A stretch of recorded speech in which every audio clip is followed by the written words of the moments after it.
Well, hello and hello. We are live and welcome everybody to the Citizen Science Podcast. And as always, I'm very happy that you are here.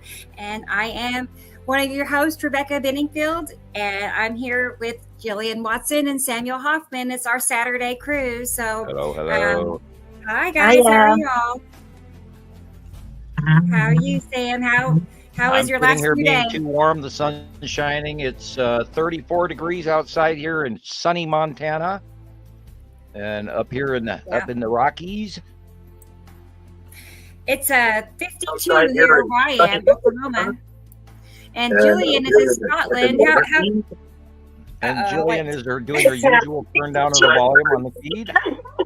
Yeah, well, that's how she greets everybody. It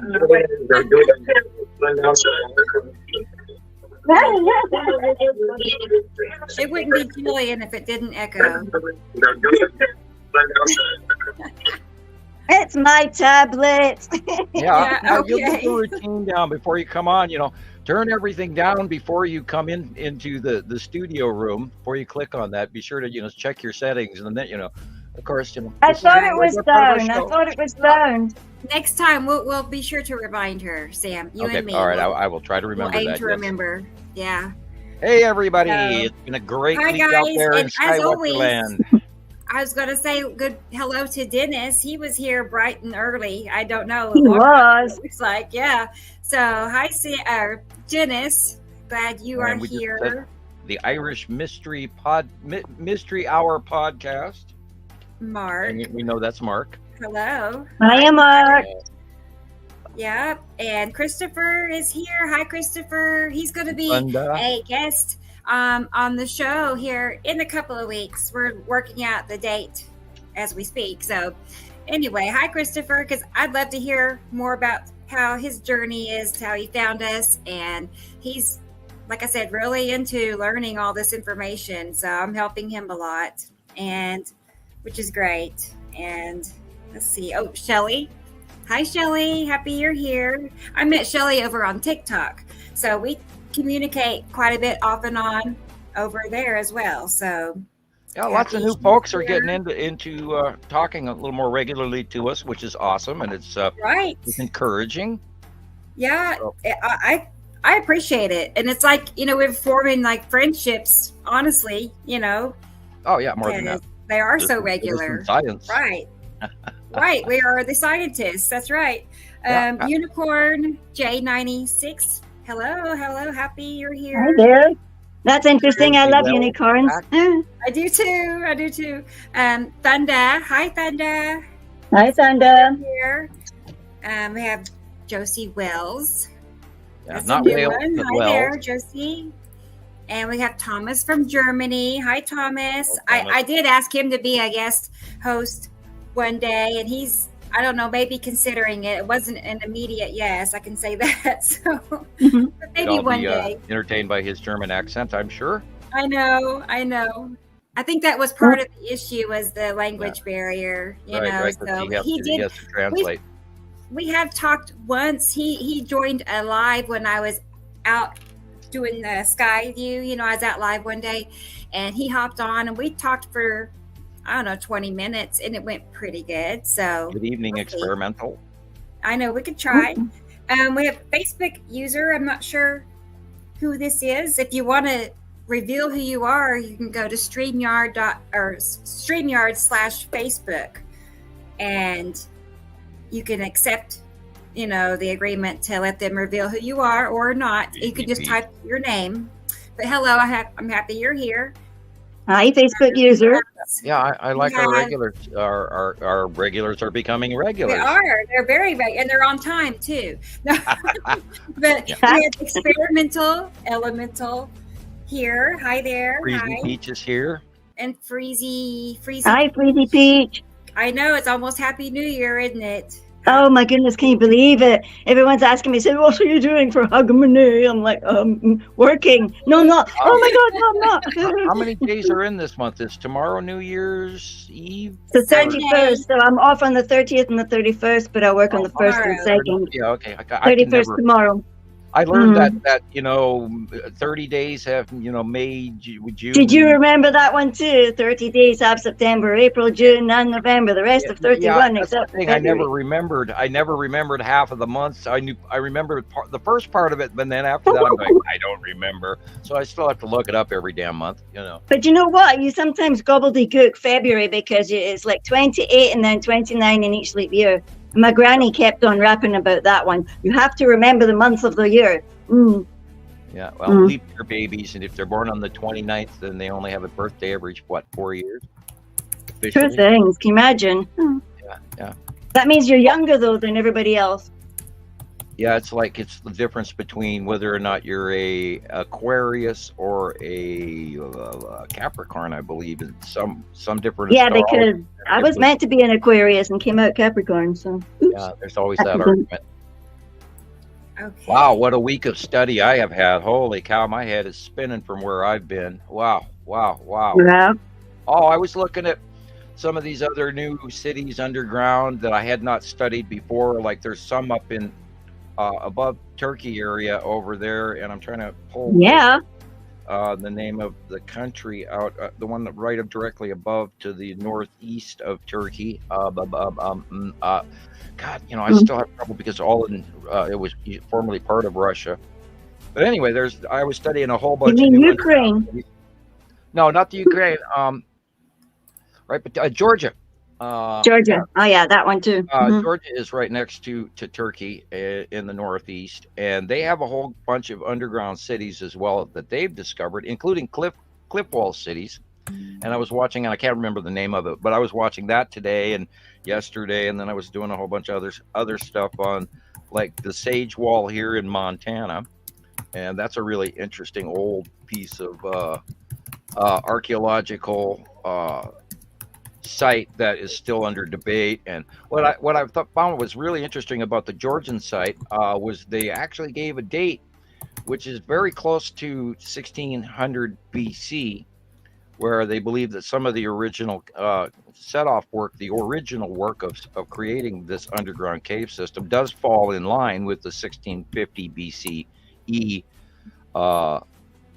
just parts where we talk about climate change is what drove them to live underground, including their animals, and dig these, mile after mile. But they're phenomenal, aren't they? They've got their animals, their crops, everything. Yeah, everything's there. Underground wells and all of this, the air ducts that go for 300 meters, and in underground, and all kinds of stuff. But who made these? Yeah, well, necessity, I'm sure, made them, because nobody spends generation after generation of digging something underground unless it's highly important that you start in the first place. And I always look about, and this is like what we were talking about last week, or excuse me, on Saturday, where I still believe we're going to get really hot, and I think we're going to see a major climate change. I hope and pray that I'm wrong. And on a lot of this stuff, you guys out there in podcast land, I don't necessarily want to be right on a lot of this information, because a lot of it is dire and dreadful. So, I try to remember that. And yet it's become almost, old hat, or we become calloused and very used to it and tempered by the fact that, we've been dealing with this for over 13 years. And I'll reiterate that in 2013, I thought we were in deep shit and going to get hit by all of these asteroids that we were watching coming in. And I really, really thought we were going to get pasted, especially after the Chelyabinsk event. I was figuring there was going to be more. And then we've seen a lot of incoming meteorites and asteroid stuff. Meteorites are, of course, ones that come within our atmosphere, and asteroids would be an exterior body. That's one reason I include them comparatively. But we've seen a lot of that coming in this week. Last week, there's been tons and tons of the rainbow onset patterns of the they're amazing. Man, they're amazing. I know it. I got a lot of good pictures. Let's look at those for a minute. Yeah, I pulled one off. I pulled one off of Mr. BBB 333 that he posted this week as well, and I went, and he's actually got a PM attachment to his Facebook account, which was odd that I saw it. And so I commented and posted a whole bunch of information to him, and I threw him a copy of our live podcasts here. and handing him a bunch of other information. And then at the end of what, like 10 or 12, 15 messages down the page, which I'm sure he's going to look at and go, oh my God, this guy's nuts. But I, at the end of it, I just, okay, sir, the ball is in your court. And then I stopped talking. So, I was going to say, I would think by now somebody has told him about you. Like, if he reads his comments and things, surely somebody has mentioned you. I think I have in the past. I'm pretty sure I did. So I'm just going to go and let Theo in before he pummels the door down. Yeah. Forgot the dog. I posted a radio wasteland. This might be the one, Sam, because it's from that's the one. BB. Yeah, that's the one that's the one I commented on his PM over. And of course, we know out of this pattern that we've watched tons of times that this is the lead asteroid and the red asteroid and the spiral asteroid and a whole bunch of little sisters around the red asteroid. And it's, of course, a matching pattern that we've watched year after year after year get bigger and bigger and bigger. And this is why we automatically know what this is. And in the the right background area, there is an object blotch just above the guy's name, Alex West from the UK. Thank you for the use of your picture. I believe that to be the Texas cube and the side orb in the background on the right in the middle. So the lighter, there's two different shades of blue. So I'm looking at the darker blue at the top right corner first. Right. And then I'm looking at the lighter shade of blue behind it, or to the left. The lighter shade of blue is the lead asteroid itself per se. Huh. Oh wow, really? The lead asteroid is up there. Right, yeah, it's higher up, and then red asteroid is directly in the center in front of it. Then little sister is the bright yellow in the center. And interesting. Spiral asteroid is over to the left in the middle with the black blotch like a paintbrush mark, and that's shadowing on the spiral asteroid. And then there's, of course, a whole bunch of little sisters that go along with that monthly draw or the bi-monthly drawing. It was a middle monthly drawing. It wasn't a monthly drawing, but anyway. Hello, Coffee. Good morning. Is there a big sister by chance? Or well, if the red asteroid is always the big sister. Yeah, we could name one in honor if you want to find one. Yeah. Oh, and I got some shots this week of the same said behavior in this clouding pattern, where you can actually see up in the upper left-hand corner, the skull asteroid again. And it's like, oh, there it is. It's sitting there in the shadowing, nice. Hiding behind Atu's moon. And okay, I just want to clarify this. Okay, so, you see the rainbow area and it's curved. So I'm looking at the blue area above it. That is, that curve. Are you saying? That's the shadow line of Atu's moon. That curve. That's better. Okay, because a minute ago I thought you were saying. The lead asteroid is blue, light blue, in the dead center, and it's behind those two black clouds in the middle, just slightly above center middle. That's better. I see now. Okay. And then probably Nepesity is to the upper right corner, the dark blue area. Blue. Right. All week long we saw that's cool. The dance between Atu and Nepesity is doing the backward forward dance again, in which we talk about every year, where they're right close next to each other, but they aren't really because it's just in out view, because Nepesity is farther away from us, but Atu and Atu's moon are closer to us, going over our heads.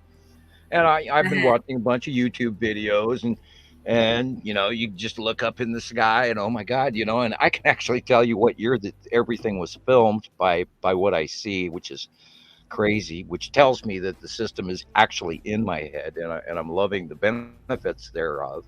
And that's part of why I was chuckling over, some really wonderful folks have been talking to me lately, and when they ask me questions and I hand them 25 examples, which I was, overzealously doing yesterday. And they go, dude, you absolutely got this, and you have more pictures and more comparisons than anybody out there, and there isn't anyone that has this information compared to you. No one's even close. Right.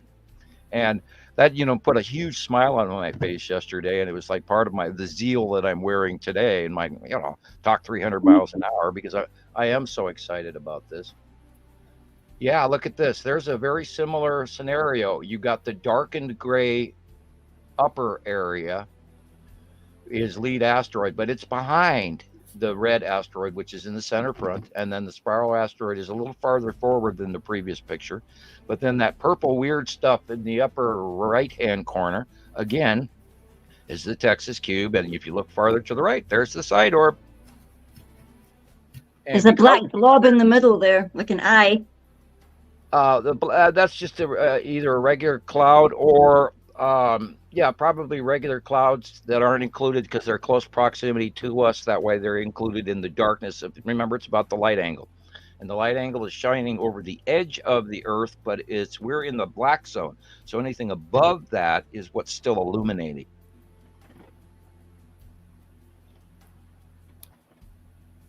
Goodness sakes. I'm impressed to see that. Yeah. We are seeing a new asteroid that is deep lower. And I've been looking at this for about 2-3 weeks now. There's another asteroid, and we're probably going to have to, maybe we can call that Big Sister, even though it's smaller visibly, but we know it's back there. We got Big Sister, the other sister. Yeah, sister. Yeah, we'll call it Big Sister because it is way back, but it is smaller than. Actually, it is bigger visibly than Little Sister on the side of red. Yeah. And Little Sister only got their name by that because I was always talking about the red asteroid and trying to describe an extra smaller asteroid right beside it, and always we were seeing it in front of it. So I was always going, well, that's the Little Sister, and it sort of kind of stuck. Got it. Yeah, look at that. Yeah. Look at it's like a blanket. Yeah, but if you look on the left a flying side, carpet is what I thought of. Yeah. If you look on the left side, there's a 45-degree angle up. This is probably the Texas cube. Or the long box even. Being illuminated. Right. It's higher. It's an object close to us, higher up, and it's being illuminated. And we know the clouds or the asteroids are doing the same weird, odd illumination, so the cubes can be doing it too. This is oddly long box cubey. And if you look on the upper, just to the left of center, there is a rounded blob with a darker shadow that we could definitely call the side orb. And remember, the side orbs always give the cubes away, because if you got a cube and no side orb, then you have mostly a square cloud. But if you have a square, or the long box square and a side orb, then you know it's a real sighting, because it fits both criteria. So where's the side orb? Up on the upper left-hand side of this. There's that circular blob with a black dot. Oh, you mean above the roof here? There's like a straight up above the roof. If you started from left to right and you went to this side A building face, it would be directly above the second window, about 2 inches, and it's in the upper corner of the blue blob, or the just above blob. The thing. I can see this. Above those antennas. Where are they? See those antennas? Yeah. Is that kitty corner to the right of it, and above the blue rainbowy blob or box, or there, and the one that looks like it's got 2 eyes. It looks darker than everything around it, and that would be a very heavily shadowed circular object with some clouds. That's an object. Yeah, look at it. You can see that's like a cubey looking thing. Mm. Yeah. I just realized I can enlarge on my tablet. Yeah, I do that all the time when I really don't know, and then I blow it way up. Nice one. If you look, that's what's good about my save file picks. I can grab those and just scroll way deep in on anything. Not on the live pictures, unfortunately, but the ones that are in my file, I can actually scroll in and look deep into anything. It's really great. I love it, and I do it occasionally. I don't do it as much as I probably should. Nice one. Monster, look at it. That's big. the solid object. You know, when you sit there and you fiddle with your filter and. You know, we don't have to call every cube sighting, or because we know over and over and over and over and over they're there, and they've been there since 2019 April. Yeah. So crack on, as they say in England. Yeah, I know. Crack on. Mm-hmm. Hear that all the time here.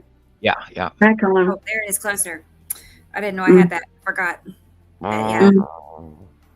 Yeah, regular clouds and not regular clouds. Yeah, and this is we know this pattern, and if you look all the way to the center orange, there sits the red asteroid, same shape. It's encased in green, but if you look at the dark areas first, you'll see it right off the bat. That little bit of red dead center in the middle of the top part of the picture, and then down below it is all the onset Uri asteroids that we've been watching, and that little orange one directly on the left-hand side of the power pole, almost where that little tip is. That one is what we will start calling Big Sister, because it is below the spiral asteroid, and it is behind and below the red asteroid and Little Sister, because Little Sister is also orange and just below in this shot of the red asteroid up at the middle center, upper middle center. And we're looking at some real serious yellow over on the right-hand side of the sun. And I would bet money that is Saturn's yellow moon face. Nice one. Which would add to the rainbow effect as well. If you're adding an off yellow to a blue, then, you know, who knows what, prism multicolored patterns are being changed above us right now, visually, which is because, I mean, our skies have never looked like this in my entire life. Right. But they've been just like gaudy. They've been like rainbow for days. And now it's just gray. Watching an old, is there like an explanation they have for this? I don't know what their official explanation is for. I don't think they give ice crystals.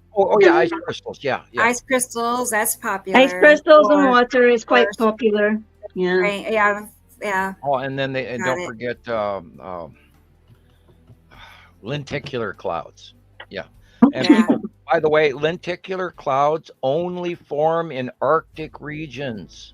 Not in the northern and middle and southern. Not everywhere. Only in worldwide. Arctic regions can you see lenticular clouds. But see, they washed that story away long ago. Yeah, this is another example of the sunlight shining around the bottom of Batu's moon and all of those asteroids and debris and gravel and dust and everything. The sunlight in space above Earth. This is just before sunset from the photographer. And all of that, it shows you by the color variation that we're seeing around the world, which is showing you it's not just clouds locally from one mountain sunshine angle or having ice crystals in the sky. We're seeing this phenomenon, anomaly, whatever you want to call it, happen around the world, and it's been all last week. So these are the asteroids right over the top of us, guys. Now we've got pictures. Do you have that 2014 copy picture of the entire object cluster group? Do you remember that one, Rebecca? I might. I'll look and see. I do know which one you're talking about. I'll grab it really quick and send it to you. No, I mean, I have it. I just don't know if I have it ready to go or not, but I might. Let's you who can find it but first. It's a good one. You'll have to find it. Okay, I've got the one where you sent me the link. So that's the PM I'm using, which is UN. If I look for pictures, then I disappear. So. All right. It's a race. No. I will try to find it. I got it too. Well. Come on, girls and boys. Let's see who's first. Who's first? Find it, Gillian. You got to find it too, Gillian. I'll end up cutting myself off, man. I got it. I got to be careful. Let's see. Okay. I'm sitting here looking in the wrong file. Hello, you're already ahead of me now. Oh no. So she gets the naughty badge in this, sweetie. I was looking in the beginning of the early files, and it's actually now in the object cluster group file. And right. Remember that. Yeah, I'm gonna add it to my folder. Oh, did you find it already? I did. Yes. Okay, well let's see if we know know exactly. Okay, I just found it too, and I sent it to you. Let's hope it's the same. Let's hope it's the same picture. Let me make sure it is the same. Yeah, it crossed my mind that maybe you didn't know which one I was referring to, but I know. And I've always loved see. this. I've always loved this picture. It is just, jaw dropping. Hello, Sarah. This picture or this drawing? Oh, this one that we're looking at? No, you said you love this drawing, is what you mean. No, it's a picture. It's an actual photograph from 2014, I believe. So maybe you weren't thinking of the same picture. We are looking at the red asteroid again. Oh no! And see that orangey one sitting behind red asteroid? Yeah. There you have Big Sister. Da, da, da. She's been visible all week, and it's also drawn in on the tan asteroid group as well. It's overlapping in between two different drawings. But I've been watching it for a long time, and I just draw it in naturally because it's there. And I'm used to the patterns, and we'd never named that one, but we've been seeing it so much all week that I figure, I had, because it's gotten bigger. It's quite actually round and very big. And if we go back to the old drawings of where I did an entire group drawing of like the lead asteroid and then the big three and then the red and then the spiral and all of that, those other clusters, because we were always talking to them as considered as OCGs, as in object cluster groups, separate groups. So back in 2017, 18, yeah, well, that's a 2016 drawing, but there's another one that I rarely ever use, but it has all of them on it. And I can send you a copy of that one as well. Now that I mentioned it, I'm sure people out there want to see it. So I'll grab you a copy of that. Right. Yeah, you send should. It to you right now, because I know where that one is. I was going to say hi to Katie Joe. Who else have I missed? Oh, Sarah. Hi, Sarah. Nice to see you here. And I don't think I got Michelle. Hi, Michelle. And this again isn't a testament, and I'm not trying to brag here, but this is a description for everybody who's new, who don't know how long I've been doing this. This is hand drawn from memory. This is not me copying the one I just sent, or any of my drawings. As a matter of fact, none of my drawings, absolutely none of them, are copies off of pictures that I have drawn from off the computer or anything like that, or saved pictures, etc. They're all freehand, free thought while I'm sitting in an entirely different room, separate of my computer. And in most cases, I haven't even. That's a Uri onset group, and the spiral asteroid in the upper left. Here's what I wanted. Hi, Gators is here too. Hi, Gators. And the red is down the horizon. Hi, Gators. She says Happy New Year. I am off. Happy New Year to you too. I wasn't even on StreamYard. I was watching it live on Facebook. Weird. I just wanted to point one thing out with this picture, because I could see it looking at me. I mean, the random chance that there's two dark spots, there's dark clouds, whatever those little are. Eyeballs on the mouse. Oh. And then the little red nose. Is it the red asteroid maybe? All or right. It could be a glare maybe. But all right, you're allowed one pareidolia for today. Look at the eyelashes. Can I join in? It's a cute little snow seal. But what are the odds that or a flat dog on the highway? No, I'm kidding. Boo. That would naturally just fall into place like that, and then it boils down to pareidolia, of course, but.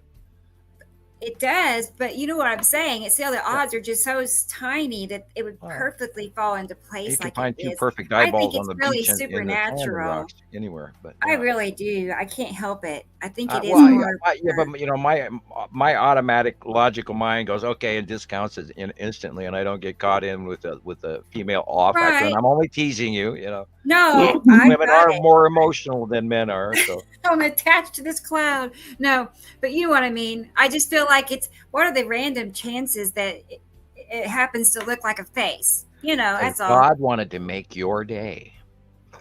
Okay, I'll accept He wanted you to see that cloud.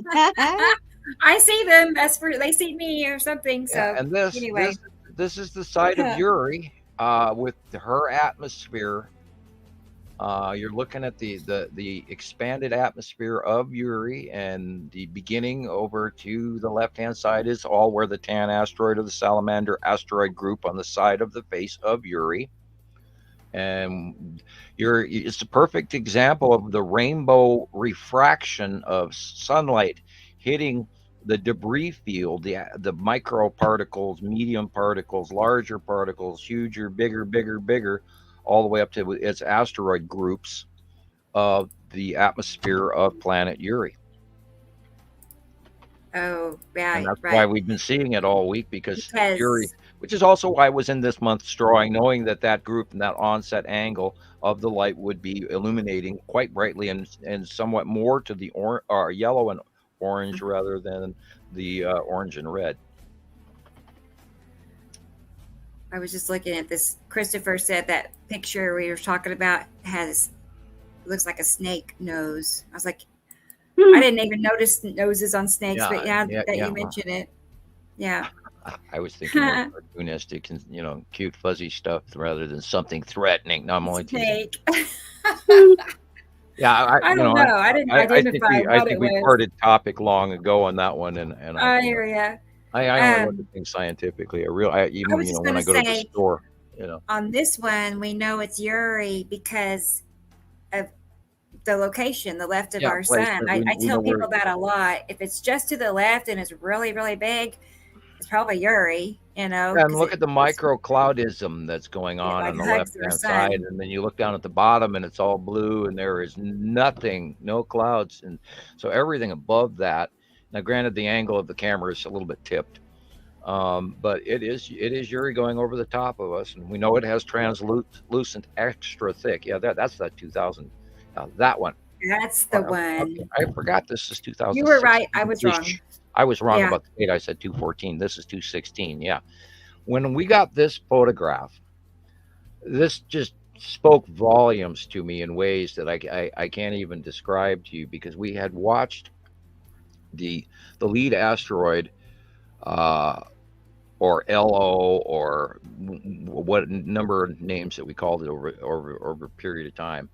And when we were watching the lead asteroid really seriously, predominantly illuminate, after many years of seeing it happen, then it sort of toned down, and then during the angle of proximity as it approached, etc., it changed behavior into a more shadowed object, where we actually got some really great captures of it, close-ups of it back then in that transition, because we got to see the angle of the backside more of it, where it was actually fully illuminated, where you could get a full capture of the asteroid itself. But generically, lead asteroid was doing all of these really weird sky effects thing, which is part of where you would call it wormwood, or the Chinese would call it the dragon, or some other people would call it apophis. And this is, of course, where all of these names came from, because the earlier civilizations also cited it, and each civilization had their own name for it.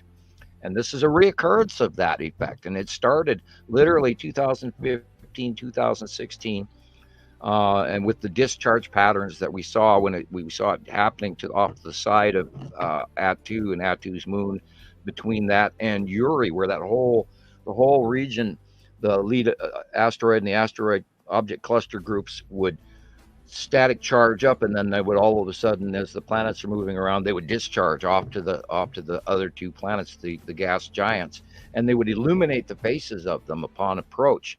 And once we started seeing sightings of that in the sky, and everybody's freaking out, going, "What is this? What is this? What could cause this? What could cause this?" I knew exactly what it was over time, because we'd watched it occur. And then you try to describe to people that there's this, electric light show between bodies. And I posted a whole bunch of stuff like that yesterday to a whole bunch of people on the electrical thread attachment. And I'm trying to remember what Mr. Talbot calls it. I'll have to go to my personal page because I posted it. Excuse me, pardon me. Sorry. Who's Mr. Talbot?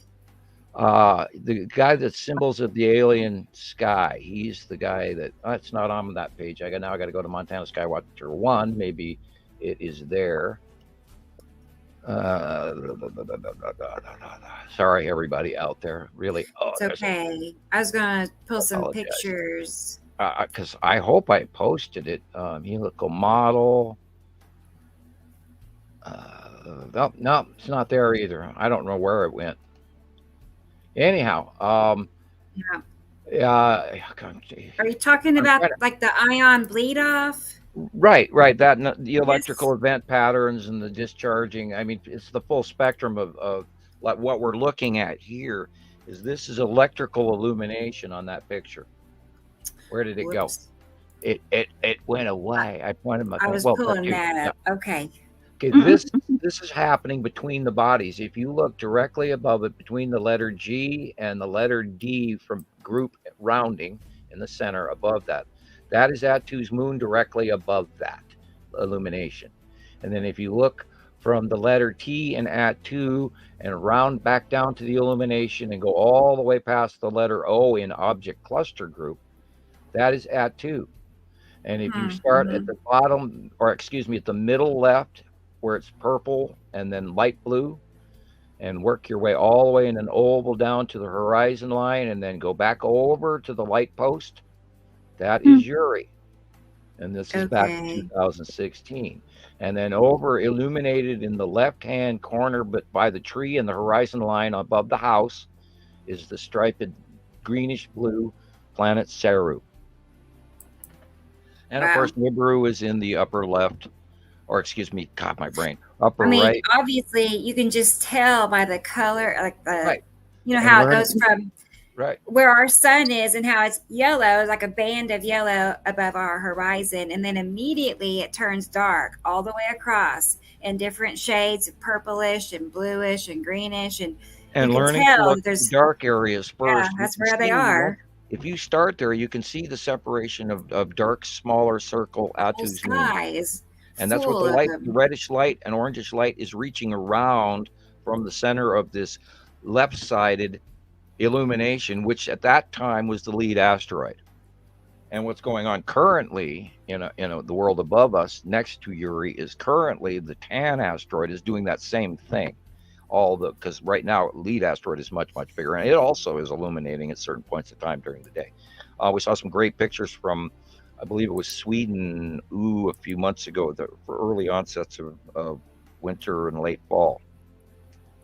Just awesome picture, and I have that where it's the very, very massive lead asteroid. So is this rainbow effect the same as the rainbow effect we've been seeing around the moon? No, the moon rainbow effect, the moon, that would be atmospheric most likely. This effect is, look where the sun is, it's just at sundown. So the area that we're sitting in, the photographer is sitting in the dark. And you're looking, because the light is shining up over the edge, past the line of edge of time, day between night, twilight, past the edge of twilight. That's the word I was looking for. You're seeing this illuminated rainbow pattern of the objects coming out from the underneath of planet Uri. And these are the asteroids. And that's talked about that. There's debris, there's sand, there's dust, from finite to massive, by the millions and billions up there in its it's a base cloud Kuiper belt, basically. And we believe there's probably several moons to Uri that we don't even know about. And that could be the lead asteroid could actually be considered a moon. We don't know, except for the fact that lead asteroid does not have any lunar-like pockmarks that a moon, because a moon is usually tidal locked and doesn't really necessarily orbit rotate, where a tumbling asteroid is smoothened over time through stellar rounding. There's that term we always use, stellar rounding. It's so posh, isn't it? Stellar rounding. Well, that's people always say, well, Earth has to be flat, and I go, no, 2 words, stellar rounding. Okay, moving on to my Coca-Cola. So be prepared, everybody. You're about to hear a 15-second commercial for Coke. See this thing in the one on the left, the shape of the one on the left. I kept seeing that in the sky at one point. It was like that shape as well. That could be And the green. bottom. That could be the bottom of the Texas cube.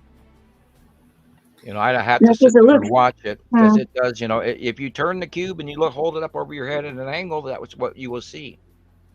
It becomes a So diamond shape. basically, like where the rainbows area is up, where it's blue, you're saying that's Uri, the blue area in the sky. Attu's moon.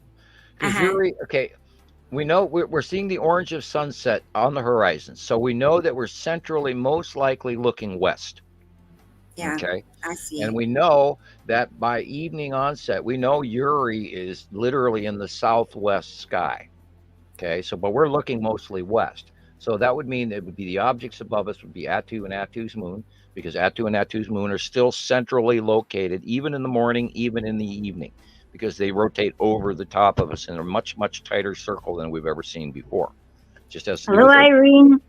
Irene took the most amazing pictures, Sam. Excuse me? Hi, Irene. Hi. Irene Bencomo, she's taken pictures for years and years, like Sharon Schrobeck. I believe I sent you a Christmas card back, and you should get it any time now. I'm sorry, it's probably late. Yeah, we're still dealing with late Christmas mail. I got one today, Christmas card, and I'm still waiting for my Amazon. It's like supposed to be here tonight, so if the door goes, have an Amazon. No, I'm kidding. I was throwing it, a sexist double entendre, And there again, we're looking at more rainbow effect, which we know is probably asteroids and asteroid debris with the bottom. Okay, now wait a minute. Look where the angle of light is coming. Wow. Irene said she got your letter, your card. Okay, Sam. Wow. Then you got it fast. Yes. Thank you very much. Well done. There you go. And she says those are amazing. Amazing. I love it too. Right. She took an incredible set of pictures. I wondered if you had seen them. Well, I got to reiterate, this is not crystals. I got to check them out. These are not ice crystals in the sky around the world going on for a week. I'm sorry. And oh boy, you know what the sun has been doing lately? There's a new big coronal hole coming around. I was looking at that yesterday. Hi, let there be light. Hi there. Yes, I was going to greet them. Saudi Arabia got nailed again. There's still massive weather occurrences going on in the East Asia and Russia, and Saudi Arabia got a whole new big huge flood storm on the 27th, I believe it was. They got a new hailstorm, flooded out people, cars floating down the streets, property damage, winds, doors blowing off. Germany also got the same storm, and what we called darn it, I got to go get the list. It's in the other room, which shows you how I'm prepared. But anyway, I will be right back, and I'll have that information. Okay, go right ahead. I was checking because I can, whoever says Facebook user on here, I can look on my phone and actually see who they are. So I'm double checking, but I see that we have Jesus with us. Jesus is hi, Jesus. Listening, and my son, I see him in here, Thomas. That storm that went through England, the UK, and Scotland was named Garrett, and that literally same storm pattern in Germany was named Zoltan. In case any of you want to look that up on YouTube. Wow. So Storm Garrett on the 27th, and then on the 27th for Germany as well, it was called Zoltan. And these were monster storms, and people need to go to YouTube and actually watch this footage. And if you're a property owner, or even if you're a renter, which I'm sure we're all in one or the other, unless you live in your car, which I'm terribly sorry for. I apologize. We almost lived in our car last summer. Anyway, these extreme weather patterns are really important to notice because they're happening over and over again. Every week, but somewhere. And Saudi Arabia, the desert, and Mecca and all of that, and got flooded out.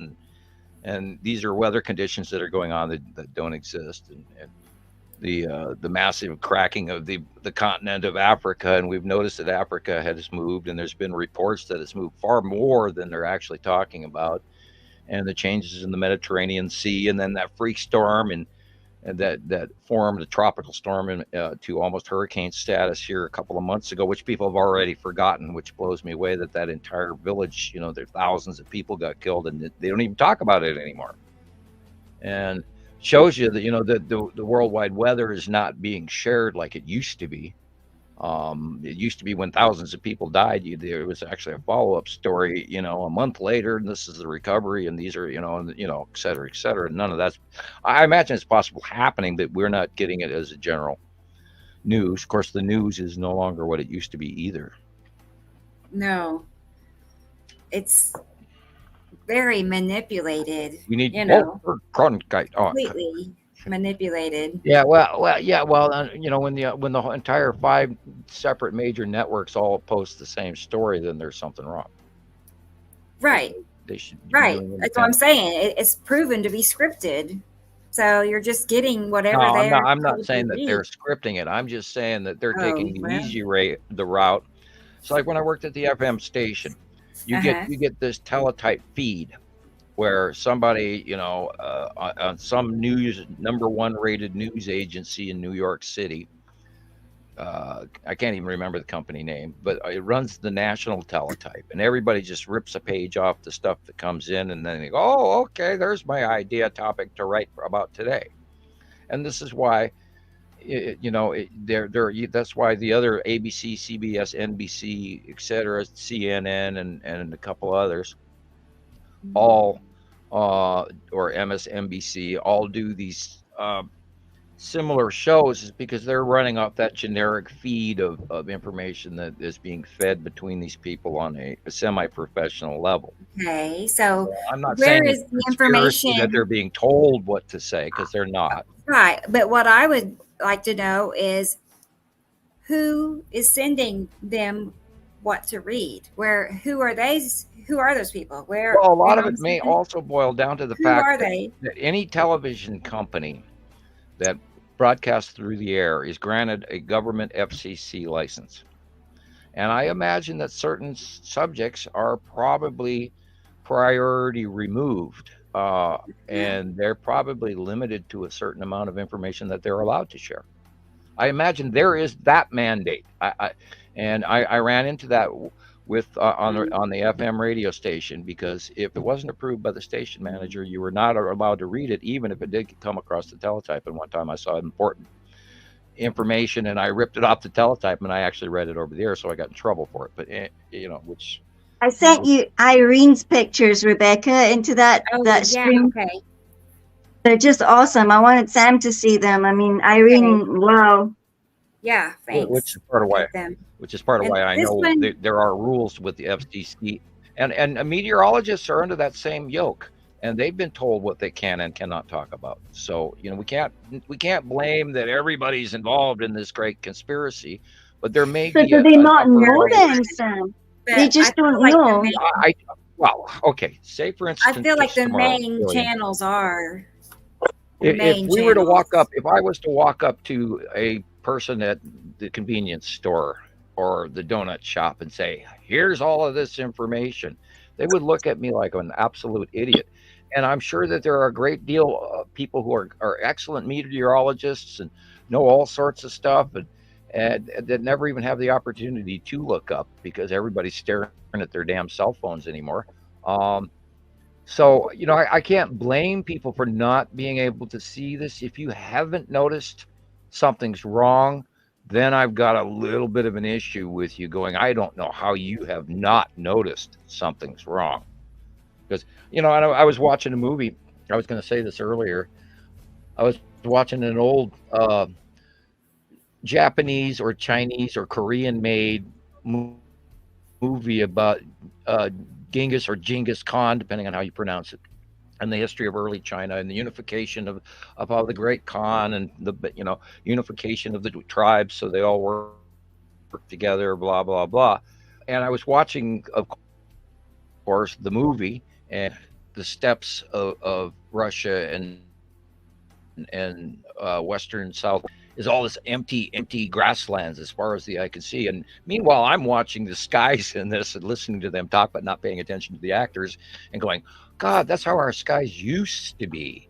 and you know, with a nostalgic look back, and I was just like, I'm so in awe. I mean, if we talk about the rainbow stuff we were just looking at 5 minutes ago, none of that ever existed when I was a kid, ever. You know, and everybody go, oh, that's pretty cool. That's beautiful. Because the polar whatever is now all over us. It came crystal, and it's ice crystal. Yeah. I was just going to pull. It's the aurora borealis. No, it's way more. And they go, oh, look at all the golden orange ones are mine, but the last 3 were Irene's that I sent you. Okay. Yep. I'm working on those too. I was just going to point out this particular appearance is Attu's moon. Yep. For those of you that are trying to learn what you're seeing, because it's super common. Top left of our sun, this V shape. Mm-hmm. And of course, the camera angle is tipped, which kind of adds to how screwy it looks. Yeah, there you go. Here's a few more examples just to show that it's not one and done, that it's very repetitive over and over and over. In both these pictures, you're seeing a vertical orbiting asteroid underneath Attu's moon, because the object cluster group is always in these pictures. And then you can see them also here. There's all sorts of smaller asteroids in this, as well as Attu's moon with Attu behind it. This is a very classic, excellent shot of it. Yes. And we've watched it for years, you know, and here's another example of it. That's why you're seeing a halo, because it's a cutoff, because it's actually cutting into the light and creating a rounded halo behind the tree. And we're not actually even seeing the sun in this, except it's in the middle of the tree. And the top of the tree is a cutoff rounding halo, like the hourglass shape. So the planetary objects are cutting into the sunlight. Right, and it's not a sundog from a tree cutoff, because if it was, then it would also the circle would go all the way down below the horizon into the blackness of the photographer's point of view. And when we see this halo above the horizon, then it is a space related anomaly viewing, not a sun atmospheric local sundog from the photographer and the lens. 7-day creation of fallen world, first point of another part of world Pangea, and then separation Pangea over 7. There's a few more just to throw in there. Oh wow. But as you can see, it's very repetitive, you know. And this is one of the easier things to learn to identify, I think, is this aspect of Attu's moon. Once you know it has that particular shape. We have a fact sharer here, or what they believe is facts. And numerology too. Yes. Okay, I'm not laughing at you. I'm laughing at myself. Okay, that's an interesting. That's deep. I know there's a lot to all that. I'm almost tempted to scream sea trails, but yet not. That may be cube. Seems they wouldn't fly that close together. Okay. Wow. Maybe. Okay. We did talk about space chems. We did. I don't think we'll get flagged for that term. I don't think so. I don't think they know what that means. It's just square enough that could actually be the Texas cube dumping off a whole bunch of eddies. So as it lowers in orbit, and all those corners are putting off a gaseous pattern. For those that don't know what that means, is we've talked before about how if we're spraying our own trails, then other planets, who would you say, other beings spray trails? I would say that it's possible that some of the ships there are leaving trails behind them. Well, we know they're hiding, and we know that a spatial ice cold into the light effect, when that cold object gets into the sunlight, all of a sudden you see a gaseous occurrence. But we sometimes have also seen where it looks like they're distributing as well on a larger scale, almost clinically on purpose. So we can't completely call that they're doing that, but we do see space related eddy ionized gaseous material emissions from. Oh, that's nasty. I never thought about that. Ew. Well, they're putting off gases, of eddy trails, Mhm. vapor trails, ion trails, electrical dispersal patterns. That's talked about as well by Mr. Talbot in the Symbols of an Alien Sky, which I recommend everybody would watch at least twice. We're looking Right. at here. This came from our friend up in, I believe, Sweden. Yes. This is And Tony. yeah, and Tony, thank you, Tony. You did a great I need job. to get his video of this. We could watch Yeah, that this here in is a minute. Nepacity. That was really It's good. it's in the middle, and it's a straight line. The axis has flattened out in these shots because she's currently directly over the top. And while Atu and Atu's moon in this shot are above our heads and not showing up in the shot, this is the direct side of Nepacity. Although it is pink and orange because of Saturn's proximity on the right-hand side below the horizon.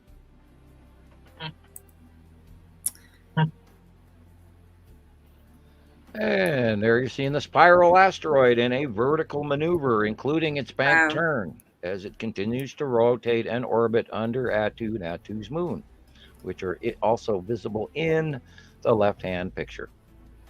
Pretty cool. Oh, wow, that's a spiral.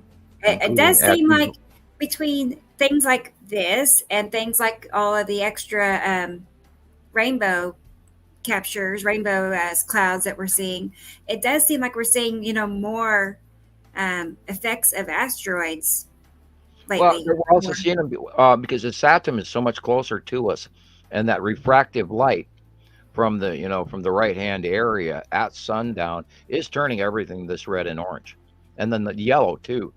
Saturn's yellow moon. Yeah, I've seen all that this week. I sent the pictures now as well. It's redding everything out, and then on the other side above us is purple at too. So you've got this spectrum of colors going on that, as the illumination goes past twilight to the viewer, to us watchers, and then all of a sudden we're seeing the angle of light goes higher above us. It's like somebody's with a big flashlight on stage suddenly films the upper deck instead of the people at the back door, if you follow my point. It's like the light angle shines up higher, and that's why we're seeing the illuminations. This also is the bottom of Nepacity, even though it's purple. Okay. It's It. tipped. Wow. It's the axis is partially tipped because of location. This is also part of the storm stuff that went on that earlier, which is what brought me to bring it up in the first place, was the storm Garrett and the storm Zoltan, was in my opinion a direct close pass of Nepacity. That red thing, that blob, that great big great big red blob. We're looking at the open core with a slightly tipped axis. And we know anyone who knows the core cloud and then sees the fingering panning out, in both directions. And that, the drawing where, you see the bottom of the fingering of the planet Nepacity, which is repeated. And I truly believe on the 27th, it was a close pass, which is what caused those freak storms, Garrett and Zoltan, and is continuing to add to the, continuing to add to the freak storms in Russia and China in the northern latitudes currently. But they've got it really badly. I mean, I've seen some of the videos of like half of it's just floating down the street, houses. Yeah, I was watching some of the footage of the Germany storm, and you literally in the background, and it was actually, about a 3-4 second shot where you're looking at the side of Nepacity coming in as the storm Zoltan hit. And if you want to go to YouTube and look up that storm, I was just thinking that Germany storm Zoltan, and you'll get that information. And I'm sure there's quite a few videos on it. And with the passing days, there will be more, because sometimes it takes 3-4 days to a week to 2 weeks to a month to up to 2 years for people to post their home videos, and then it gets categorized by YouTube and restacked and regrouped. And that's where you see it on like a weather feed or whatever, because they break everything down into all of these entertainment and daily news, top world news, recently posted, etc., stuff you viewed before, etc. On smart TV. Just talking about that application. One of many. Anyway. When was that storm? When was it? To the 27th of December. Wow, I'm surprised I hadn't heard of that name. I would have. Well, it got pre-covered. Most of the media covered Garrett, and it was literally at the same time, but just across the channel and to the north, to the Yeah. northeast. And it was Right. literally at the same time. And Germany really suffered, and they had a lot of property damage and very, very high winds. And I was watching the footage, and lo and behold, in the background, there's a big old green base cloud, including partial side view of planet Nepesity. So that's what pretty much There cemented is. my opinion on that. A lot of times I'll talk about the storms, okay, it's an object cluster group close past of asteroids, or it's just a normal jet stream vortex and all of this. But if you also look at the overall patterns of how our circular rotation of our jet stream went this week, which I did post a picture of, and I can get you a copy of it if you'd like. Yeah, I hope I sure. have it. I was going to tell you, I got to close out for just a second. I got that robot error, my broken robot. Okay, for that, and I'm I know, it's so weird, but talk about. it freezes up, and that's what happens. So I'll be back in a second. Wow. Yeah, I'm looking at all those pictures that Gillian sent now. That's a whole bunch of really weird looking stuff. Okay, Earth to Brain, what was I talking about? Do you remember, Gillian? We were talking about the storms. I wanted to show you the pictures that I seen. Somebody sent me a video, Sam, and it looked like, I remember you told us once, a great big red drop down cloud, and you said that it was a mixture of something and Saru, but it's not on that side, it's on the right side now, and it was out of literally these storms that you're just talking about. That's why I'm mentioning it. Well, I'm trying to find the pictures. I saw some guy. I can't even remember which picture I was going to post now, because we got to talking and then I spaced out. Disconnect, glitch. I have some videos I had put together for just some current events, so I thought we'd check those out while we were. Okay. Yeah, I forgot what I was going to post. That. I'm for the life of me trying to remember what, because I also have Irene's pictures. Yeah, well, you can post those anytime you want.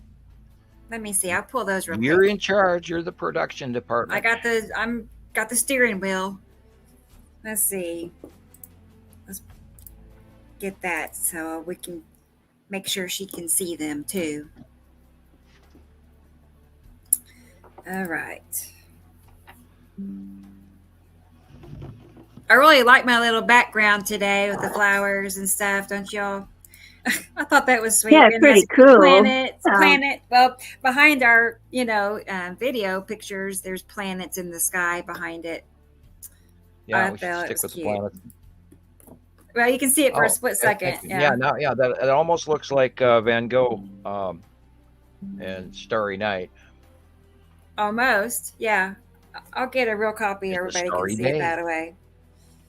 But this is Irene's pictures.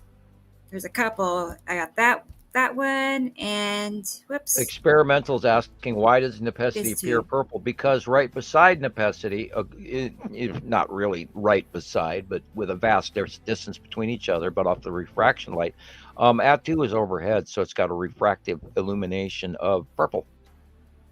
And it's shining down and under, and that's the illuminated light bouncing off of Earth onto Nepesity from the refractive face of At2, so it carries a purple hue. And as you got to remember the angle of light, and it's always sort of like coming at you, and you got to think, so it's heading to behind me. And once your brain starts taking that on, like the point of view of the artist and how light travels when you're attempting to draw it, and in a painting, etc., then once you get that stuck in your head, then it actually makes more sense. I hope. But these are the two pictures, basically two. That that on the right there, that on the right is definitely. I love it. Is Saturn's yellow moon facially very huge. Oh wow, is that a Saturn's yellow moon? Yeah. And we know that because of location. And if you look over to the middle lower right, there's the green asteroid with their little pockmarks and little orbitoids. Oh, look at her. Remember, we got that drawing that we've used 1,000 times, and it's always just crossing past the face of Isatum and Isatum's yellow moon. And you can see it. You can see it in this picture as well. And underneath it is it's probably looking at the blue asteroid and the Empire Orb. And over on the right hand side in the weird purplish lined area, we know that the long box cube is there. And then we look over on the left hand side and we are seeing lead asteroid and spiral asteroid, and there's a blue. Of course, that blue could be lens flare. Off the blue. Okay, the lens flare is blue asteroid. Yeah, it's a lot like this. Yeah, but very much like the this. blue asteroid would be below it in their shot versus this one. Because remember, sometimes the angles are different, but proximity from right to left is usually very accurate. Yeah, and the green asteroid is crossing in and over. In this shot, it's in the middle right, and then there's a whole bunch of pockmarks. Up. I'm gonna do something. Add to it a second. Well, I'm gonna show you while I'm working on this. I'm gonna add something to that of Irene's. But here's the cover picture I was telling you about. That's what's behind us. Yeah, it looks very much like Starry Night in the background, except for it does. Those swirls. It's pretty. That's beautiful. Wow, where did you find that? Just looking around. I always type in AI art, UFOs, planets, space. I type those words in and I start looking, and tons come up. Yeah, that took me in a really weird place when you described that. My just like became this almost texture, emotional brain glitch thing that actually took me someplace. That was weird. Wow. Yeah, when I pondered it, and my brain reached a place that it's like smelling a new perfume for the first time. Wow, that was interesting. Anyway. Wow. Okay. Yeah, it was almost cosmic, man. It was like I just had a cosmic epiphany. What the hell was that? Weird AI generation. Wow.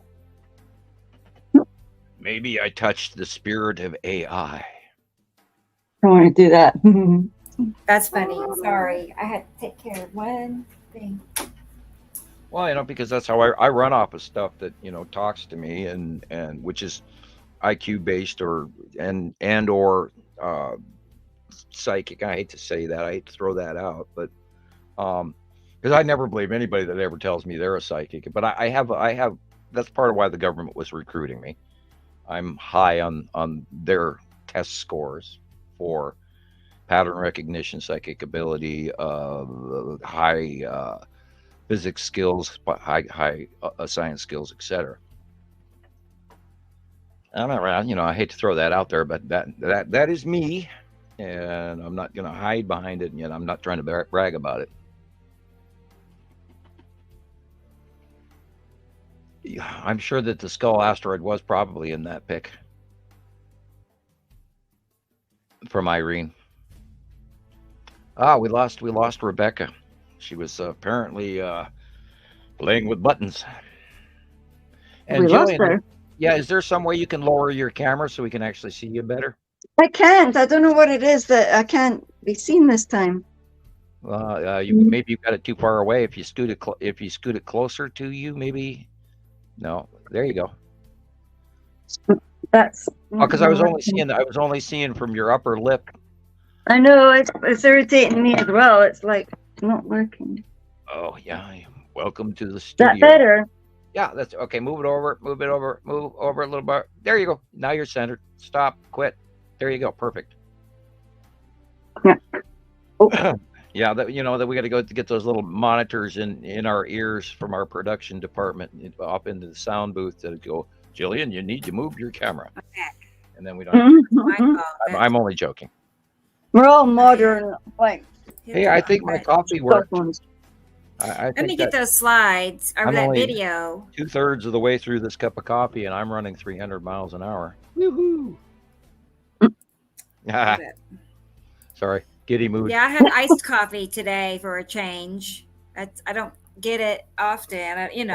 I used to live on quad mochas and stuff like that years ago when I was What is it with you guys and coffee? I never did get the taste of coffee. It gives you energy. You just keep going. You got to work hard. And you want to keep going. You drink coffee, and then you're like twice as fast as you used to be. And back when I was working in the bars and stuff and nightclub, I would drink the quad mochas and just be up and zipping and be able to fly through the drinks and make great money and be happy and do all kinds of cool stuff. But now I literally only drink half a cup of coffee and sort of sip at it for hours as it's cold coffee for the rest of the day. Yeah, you just reminded me of the last sip in my teacup there. So I can't handle the caffeine, and B, I can't handle what it does in my stomach, which is probably why I've cut way down. But because I used to be heavy into caffeine like that too. Like I wanted to feel energetic. I get jittery. On how I get going too quick. Yeah, now I do. Now there's no way. I avoid it as much as possible. I don't want to feel jittery at all. Yeah. I don't want my sleep interrupted at all. I definitely feel, I feel like my elbows are hopping on the desk in front of me here. It's like, yoo-hoo. Yeah. Right. Yeah. Okay, you got some more pictures. Okay, I have a video here. Here's some just things I found on TikTok that's going on right now. So Mark sent me some pictures as well. Shit. Okay. Did you see that? Oh. Yeah, it's just the California waves. Oh my God. Yeah, there's been vocal. Oh my God! But well, that's because there's been a lot of major. Yeah, okay. This is. Oh, the lights, the traffic light is out too. Oh my God! Look at the color. Holy crap! Look at that. There's Nepenthe close past green. Okay, and everybody look at the jet stream. Look what's going on around the world. Oh my God! That's a year's worth of rain in 2 hours. And we got like a whole road of people on the A9 or something that were trapped in their cars in the snow. That guy's nuts for running across that. Jeez, look at that. You know better than that up here in Montana. You don't do that. Oh. Yeah, those people are lucky that their fruits and vegetables are still there. That's mental. Woo, look at him go. Where's he going? Yeah, there's definitely, and if you, and I saw that probably about 4 times this week where people were going, including down your personal page, Rebecca, where one person, I hope you noticed that, by the way. No. We're going these so-called planets. Okay. What the fuck is hello, this? hello. Is that a fucking meteor? What the fuck? What the fuck? Yeah, I was talking about the new asteroid and meteorite activity that has been seen this week. Yeah, I know. Birmingham, there was one I sent you as well. They seen in Birmingham yesterday. Yeah. Lead asteroid. That's lead asteroid. Вам видно? Yep. And notice where it is. On the right side. Yeah, but it's farther south than we've seen it in some time. Возле антенн. Oh. Which is weird, but that's the change in Atu's rotation, being that we're literally underneath. And that, look at that. Right, is that for real? Because HGSW, what's that chappie's name now? He had it as well on his. Oh my God. And these huge waves that are happening, there was a few weeks ago, they had the same occurrence in South Africa that is happening. Yo, you want to see something cool? There's also undersea volcanic activity going on off the coast of California.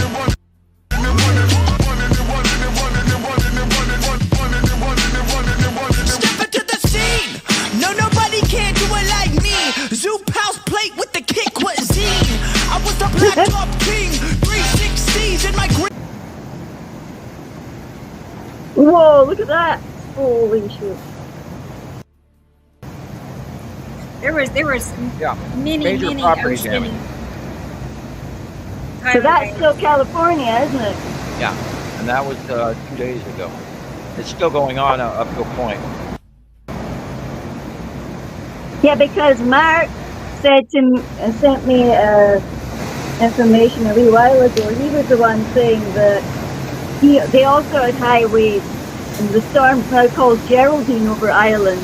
Yeah, well, all you have to do is look at the jet stream going on both the Atlantic and Pacific, and it's huge and it's massive. And there's such heavy winds that are way higher than normal and way spread out that it's just basically blowing a storm wake and raising the ocean all along the Pacific Northwest because of the incoming jet stream effects, which are dumping all the way down to southern Mexico and going over the Mexican Rockies and into the Gulf Stream, which is completely not normal for our winter jet pattern, which, by the way, is farther down, and which is, we were also showing with the jet pattern over the North Pole is completely freaky, weird, and one-sided and awful.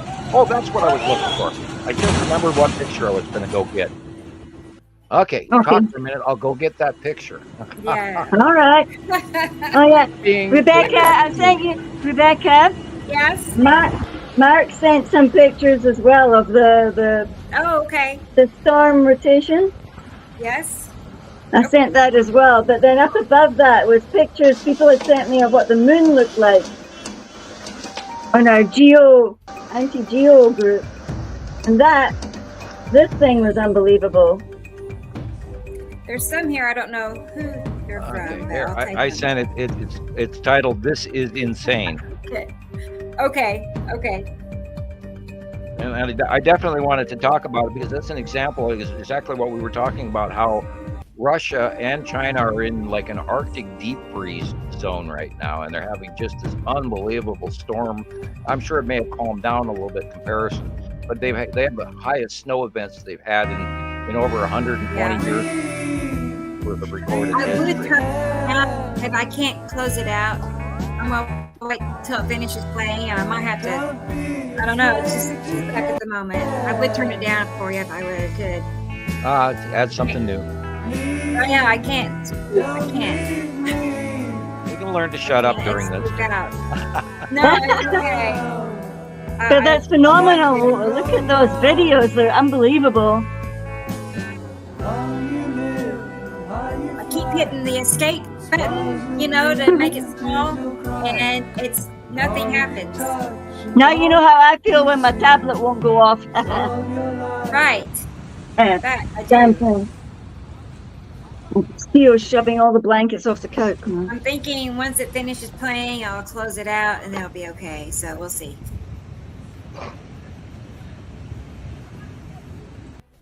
Oh yeah, the Thames Tunnel with the Eurostar in it. The trains, the Thames Tunnel flooded as well.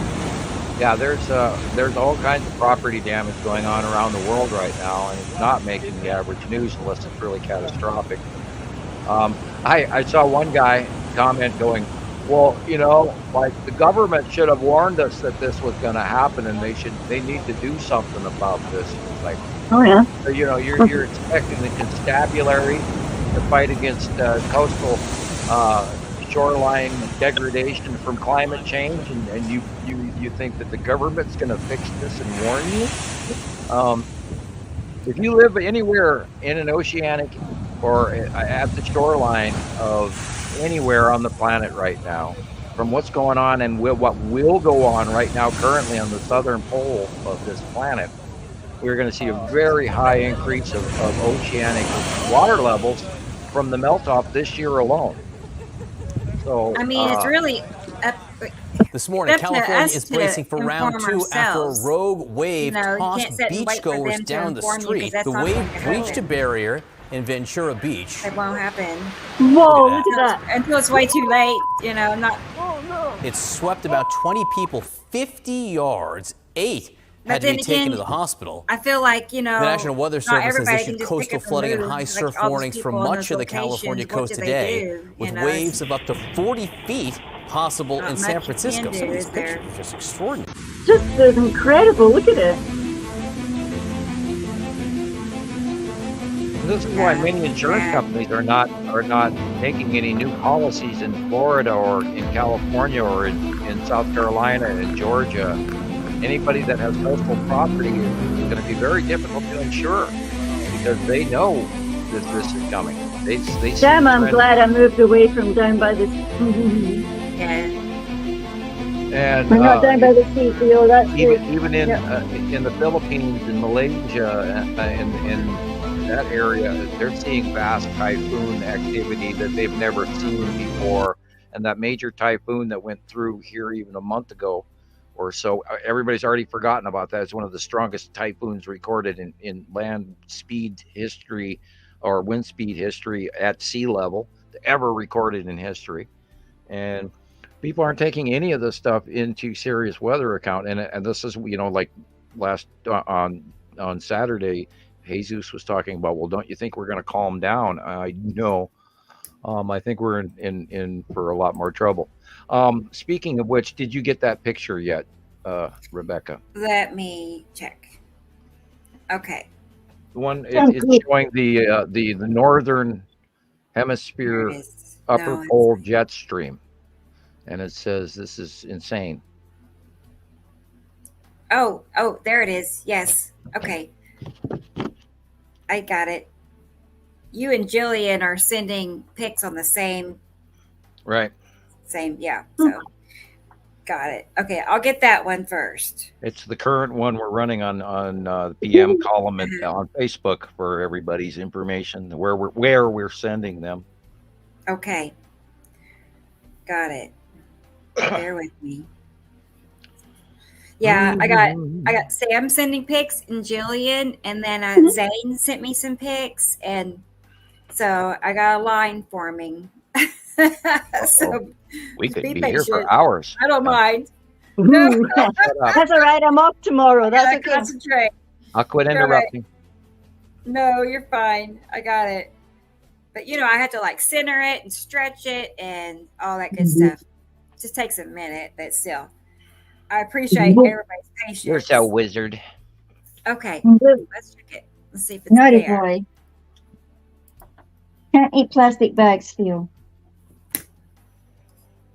All right.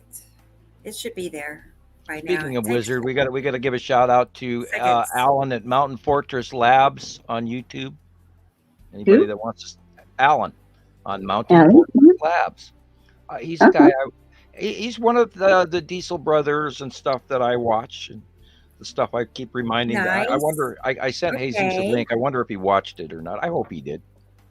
I'm always trying to promote a YouTuber, and maybe they'll jump on board and be our guest. Check that out. Tell us how crazy we are. I got me curious. As long as they're polite, I don't mind. As long as they're polite when they tell us we're crazy. Thank you, Karen. I appreciate that. I'm having a good time. It's pretty fun. Hello, Nicole. I got your gift. Thank you very much. I have yet to figure out how I plugged it all in, and I apparently need a headset to make it work, and I have to unplug my speaker system, I think, because they're arguing. I haven't got them able to work yet, but this too shall pass. So I see. There it is. Yeah, the picture's up. What's this about? Okay, look at the misshapen oval over the top of the 2023. That is the upper jet stream of the northern part of Earth. And the cold extreme weather is on the other side away from the United States. The United States is on the left, and China and Russia and the rest of Europe are on the right-hand side of this dip in the oval. And that is why the storms that are hitting from the bottom center, where it goes between the purple and blue and the red, where you see the red at the bottom of we're looking at the right-hand side picture. That is right where the UK and all of that are, and it hooks and greatly creates that huge white, immense, high-speeded jet stream that is all these increased winds, and it's dipping all the way down to literally Saudi Arabia and Yemen and all of that, and it's showing you a transition in non-rotational normal. And this is all weird, and I think it has to do with Earth tip. I think it also has to do with planet proximity and changing the northern pole shape of our planetary magnetosphere, which shows you there's some effect going on here. We're also way warmer here in the United States, which matches exactly what we're looking at here.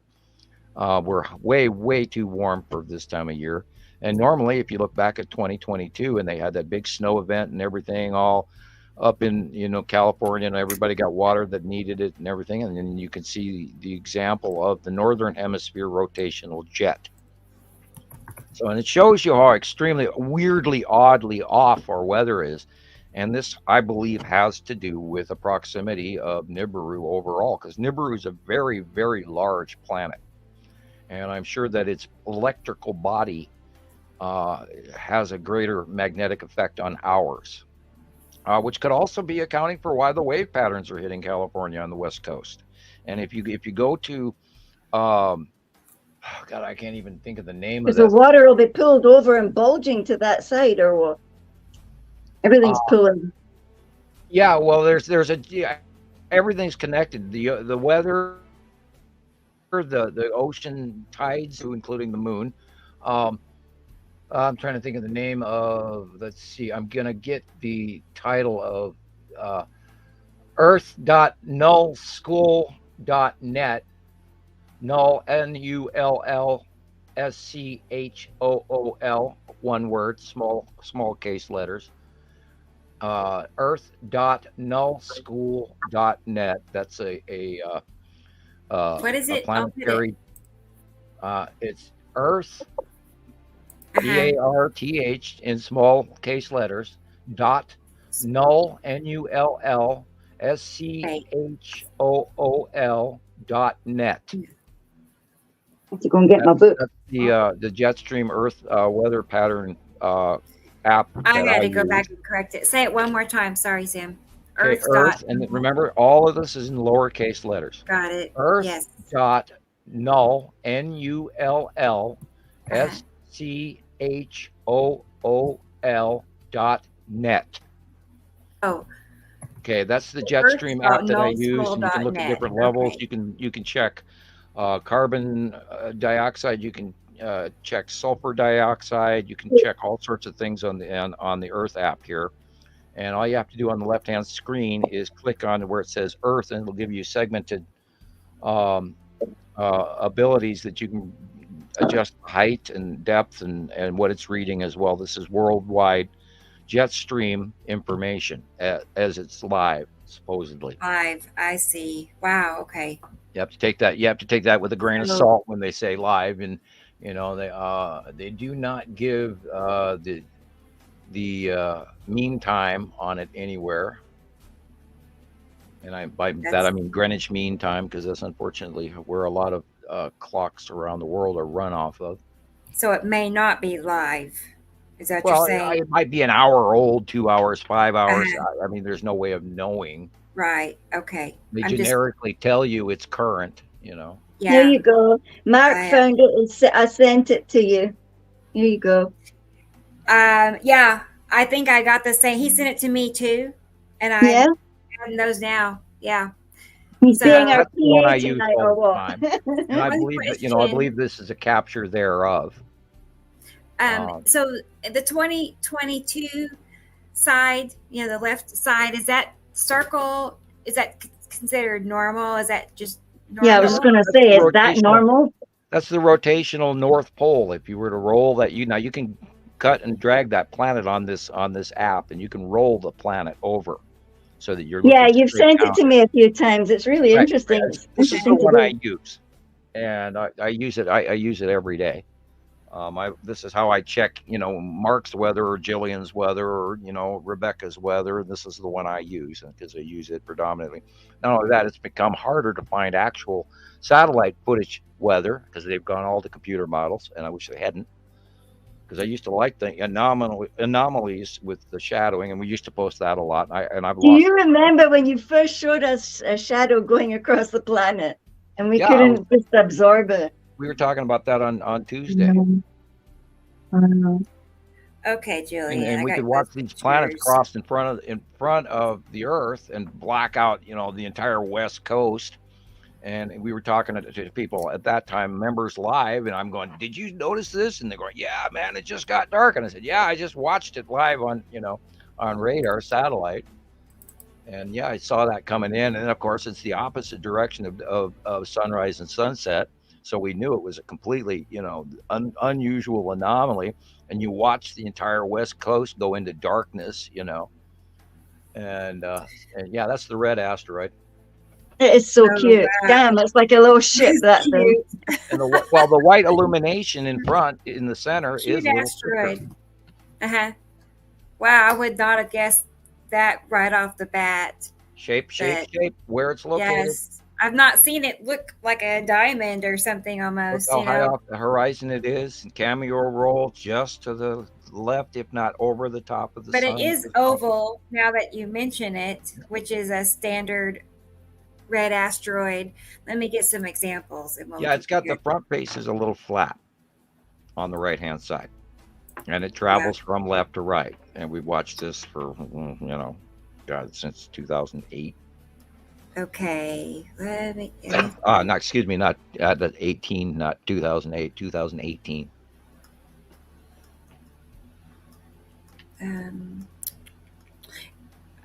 I wish. And I have a cat hair nose burn going here. No. And I'm nowhere I don't near know the why the company that makes this StreamYard, I feel like they should present your folders in alphabetical order. Does that make it? That's a good idea, I think.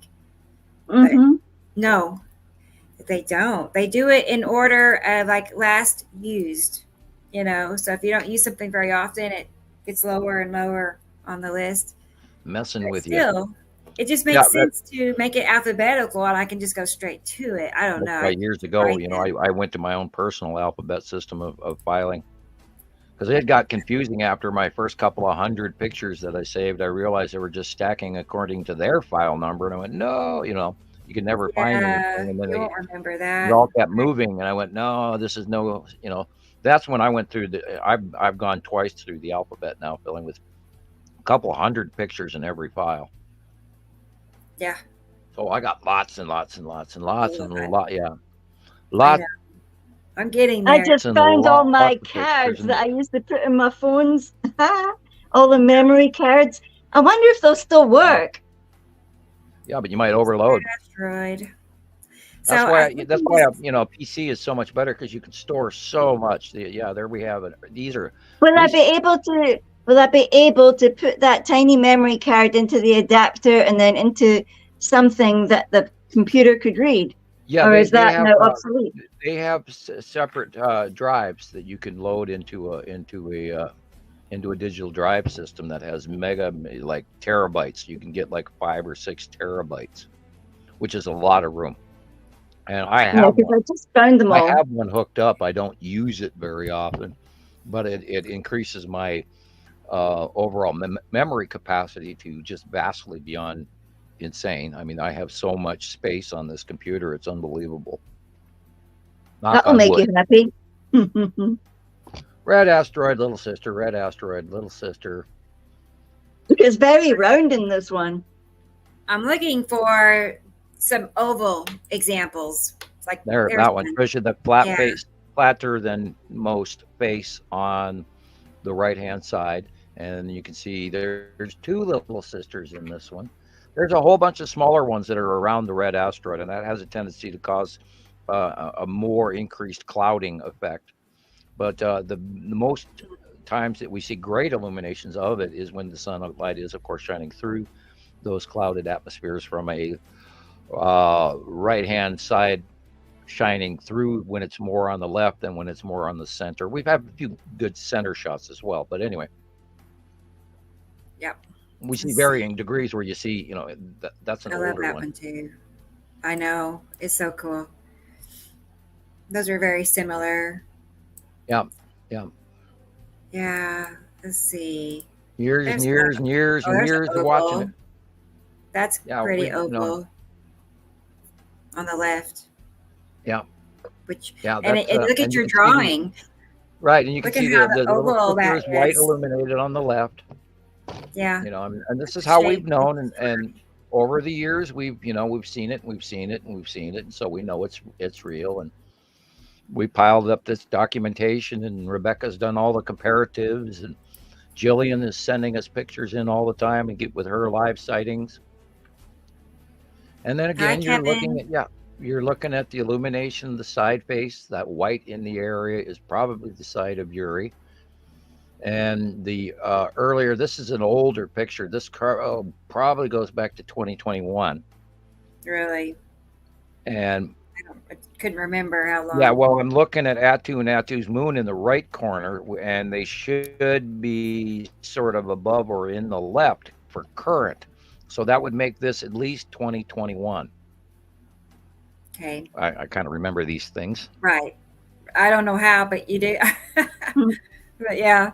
I am very, and I'm not categorize it. here, I know, it's pretty cool. but I got this, and and then this is, of course, what that person was talking about. This could easily be a Nepesity illuminated core or illuminated red asteroid. It's a top. Wait a minute. Okay, relook. Nepesity core is behind it, tipped axis with a partial snorkel going on. So this is red asteroid. All right, that's what I thought. Okay. Yeah. I think all of these. Yeah, sometimes there's stacks. Sometimes you got to include the out view of lead asteroid being behind red asteroid. The picture on the left is Nepesity core illuminated after sunset. Picture is red asteroid in front of lead asteroid with little sister and in the the dark planet circle. behind each one is the planet behind is probably right above Nepesity the in the upper horizon. half. On the right hand side picture, that's light blue area. The whole sky is planet. Is probably Nepesity. The picture on the left is Nepesity farther away, but you're seeing an illuminated open core past sunset. Yeah, like really, just our sky is the yellow and probably orange a photograph from 2019. Okay. When the open core was much smaller, because currently Nepesity is very close to us, and the open core illumination is very, very, very, very, very, very big. So it seems like if you see the red asteroid, Nepesity is probably right behind it. And the same goes for the green asteroid, because I started noticing a long time ago that every time I saw the green asteroid, Nepesity was right there. I've just noticed that. I mean, not that it can't be with other planets, but it usually is. This is the red asteroid going vertical down, and if you look in the left-hand side, you're seeing purpley and purple. Attu's moon is the dark area on the upper left, and in the bottom between the telephone wires is spiral asteroid going straight across the horizon off the deck, where red asteroid is going vertical and under orbiting Attu's moon, which shows you the difference of orbit patterns on some of these asteroids. And yet in the out view here they are, but they actually have completely separate, way apart paths from each other. But we've watched them together for years, because when they were smaller, they were all in this grouping. And I sent you that drawing of the old drawing of the hand drawing of the grouping of the object cluster groups. Go back through the I think you did. I'm going blank at the second. Let's see. Let me go back and the three grouping. I just got a special message from somebody for you guys. Oh, really? Yeah, it's from Michelle McEwen. She's down further south. And she says hi to you guys. She says, hi, Gillian. I'm watching the live show too for a change. Would you mind sending Rebecca and Sam these photos my brother in South Africa took this morning, flying from Port Elizabeth? I noticed the clouds above and below, but also a big shadow in the water. Wow. Yeah. Okay. Cool. Yeah. Can't wait. I'd love to see that. Rebecca, the drawing is right below the 2016 object cluster group photo on the PM. I scrolled back to it. Let me look and see. That's the hand drawing of the multiple object cluster groups, plural. Right. So anyway. Yeah, I don't see that I've saved it yet, but I do remember you sending that. Okay. Let me go back and get it. It's right underneath the live capture of the object cluster group back in 2016. Okay. And who was it that just asked? Oh, Joyce. Joyce was asking how she could send a picture. So here is our email address. You can do that. It's to skypics4sam@gmail.com. So if you have any pictures you'd like for us to review, that's the email address to send it to. Yeah, and if you have the ability, tag your name onto the picture prior. If you're pulling it out any of your saved information you can file, add as far as time of day, the direction, etc. That helps. What you do is you open you when you select, if you have, I don't know how phones work, but I know like laptops will probably do the same thing. But if you click on the picture and it says open or open with, if you open with Paint or Photoshop department, depending on what your system is, I'm sure Chromebook is different or something. Anyway, I open with Paint and then I will tag my pictures and then save them prior to posting. And that way you get credit for your picture, and we know it right away. Even if we don't get to it right away, that will help. But I'm not trying to slap a bunch of work on people. I'll try to stay caught up. It just depends on how. You don't have time to slap up their name before posting it. So if they want credit for their photos, I get what you're saying. That yes, Facebook all the time. If you want credit for your photo, take the time to mark the photo, especially the date, the year it was taken, and that way, if we're going to use it in the future, we can actually say, well, this is from so and so. It's taken of this information, and the date of capture was such and such. Boom! There is cross-reference information that's documentation that has a higher level of provenance and credibility, provenance, and it's also useful to us as well later, because we can reuse it and reuse it and reuse it. And like I was bombing everybody yesterday, and I'm kind of chuckling about that because I was just in an overzealous posting mood, as sometimes occurs. And I was, bombing people with all these pictures comparatives, and that's what we do. Is we've got all of these worldwide captures that show a repetitive pattern time after time of these dark bodies that are completely visible. Go ahead. That's okay. I was trying to. Hey, Gillian. We all know what this is. Yeah, I'm here. Oh no, it's okay. I didn't know you. I remember you saying you were leaving. Now, is this the one that you were talking about from Michelle? This is from Michelle. Yes. Okay, this is the one, Sam. Yeah, So, I'm drastically torn. I'm gonna say that this is. here's this. Oh no, it's different. Sorry. Yeah, that's also hers.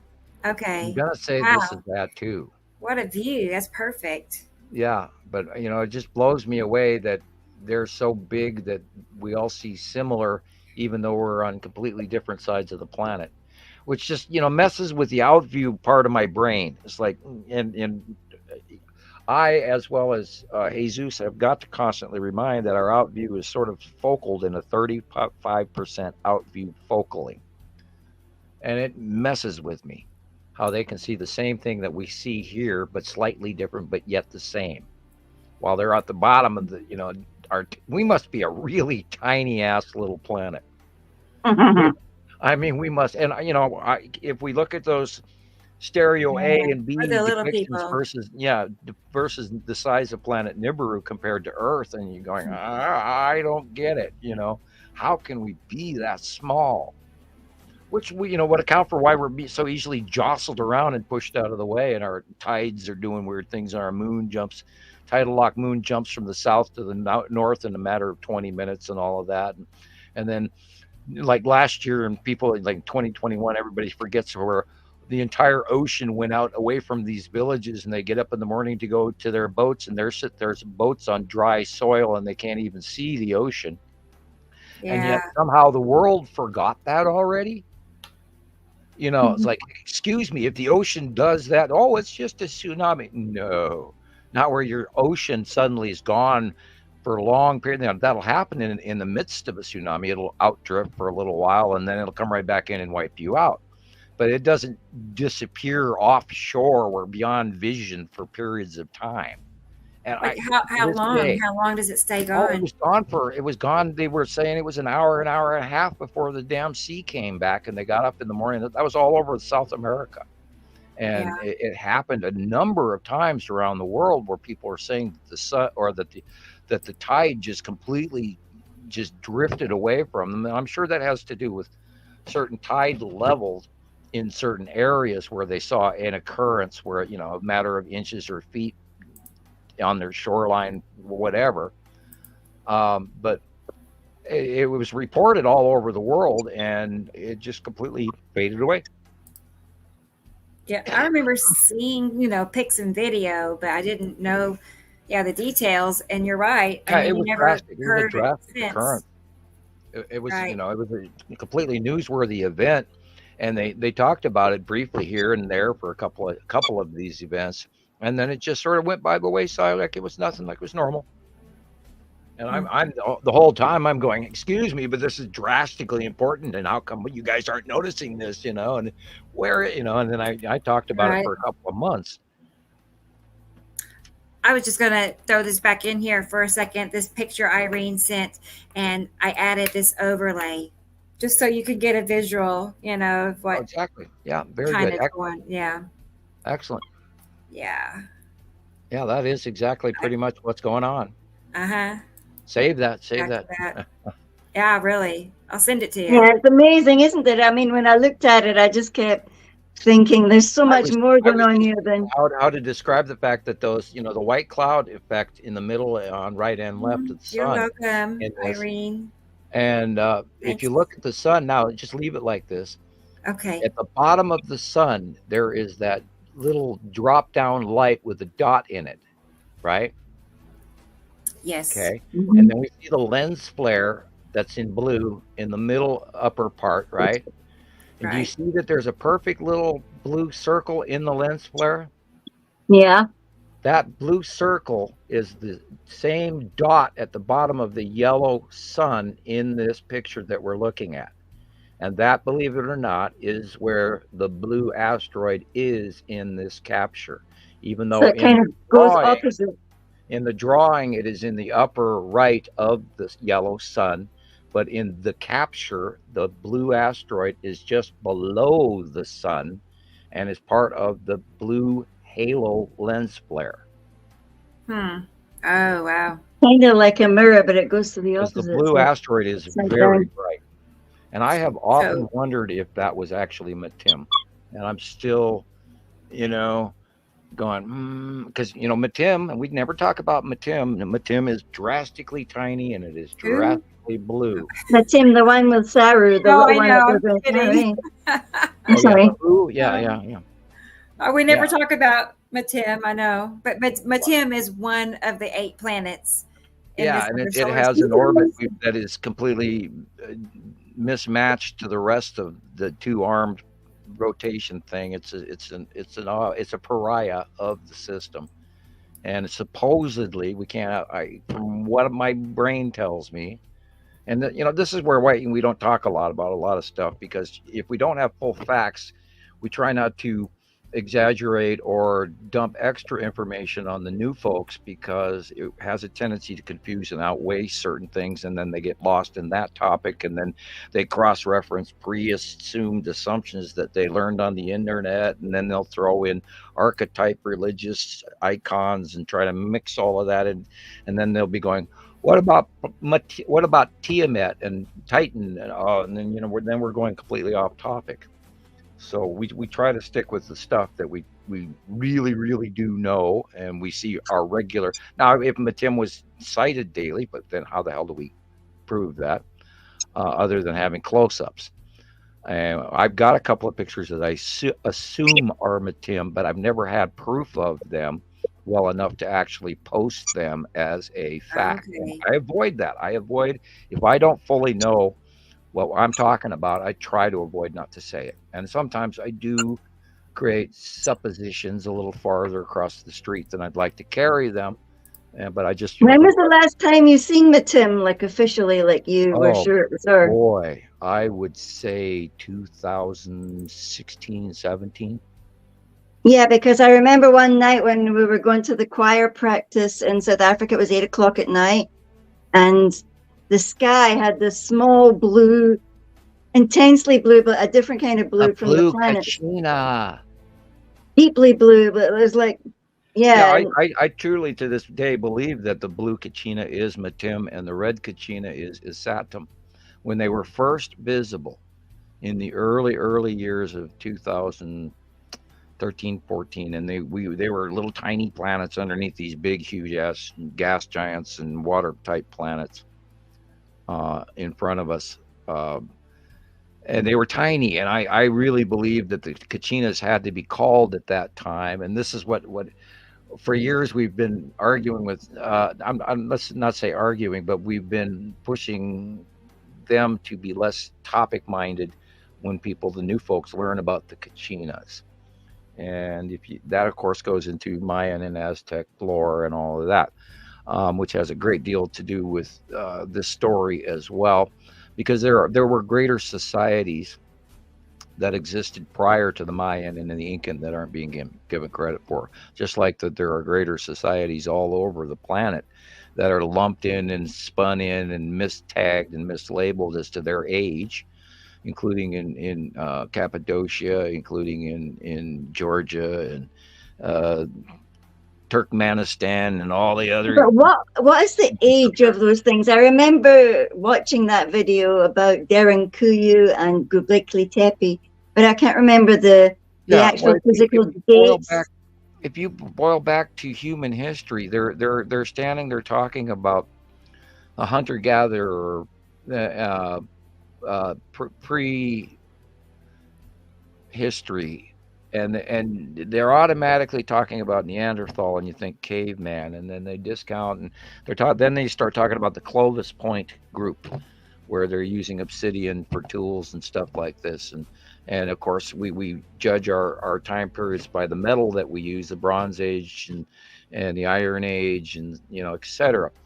And there's this big period of argument where they don't testify correctly or accurately between 50,000 years and 10,000 years, and there's this big no man's land in most sciences where they try to avoid connecting X date with X date.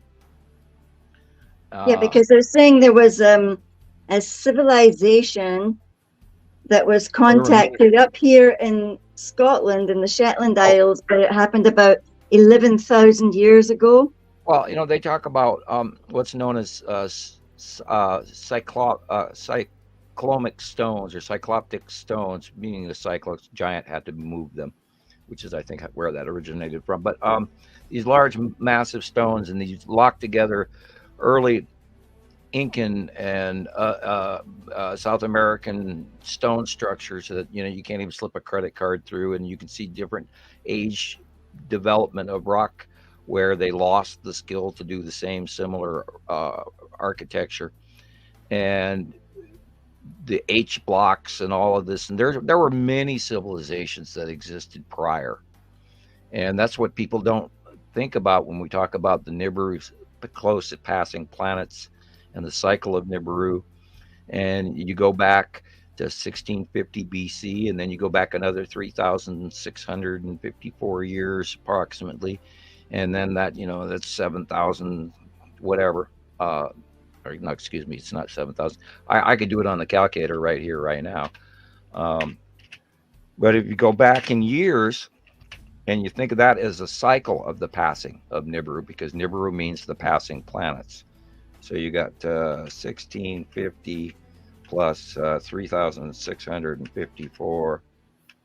That ends up to being 5,304 BC, and then 3,654 years before that, it would be 8,958 BCE, approximately. And you got to remember that there have been cycle after cycle after cycle, and I don't think our history is recorded properly.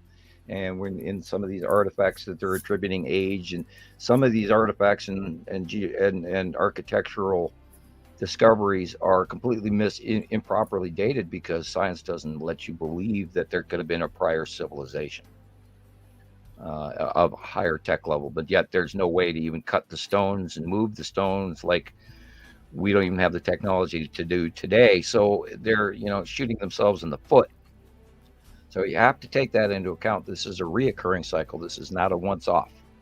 And yeah, long story short, back to the end of the beginning of the topic of the circle. Here we go. There's multiple. So it's not the end of the world. We hear that a lot. No, it's the end just of the the world. everything Obviously, for it's a small not. period of time, and we're about to go into a climate change situation, which has happened every time this happens. We go into major climate change, and of course, here's a reason why, because a second star got here. And when that second star got here, that's attached to this other group of planets, because they can't live without their own star. They have to have daylight and plant growth and, all the normal things. And when that second star... look at that stunning video. All of a sudden, all of the climatology change figures that the mathematicians and the climatology scientists had worked out, suddenly it has gone way past anything we figured. Well, that's because this second star got here in 2011, and it changed all the planets, all the normal planets tipped, all of them. The axes on every one of our planets in the solar system all tipped, and then we saw the backflow CME connection between the two stars as of 2012, and you can go look that up. That's why I give out these dates and stuff.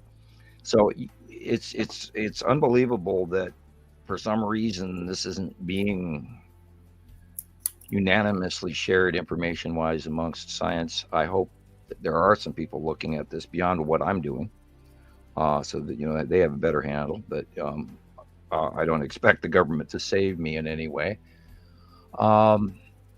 But we have to think in a larger scale and connectivity of the overall binary solar system, being that the two sets of planets are so drastically close, like two ships passing in the night.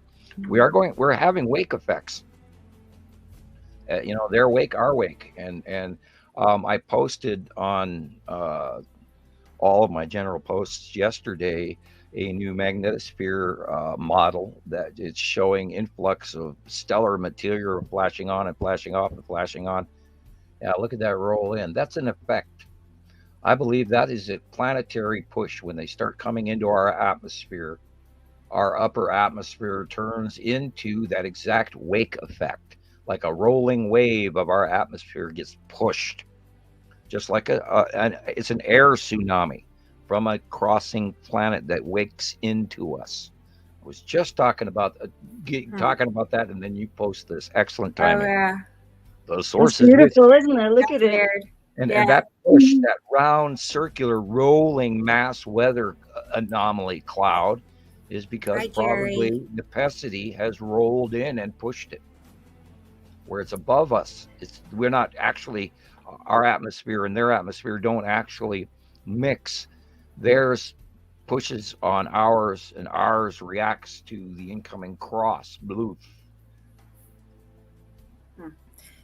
Jerry's here, Sam. Hi, Jerry. Hey, Jerry. Yeah.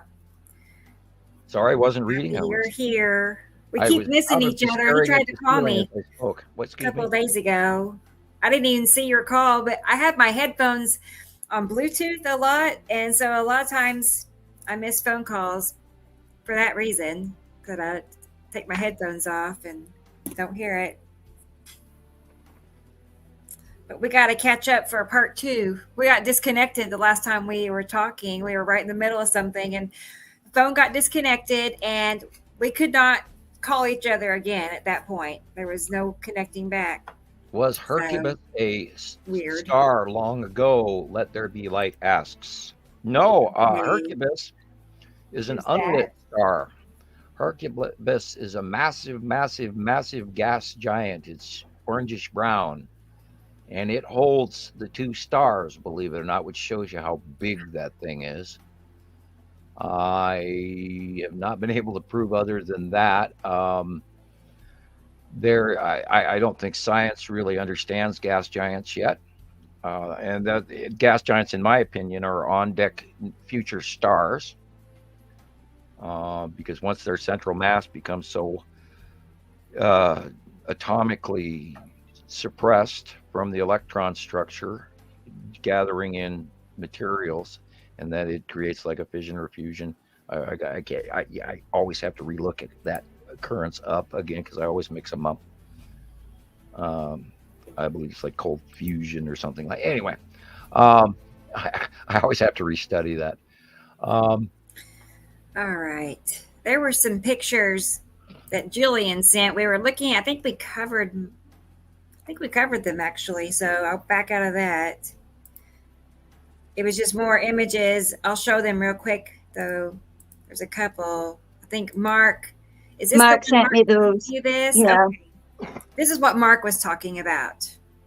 And this is today. The 30th of December. That's pretty massive. Yeah. Goodness sakes.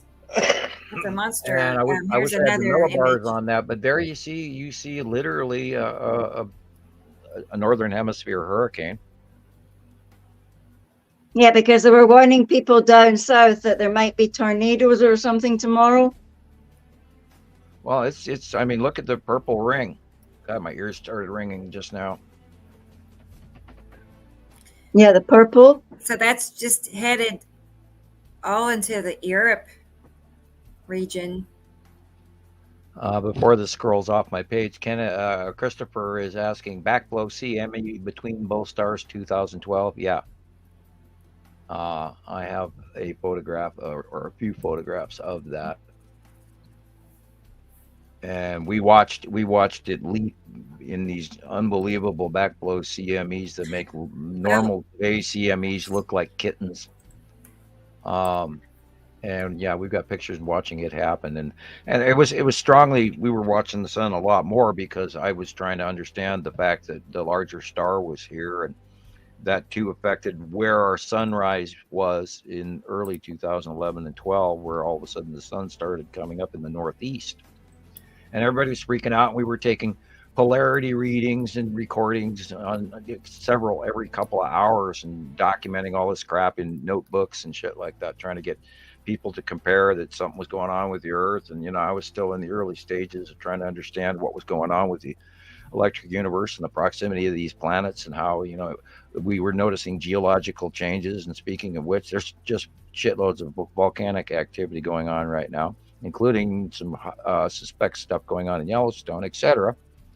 And there's new volcanoes burping up on the west coast of California offshore, as well as one underground in the Oregon area offshore. And so there's all kinds of really weird, crazy shit going on, including the star activity. Yeah, and well, there's a large coronal hole that is on their way probably to Earth facing any time now. And I just hope that its conductivity doesn't mix and blend, where you get the positive and the negative umbria that join in and create a coronal mass ejection from a very large open coronal hole. And you should always spend a little time studying how the stars work. I automatically assume everybody knows that, but I was going to say I don't either. Yeah, I'm sorry. I don't. Yeah, how they work. I studied this a long. I did my homework. You guys, come on, catch up. I'm teasing. I'm being a little quiet. Big cup of coffee there, and about half a can of Coca-Cola, and I've lost my mind, off into Joker land or something. I'm just adding some pictures from the. Maybe it's lack of oxygen in this room. I've had the door closed for a while. I'm kidding. A sealed room, a padded room. Is it padded, Sam? Yeah, and that big white long sleeve sweater with the buckles on the end on the wrists. Yeah. Yeah, is that your favorite? Yeah. Well, very comfy. Yeah, they bring it to me every day on schedule. Thank you, after Sammy. breakfast. Sammy gave us a donation, Sam. Yay, thank you very much. Thank you. Really appreciate that very much, really. Yeah, Rebecca wants to go up to a stand-up computer system. And then, then we'll hire your... Hey, where's our announcer? Is he on vacation before he works? What? The announcer. We actually did record some recordings, and neither one of us were really happy with it. So I need him to, there's some changes I wanted to make after he had done it. You could steal a couple of seconds off the beginning of a radio wasteland. What's this? What's this, ladies? Remember that startup? No. I don't remember that one. On the Radio Wasteland series Yeah. that I did.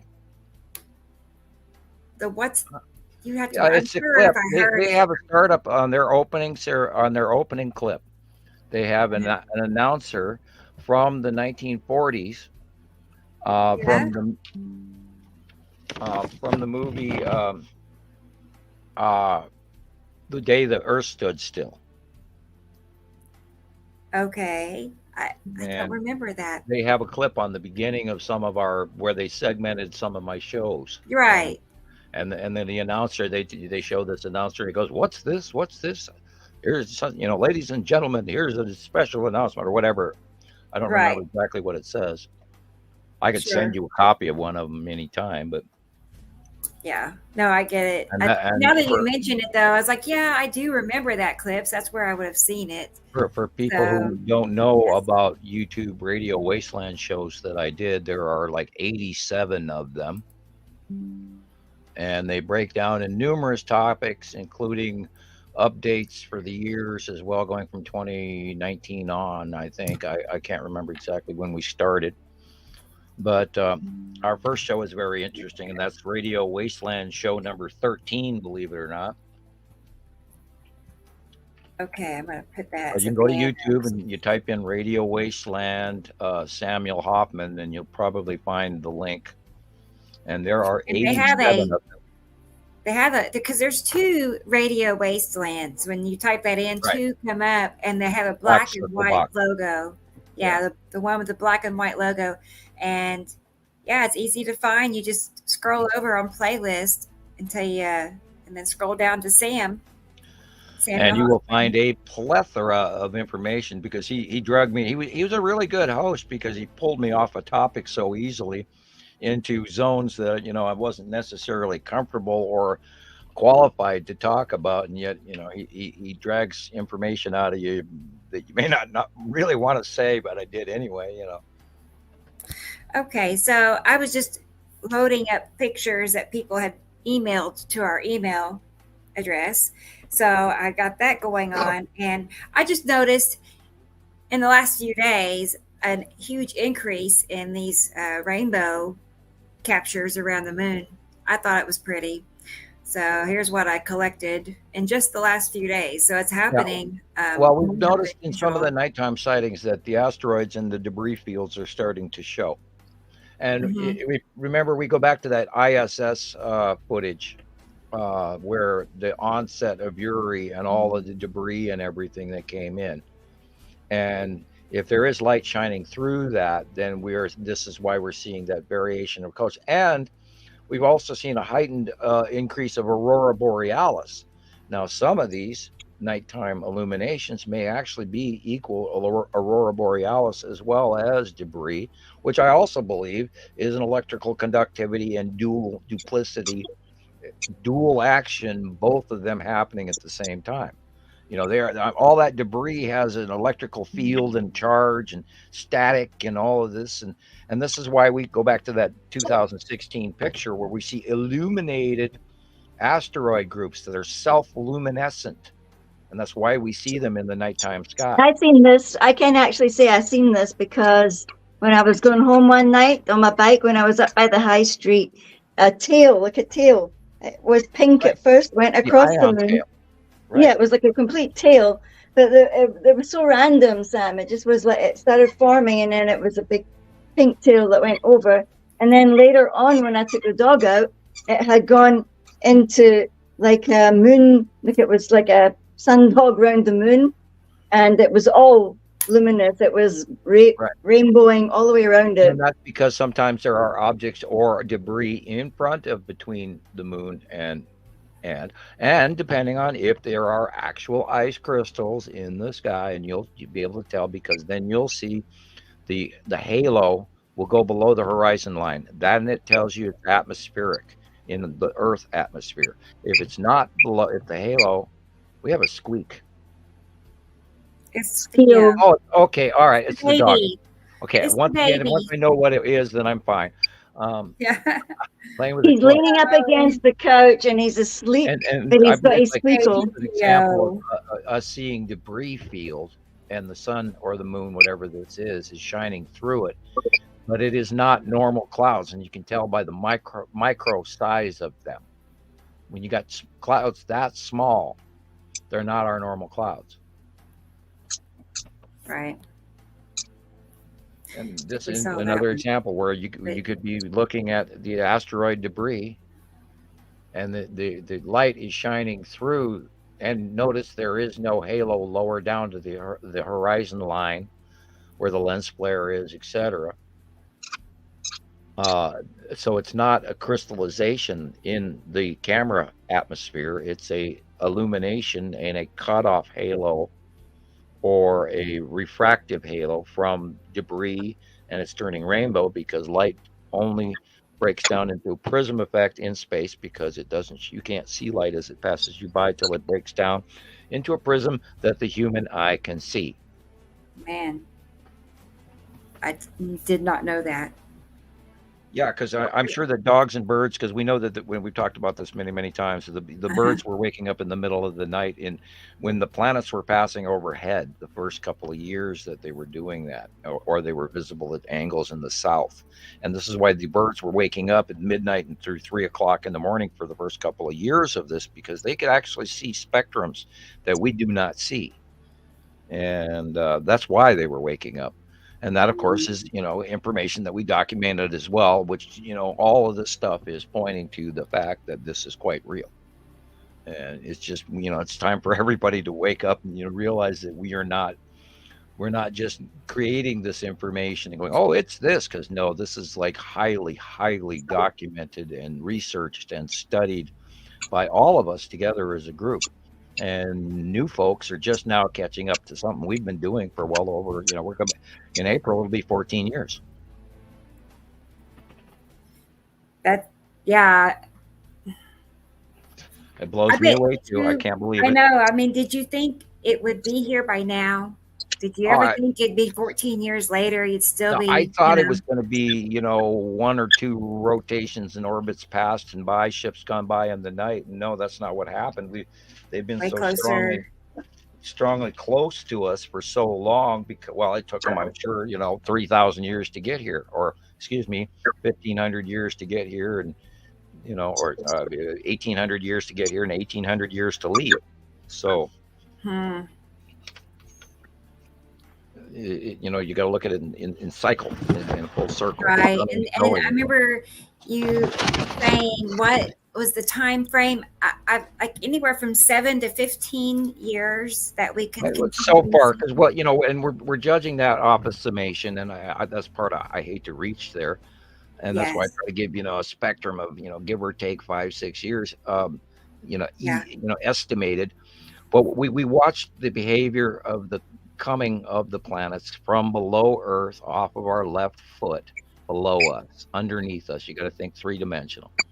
And it has risen up in front of us to where, as of 2018, 2019, 2020, the first planet started to orbit over the top of Earth from a lower axis to the where they were visible in the northern hemisphere, come 214, 215, 216, 217, and they rose up and they got closer and closer.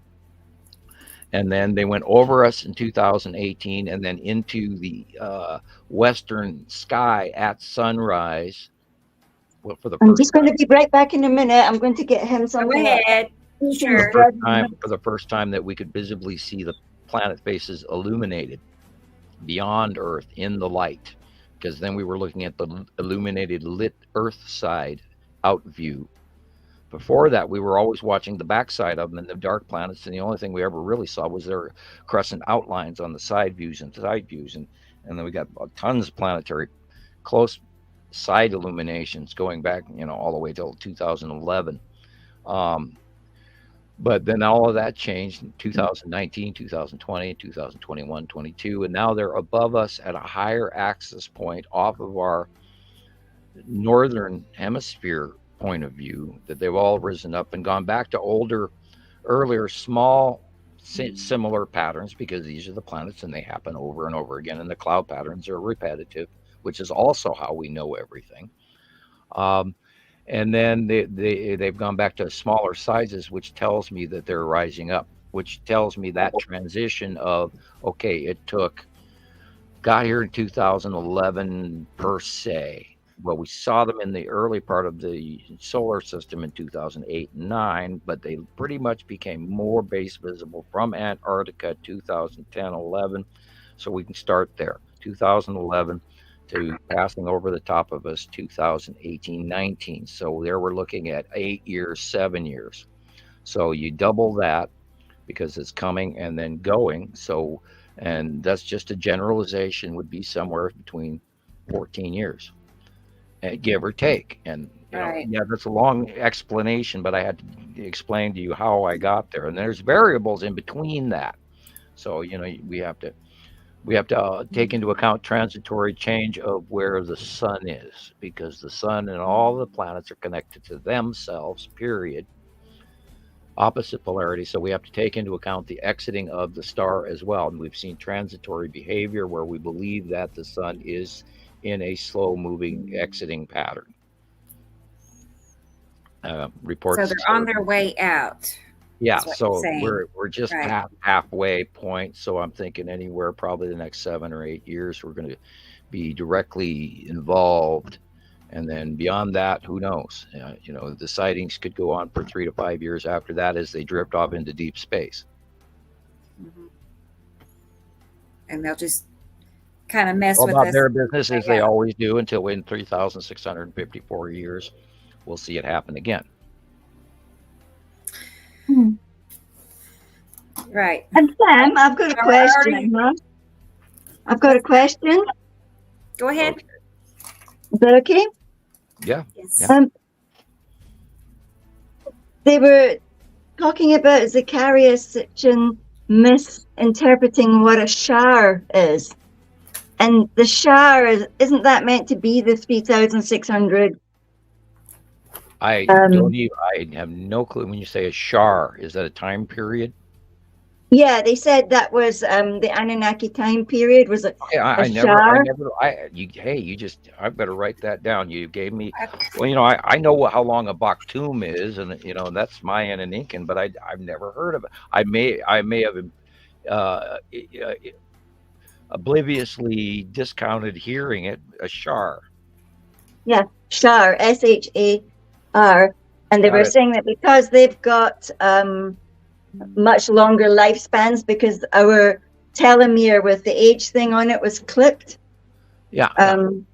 They talk about. From what I understand, the average lifespan is like 2,000 years. But then, that depends on which race you're talking about. So I do.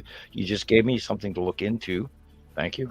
There's a whole bunch of new Anunnaki videos out that are downlisted. If you go to YouTube and you type in Nibiru Followers Anonymous. Yeah, where are those coming from? It's very interesting. I suddenly got a whole bunch of people that have studied some real cool stuff, but still don't have all the answers. There's also a dude called Robert Zephyr, but there's also, he was more inclined to be studying, I think, the bloodlines and things like that, where the different races came from. But Zacharias Sitchin would talk more about the person's name being Ziasudra. And I remember reading in the Atrahasis, it was talking about the epic of creation from an Anunnaki point of view. They were talking about it depends on where you get your information for, and this is why I say, always go for at least three sources, and then take the information from the three and try to ballpark it in the middle.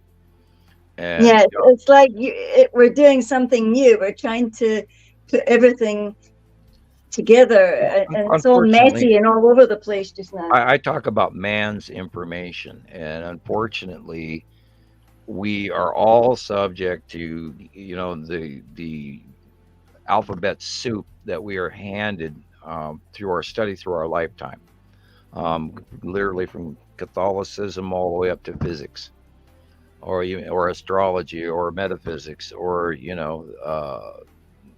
religion, all kinds of things, including to what magic is or magic isn't. or meditation or enlightenment or all of that stuff. It depends on your information source. And what I specialize in the fact is that, I'm Mr. I can't believe a thing anyone tells me ever, from you name it to you name it, all the way up the spectrum. And I'm centrally minded to question everything. And then this is what I ponder, all kinds of crazy shit and study stuff so I can have these answers. And a lot of people have a tendency to say, well, this is accepted knowledge that I've been taught in school. And when I have the conversations with people about the binary solar system or the multi-planets, they go, well, that's beyond what I was ever educated. And then they shut the door. And that door has never been there for me. I've never had that door, which has also made me a very large pain in the ass to every teacher that I ever had. And like I've said in other shows, I was kicked out of every school I ever went to, at least once. Some of them a few times. And I was even kicked out of government. Here you go. I actually removed myself voluntarily. Did not want to work for them, thank you. But I was recruited. And, slapped with a 30-year non-disclosure agreement. And then when that ended, it doesn't mean I'm, no longer paid attention to. But I was drastically discounted then. And then when Reagan came into office, it was literally the last time I had any major contact with anyone. So with the exception of extraterrestrials, which is another entirely different story. So. Right. You got a lot of stories. Christopher dun. was talking about how fascinating it all is, and it really is. I mean, all the different stories, when you describe it, I can see it playing out. It could be a great movie, like a sequel. Oh, I'm that pain in the ass child, teenager that has a mind that is flying 350 miles an hour. I drove my parents nuts. My brothers and sisters are slightly jealous of me, and yet at the same time have discounted me long ago as being freaking nuts. Right. And they don't get me. And I grew up, in the hippie zone up here in Montana, and being a mountain boy, and then, and being around cattle and all that crap. And I wrote a stupid paper for my advanced chemistry class, my junior year of high school, where I wrote a paper saying we had to have a binary 2-star system, which would account for why the aberration in the orbitation of planet Neptune existed, and where the whole discussion over Planet X and worlds of collision and what Einstein did. And I said, and I also got accused of cheating in class. So I said, give me any equation you want to in the world, and give me Einstein's equation. I was joking. It's a joke that has haunted me my entire life afterwards, because I solved some equations that Einstein could never solve through my own point of view. And, because I took the basics of these equations and I just went on the chalkboard in front of the whole class, in front of an adjoining professor. And he was feverishly writing it all down on a chalkboard, and you could hear he was almost breaking the pencil. The man, he was so intensely writing this down that you could hear that pencil squeak. And he's sweating. And I remember profusely noticing that this man was sweating. And it took me many years to actually figure out why he was sweating, because I did some pretty interesting stuff that nobody else could do. And I'm not trying to brag about that, but, and this is, of course, why I was talked to later on by the government and forced into the 30-year non-disclosure agreement once I was given other information. And then later on, I had another faction come to visit me, and probably they were a little freaked out, and they told me who I was in their books. And they were from the future, and I mean, that sounds like a freaking joke from hell right there, And I don't even believe it to this day, and yet I have no choice. And here it is, 25 or so years later. Did you ever think you were just dreaming it? Yeah, I did, and that's part of what I first started doing when I first got this, and Google and everything finally, got their shit together.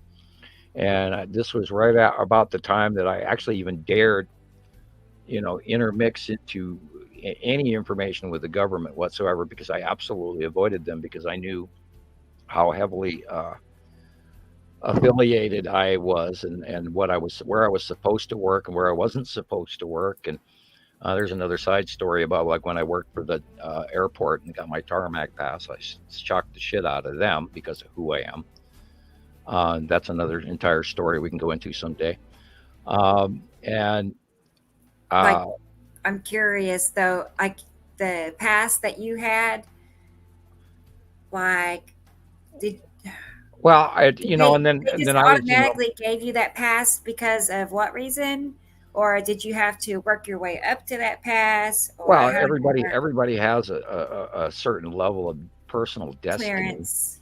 Okay. I just was, and this Pleiadian that I did speak to face to face in the mid '80s, told me all this background information then, and I mean, a huge portion of it to this day has come true, and it's beyond reality, and how accurate he was. And so therefore, I mean, it's not like he was making this shit up. They had a direct somehow link to information that was yet to come. And, if you take into account that they're quote unquote, or can be from the future, because they can travel through time at will. And they showed me that on the deck of their ship. And this is how we do it. And there's the machine that does it. And I'm going, okay. I understand some of it, not all of it. And I mean, I was dumped with so much information that God Christ, if I'd had a notebook at this, we'd be even having a completely different conversation, because I was trying to retain this crap that I'm being handed. And it's very uncomfortable to learn about yourself when there's some negatives going on. And I was given information, including some of these negatives. And this is where I started getting uncomfortable and started arguing with the man that, how the hell do you know this, blah, blah, blah. And you never argue with a higher supreme being. A higher race. Dumb, stupid, I don't recommend it. But Sam, that pain in the ass. And so how did he react? Like, did he have... he was highly patient with me, and he was a younger guy by his race standard, and he asked me to refer to him as the student, because to pronounce his name would be an insult.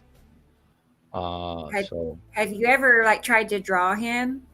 No, I never. When you have PTSD in certain events, you try not to visit them. You don't want to. Yeah, there's parts of my life that I would absolutely rather forget, and yet I'm sure there's quite a bit that I have forgotten, including the memory issues with the government and all of that. And that's why that was part of the topic. I actually went in and started searching into Library of Congress information about the Far-Seeing Project, which I can now mention publicly because it is declassified, and Major Ed Dames and all of that. And that's where the Far-Seeing Project, and this is where my ability to remote view, far-see, psychic skills, whatever you want to chalk up to it as being, which I'm even a superior skeptic of in certain ways. And yet I've got two very good examples of us live here as co-hosts tonight to say that they have actually seen me do this. Correct, ladies? Mm-hmm. And then that's fine. You can go and say more than well, right, you're talking about your drawings. The validity of how we do this is because I'm good at what I can do. I'm speechless. I mean, really, I can't really just put it into words exactly how accurate they are. That's what. Has he also told you what you were eating or doing, or what you were holding, or something important in your life? Or no. Well, I sometimes answer people before they ask questions, and they a lot. Yeah, he actually says things, and you were just wondering. Right. You were just not even forming the question. It was just a picture in your brain yet. Because that's true. And I think, and this is, I mean, I went to neurologists, and they just, said, well, here, let's write you this prescription and slow you down to the rest of the world. And I went, no, thank you. And I just run at super speed, and I think, and I have a very, very, I'm not going to brag, but I have a Sheldon Cooper-esque IQ ratio, and it is government rated. And I'm not trying to brag, because I threw that the moment they handed me that information, I dropped that in the waste paper basket, thinking that it was normal. I thought everybody was smart. For God, the first 20 some odd years after writing my paper and doing the equations that I was paid attention to for, I thought it was just generic. I thought everybody could pretty much do that. And I really didn't see the magnitude of what I had done, or even the level of attention that I received for it. I sort of blew it off, and they sort of suppressed it as well when they were trying to communicate with me.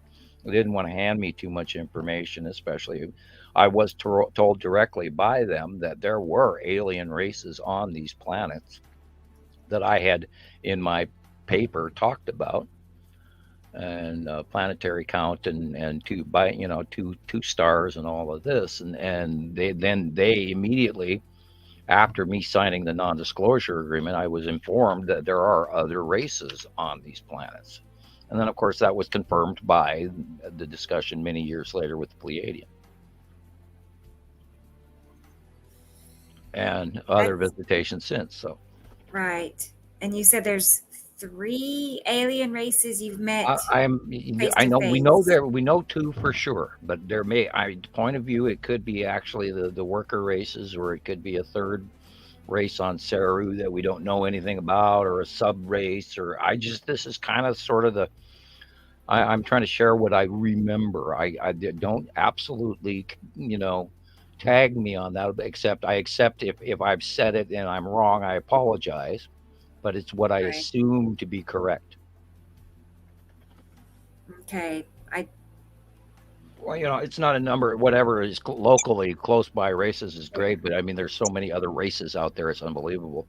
Right. I mean, all you have to do is you just even mention skinwalkers or Bigfoot or anything like that, and it shows you, or mermaids, which we know there are also mermaids, and there are sea people, and that was proven by the National Oceanic Aeronautical Administration, NOAA, when a series of scientists within about 2008 through 11, I believe, all quit, and a whole mass quitting because they wanted to publish that information that sea people had been washing on shore. Wild. That must be where they got that story, the man from Atlantis, from. Remember when we were kids, like all of us? We know there's multiple life forms under the Arctic that we don't even know about just now even, and we know that new things are melting out of the ice in Antarctica, and we know that there's all these new archaeological discoveries that completely blow the doors off of conventional empirical British science, and these small phylums that everything's been classified and put into are now the doors are opened, and there's vastly important information sitting on shelves all over the planet in museums that are disconnected, and because one scientist or another was completely discounted because they didn't dare or never allowed to talk about their actual science that they've discovered, which is exactly what we're doing.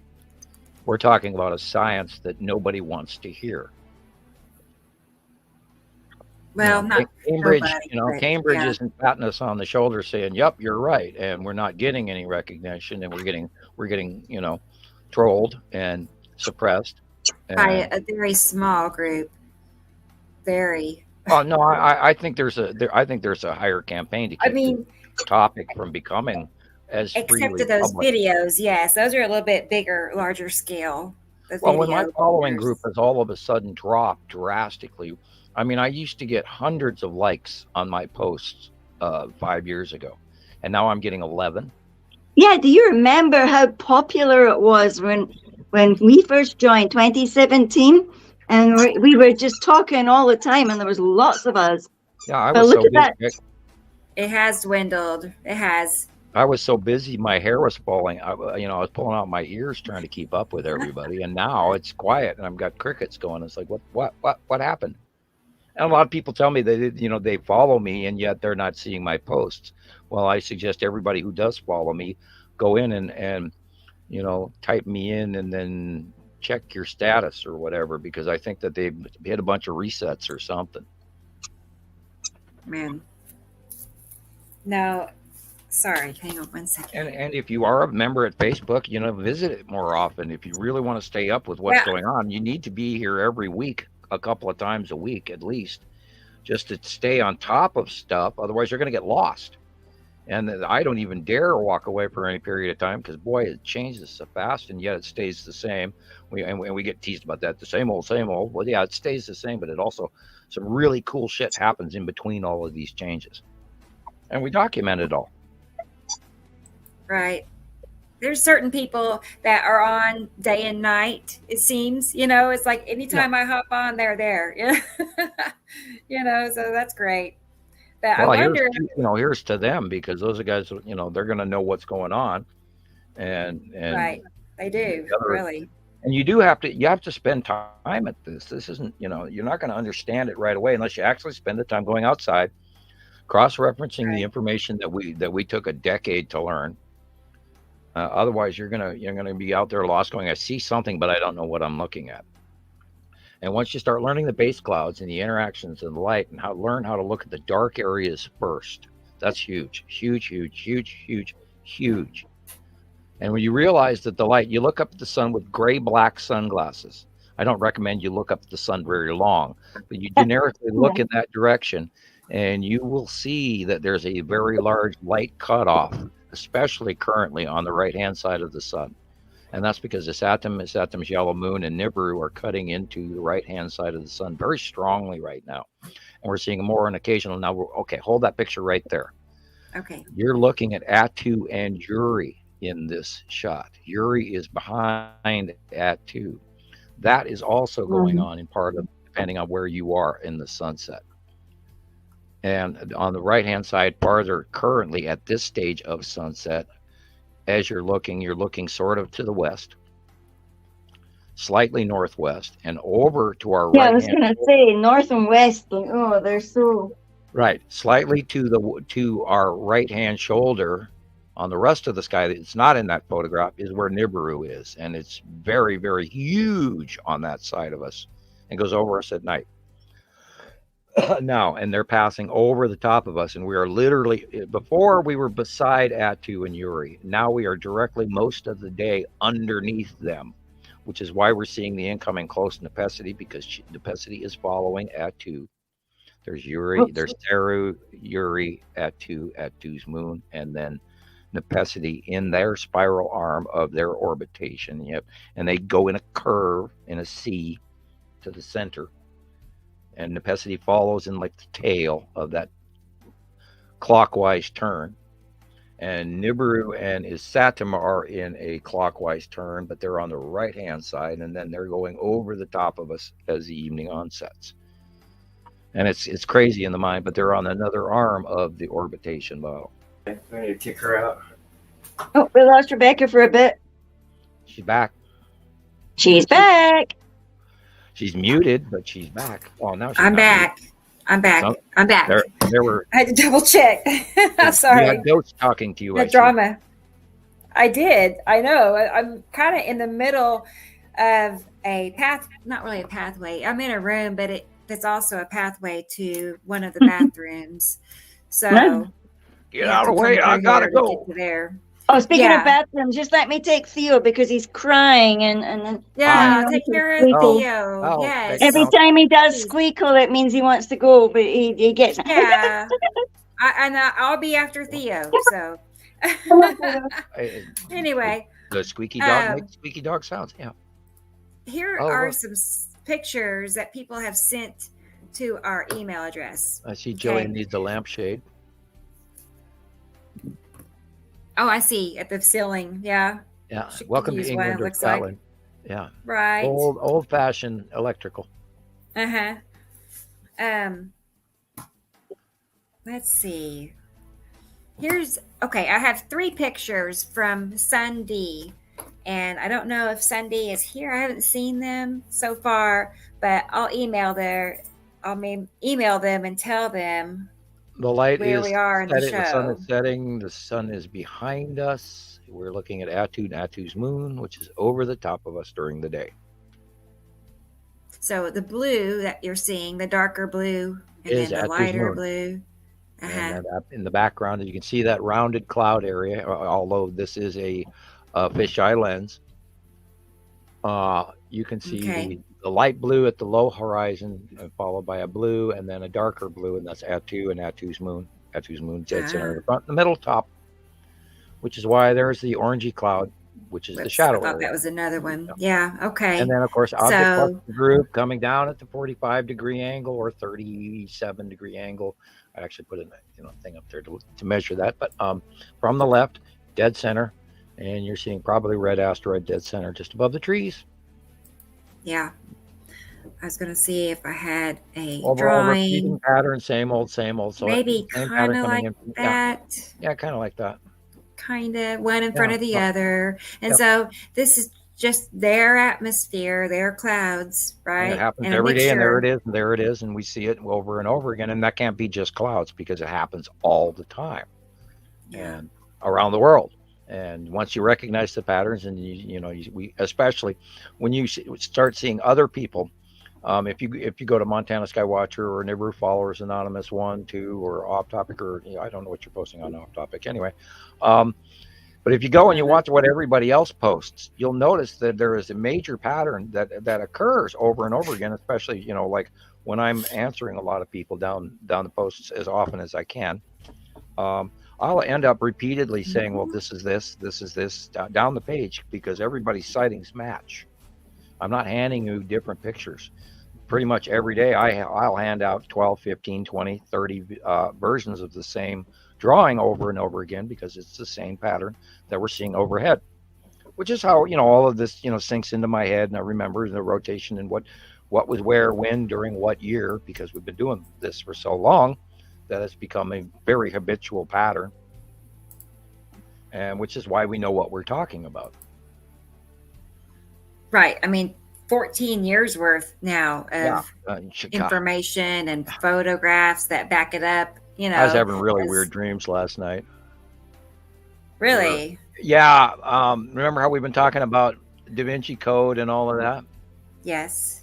Okay. Well, I had a mixed Da Vinci Code / National Treasure dream where I'm walking through religious sites, with, old churches and altars. And then I'm walking over the top of walking decks above roofs looking for other, and it was really a cross between Da Vinci Code and National Treasure all at the same time. Oh boy. I was reminded of that dream just now, and I was like, okay. Yeah, well, I had a dream. I mean, I don't remember my dreams regular. I don't usually either.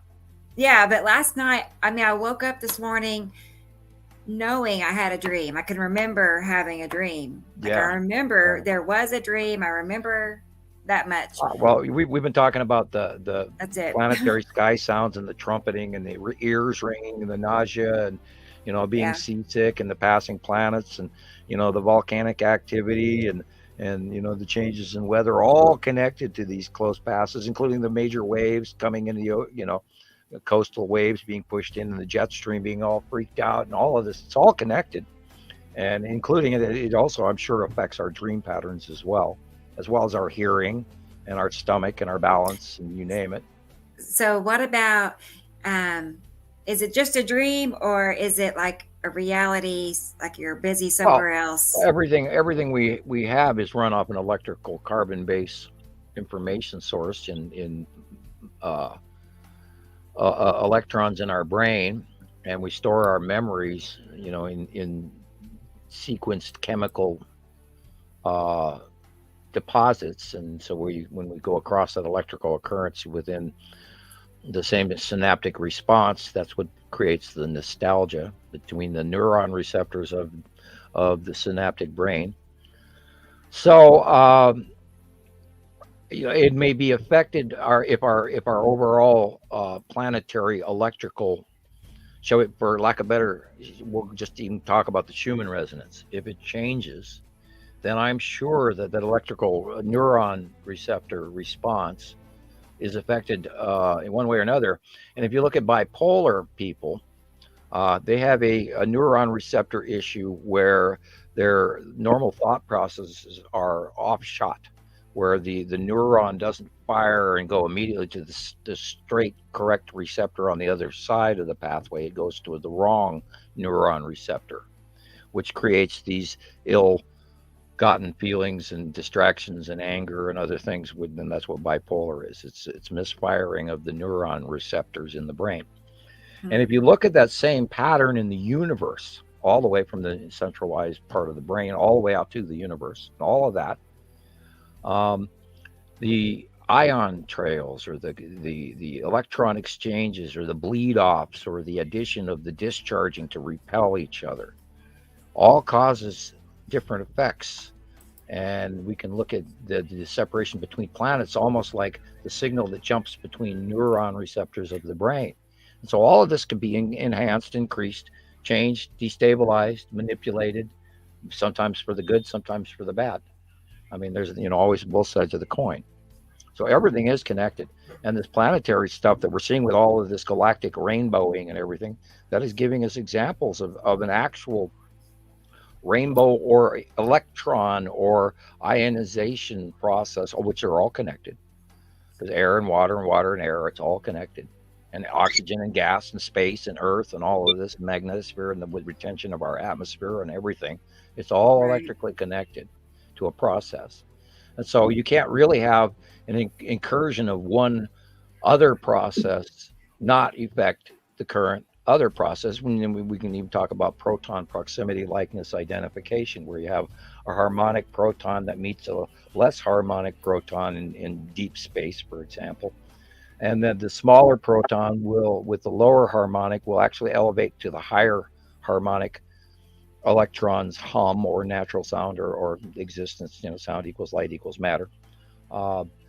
And so I think a lot of that is we're being affected by Nibiru. I think we're being transitioned. I think we're being more electrified, which would account for why our volcanic magma chambers and everything are all reacting differently, and Teutonic plate, gravitational, electrogravitational, plasmatic behavior, electrical plasmatic behavior, base chemistry, subatomic chemistry, all will be affected.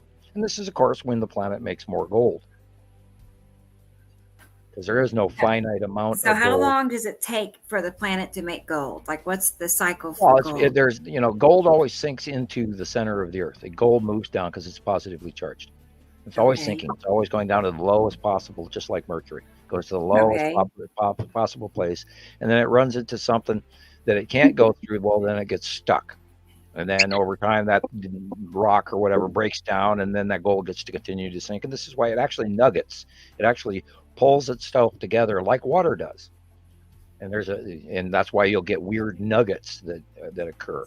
And it has to do with tectonic plate and fracture formation movement amongst each other, plates rubbing together, and water and steam and all of this is a chemistry equation. Then all of a sudden it's electrified and goes and zorches, and then it's like a welding slag. It's a byproduct, and it separates into crystallizations as it cools, etc. And you'll have silver, you'll have lead, you'll have mercury, you'll have gold, you'll have, host rock would be granite between, but these two granite things they're breaking the feldspar, and it subatomically releases all of this energy because the immense pressures are pushing. So you're creating chemistry.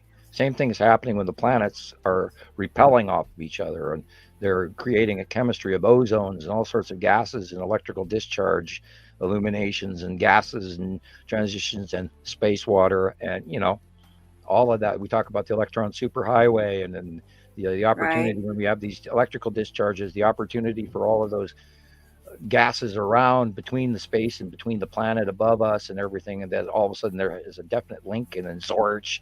And so there's a very large possibility that the planetary by close passing has a great deal to do with the amount of water in our atmosphere, as well as the planetary boil off, because we know that last year there was a lot of rivers around the world that dried up. And where did all that water go?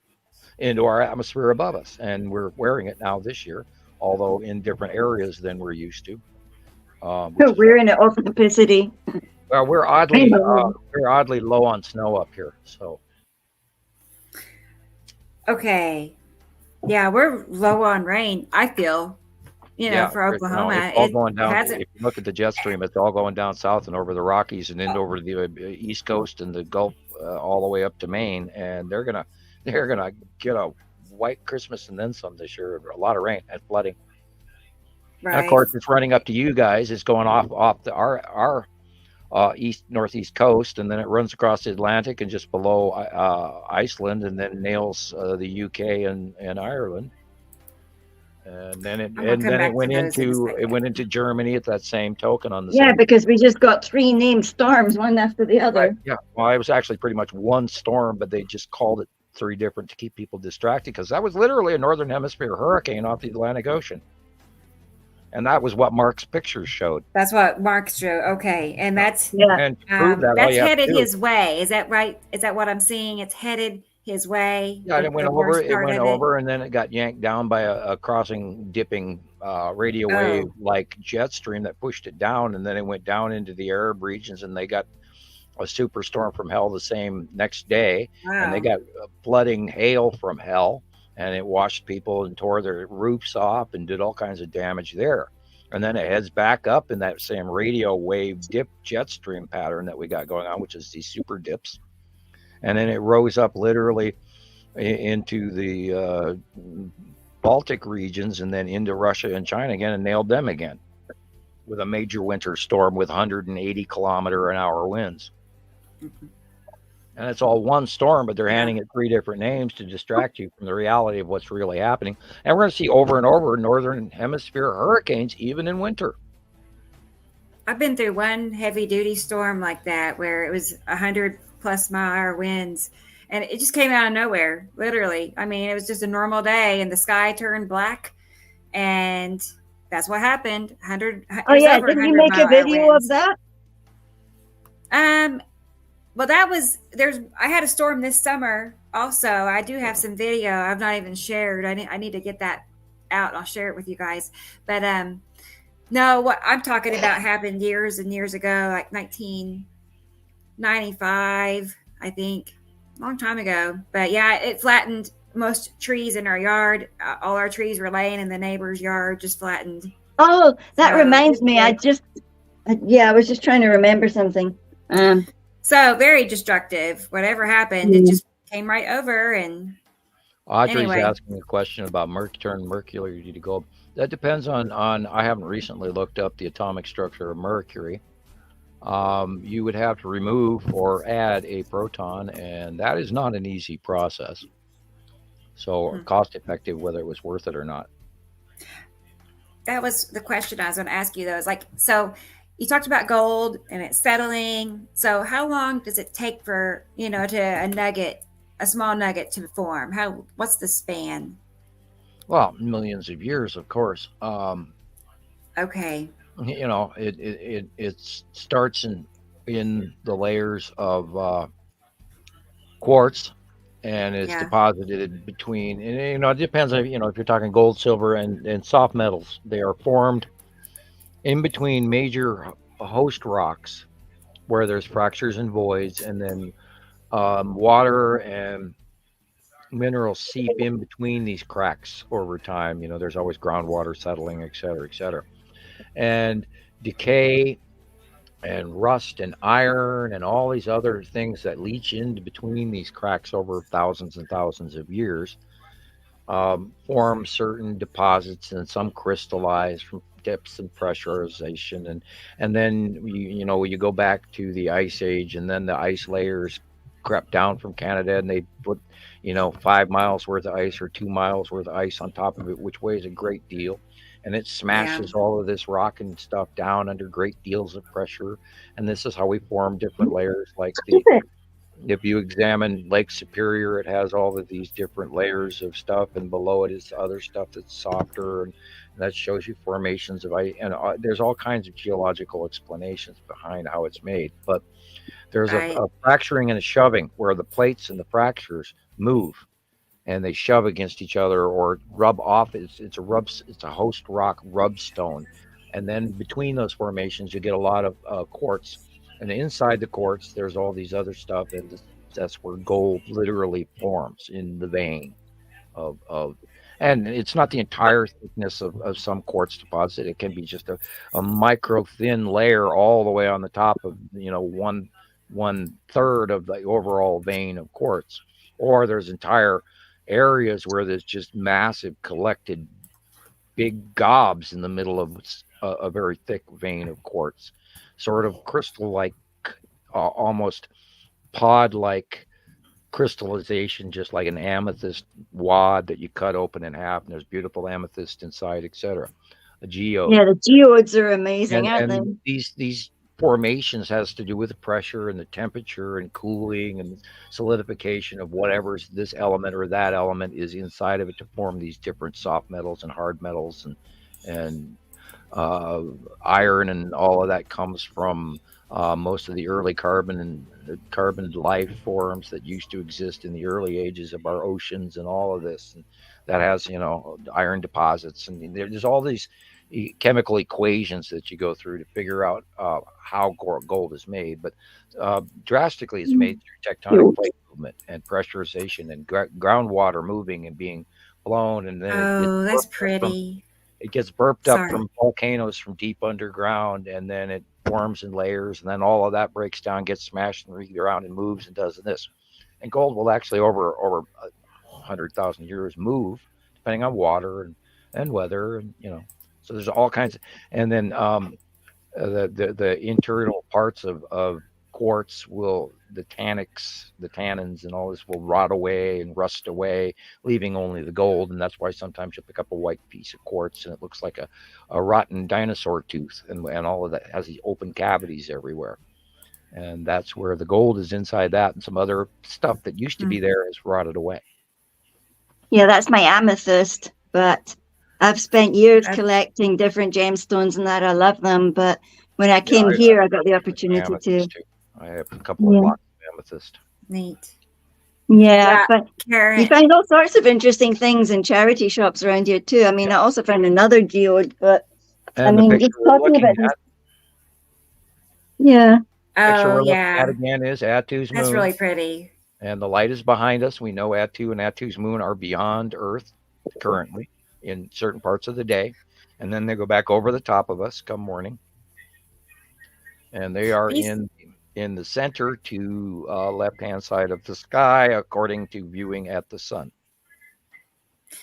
And this series of pictures that I'm working on right now is from Christopher, and he had a question. He's asking, where is Christopher? Where does he stay? He lives in Nevada, in Las Vegas. Oh, that's right. Yes. Can you explain to us what these let's see. Well, I can definitely tell you they're not the Borg. What are they? They're not what? They're another race, and I have an idea who.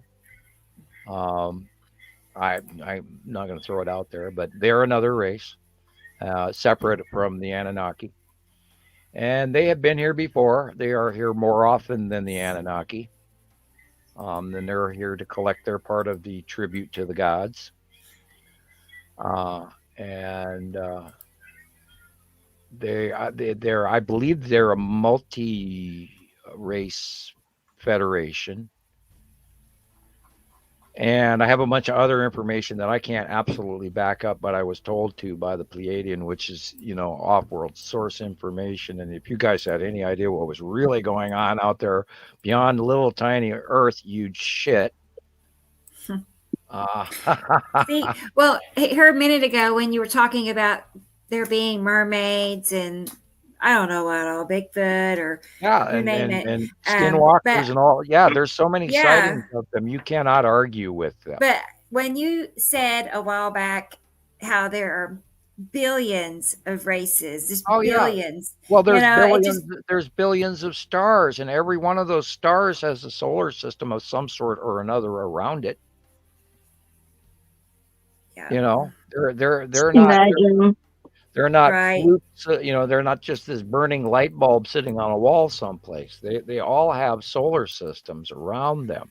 And each Goldilocks zone around whatever star or two stars, because most solar systems have 2, 3, 4 stars, and they can all be these conglomerate groups with intersecting and interacting galactic structures as planets, which are positively charged, and asteroids or moons, which are negatively charged, and electrons, which are the gas giants, and it's an atomic structure. They're not We don't live in a Einstein galactic bunch of rocks that float around our star that are going to get pulled in over time, and yet dark matter holds us out, and so we don't have it. But we don't know what dark matter is, but we're looking for it.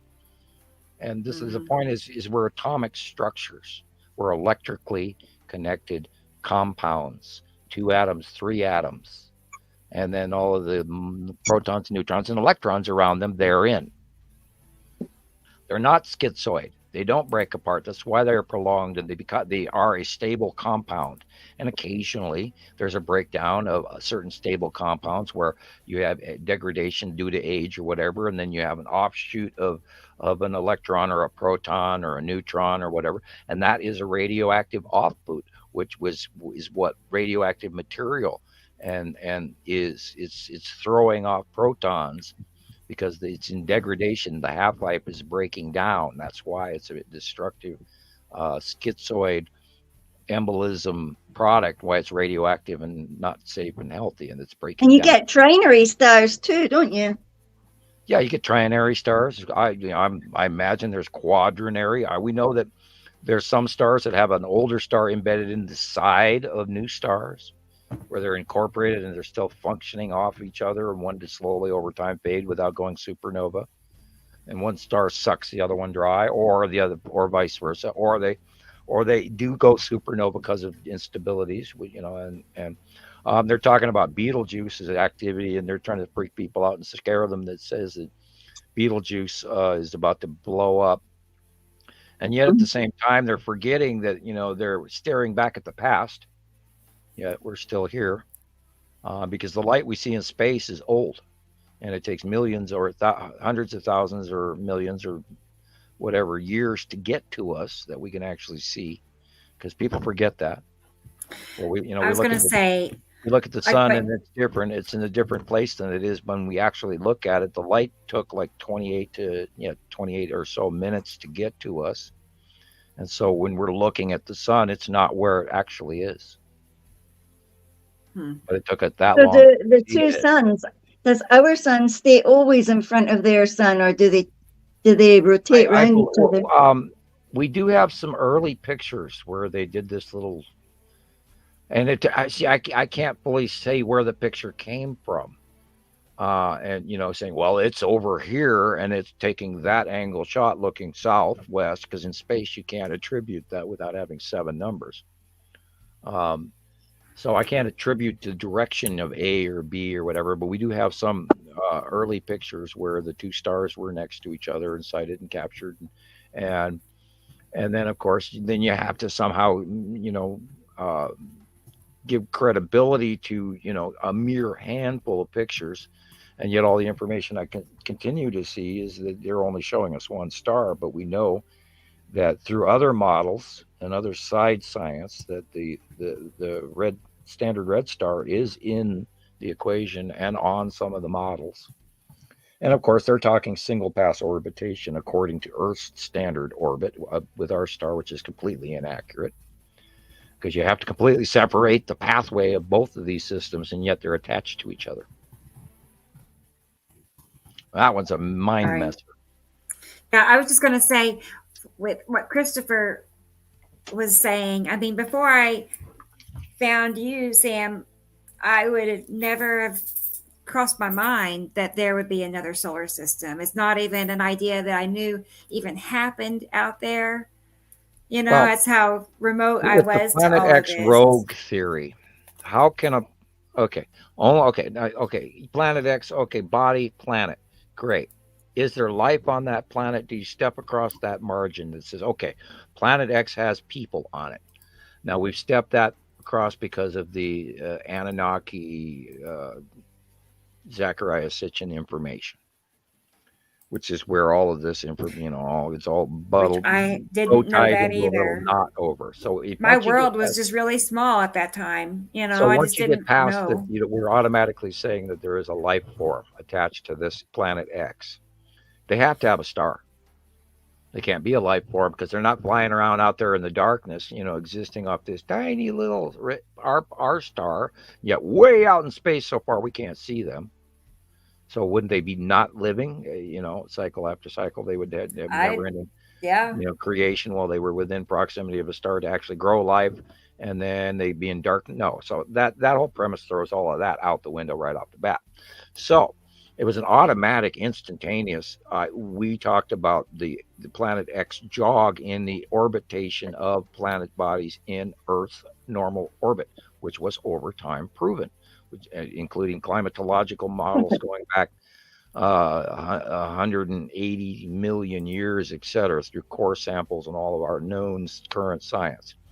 So we know that we have oscillations of our orbit, which causes multiple different effects. And we know that's caused by something.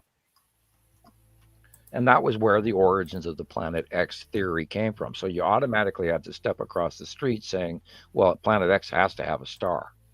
And well, with every star, there's a solar system.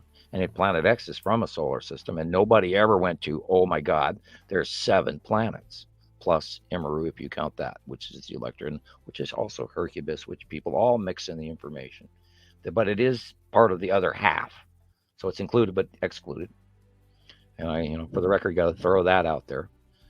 So it's hard to ponder. And yes, you know, you're talking 3 steps up into the book of Crazy Town, riding the crazy train, talking about something that we have been taught does not exist. And we're a tiny separate solar system living out here by ourselves with nobody else. And yet Planet X is going to go by us. Okay, bye. It was there. Did you see it? Wow. And now it's gone.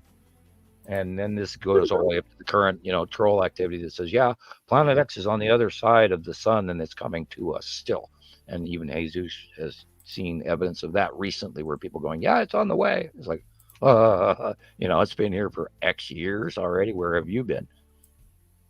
Right. But they hold people in that suspension mode. You know, I've noticed that among other topics as well, not just Nibiru, but they like to keep people in suspense. It's on its way. It's going to happen. Yeah, it's red. When in reality, it's happening right now. It's already here. It's happening. The wing destroyer. Yeah, no, you know, I mean, it's semi-accurate, but it's an enveloping, and it's actually fear porn, and it really is.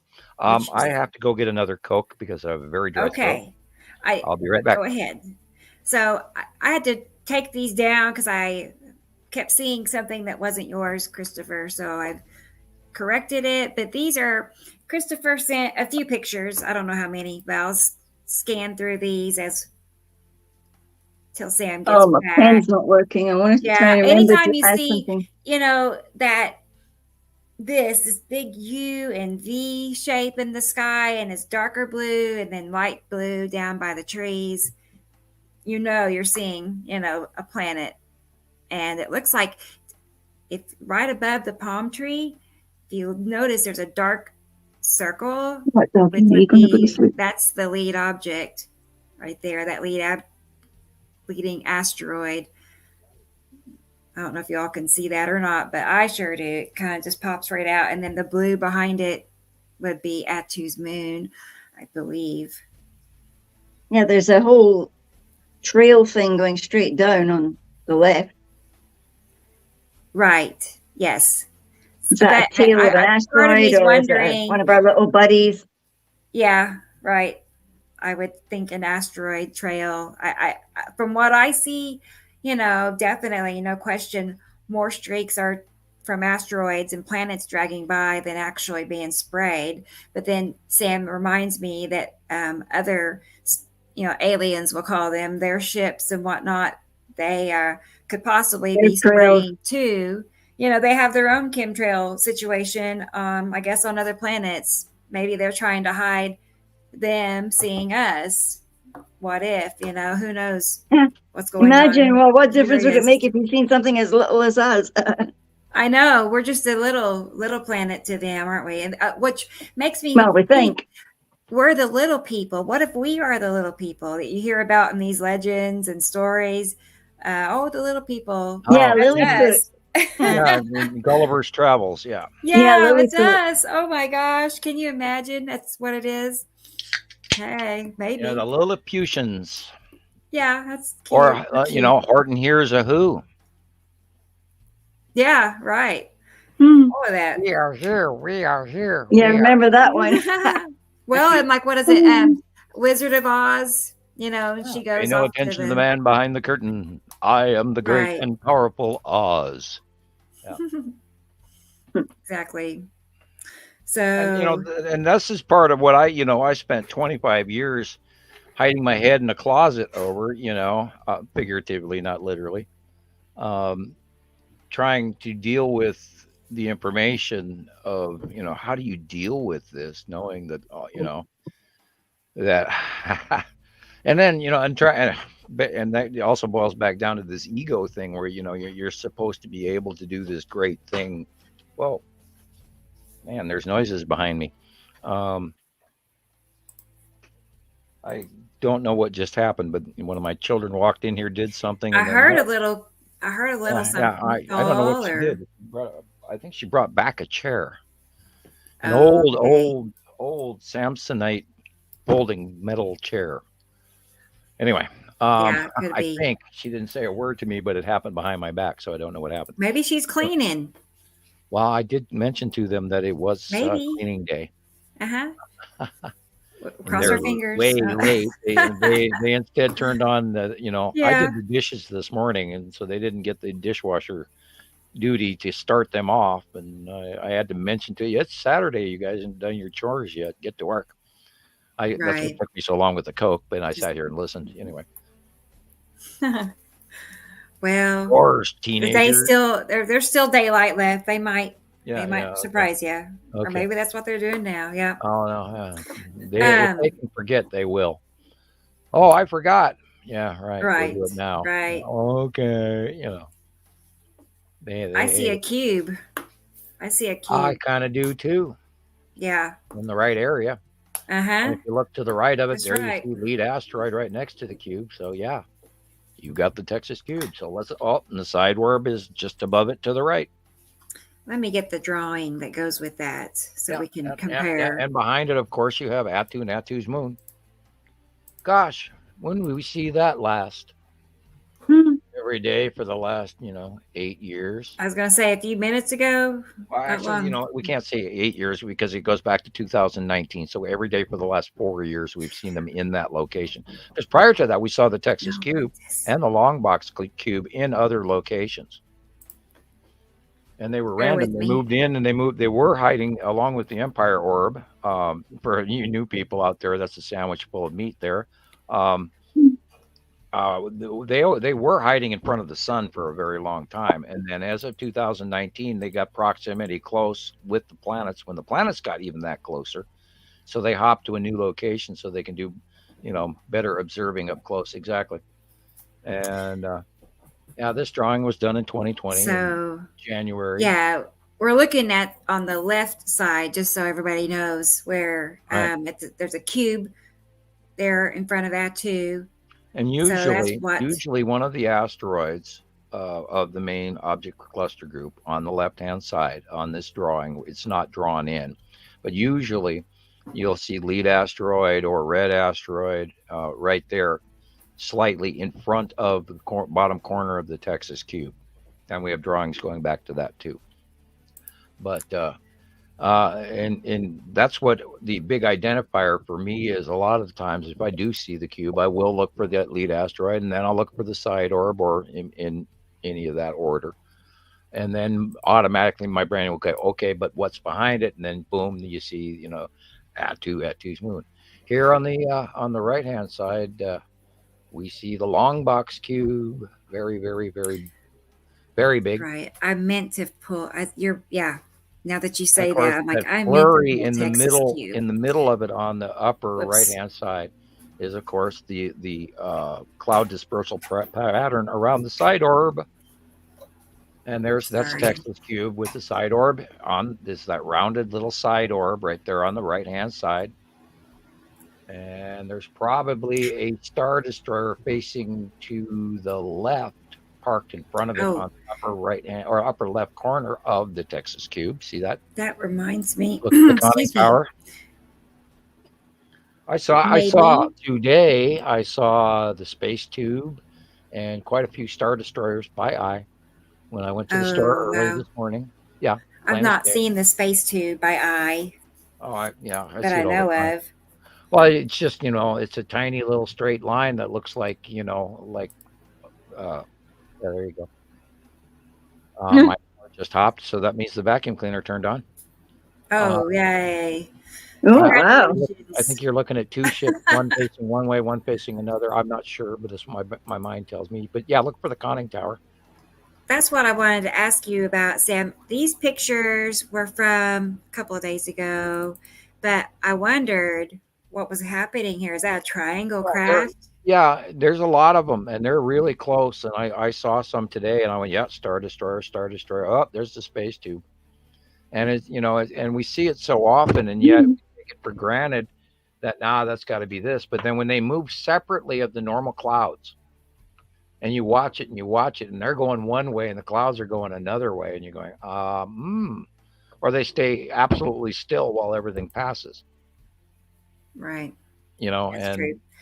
And yeah, they kind of look heavier, and they just sort of stay there. I have personally seen a Star Destroyer go over, and the reason I call it a Star Destroyer because they look exactly like the big, huge, triangular, flat Star Destroyer ships in Star Wars, and I am not kidding you. I have seen one by eye many, many years ago as well as recently, and I watched them offload in 2019 out of the cube when they moved the Texas cube away from the sun and then assumed the current location in orbit where they are compared to the planets. And once I saw that, and I sat there for hours and watched them first unload 3 or 4 Star Destroyers, and then I went back and I drove across town and got all the way to Lolo, and then I sat out in my yard for about 2 hours and watched more and more and more, and a whole bunch of little tiny support craft, and then that's the first time I saw the fighter squadron docking stations by eye, and I made that drawing and that day. And then like a year later, I saw a Star Wars cartoon where they actually showed them, and I was like, wow, they match, and it's like spooky. I have that little video I can share real quick. It's something that JD Martinez captured. Yeah, this is both of these pictures are the long box cube. Okay, because it's right of our sun. That's where it lives. Well, no, that's not it, but that's a space tube. That's space tube. Yeah.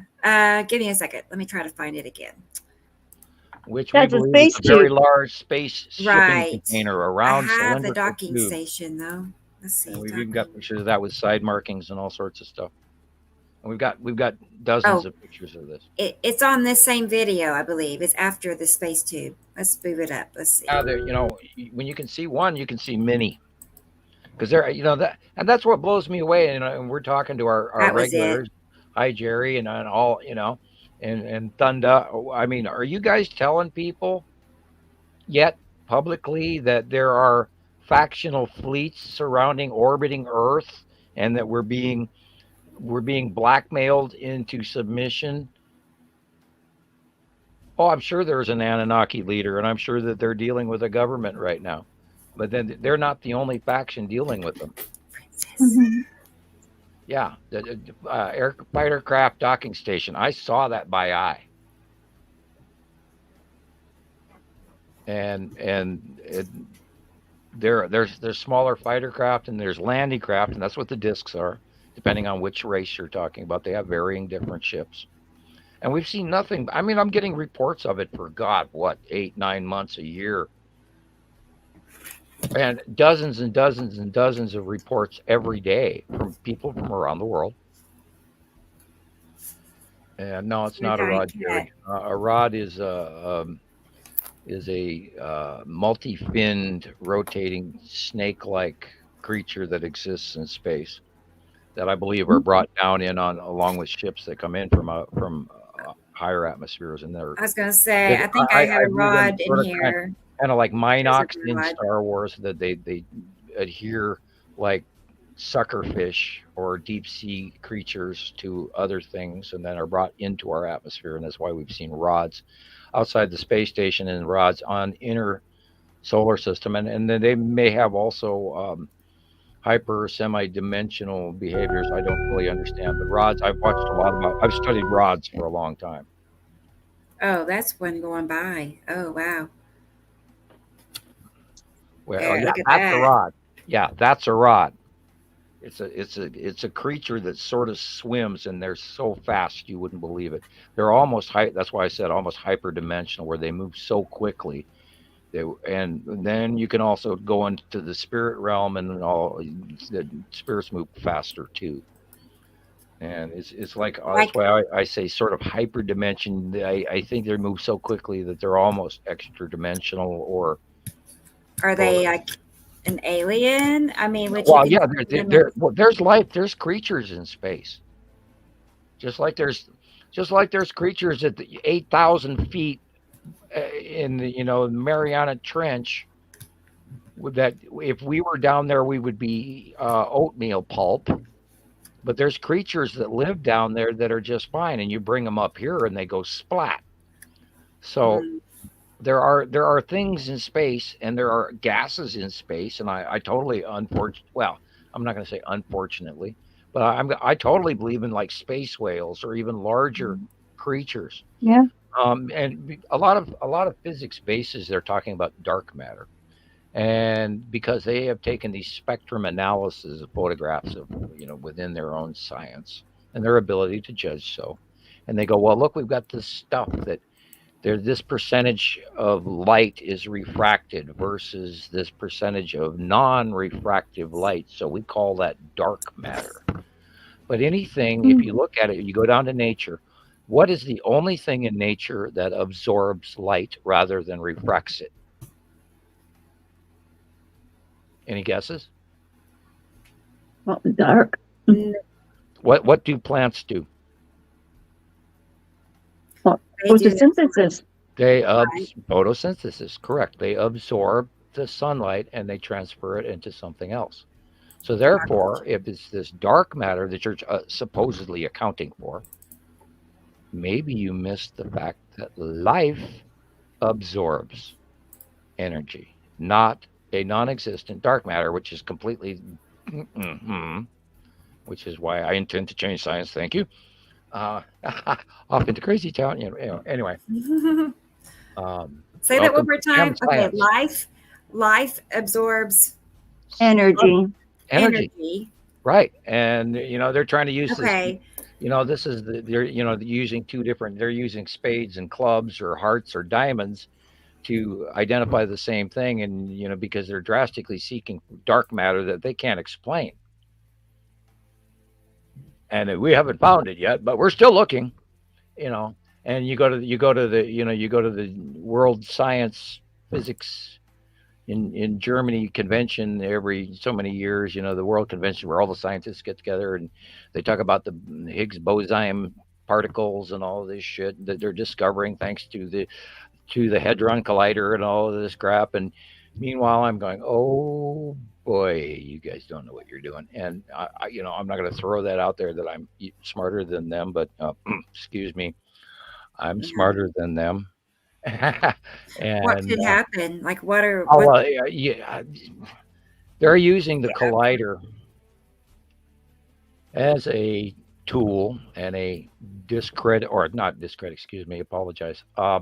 They're using it in a misinformation campaign as to what they're doing with the Hadron Collider. They're doing multiple researches off of it, but the overall reason that there's a Texas Collider and a German Hadron Collider, what popped out over Texas in 2015? Oh, the cube, yeah. Yeah, through a wormhole. It's a portal, yeah. Right. It's a connective. It's the seventh markers. So, and I'm Is that responsible for I'm the reaching Norway this spiral? information I'm not really allowed to talk about. But anyway. Okay. Let's all go watch Stargate again. There is a savant child who is a genius who sort of touches on it. I watched a video on him recently. There's another hint. Then I'm going to go across the street and we're going to talk about the metaphysical, and I'm going to talk about indigos. There are people on this planet that are vastly what's the best word? Pariah smart. Sheldon Coopers. People who are really, really, really smart. Mm-hmm. And there's a whole bunch of them. And they're here kind of by design. And it's time for all of them, and you know who you are. It's time for them to move to the next stage. And hopefully, these people will be a prolific change to the systems around them through the area of effect that they may achieve. Yes, that's excruciatingly vague, but if not comedic. Like, so what's their purpose?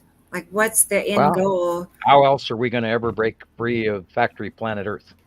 Yeah.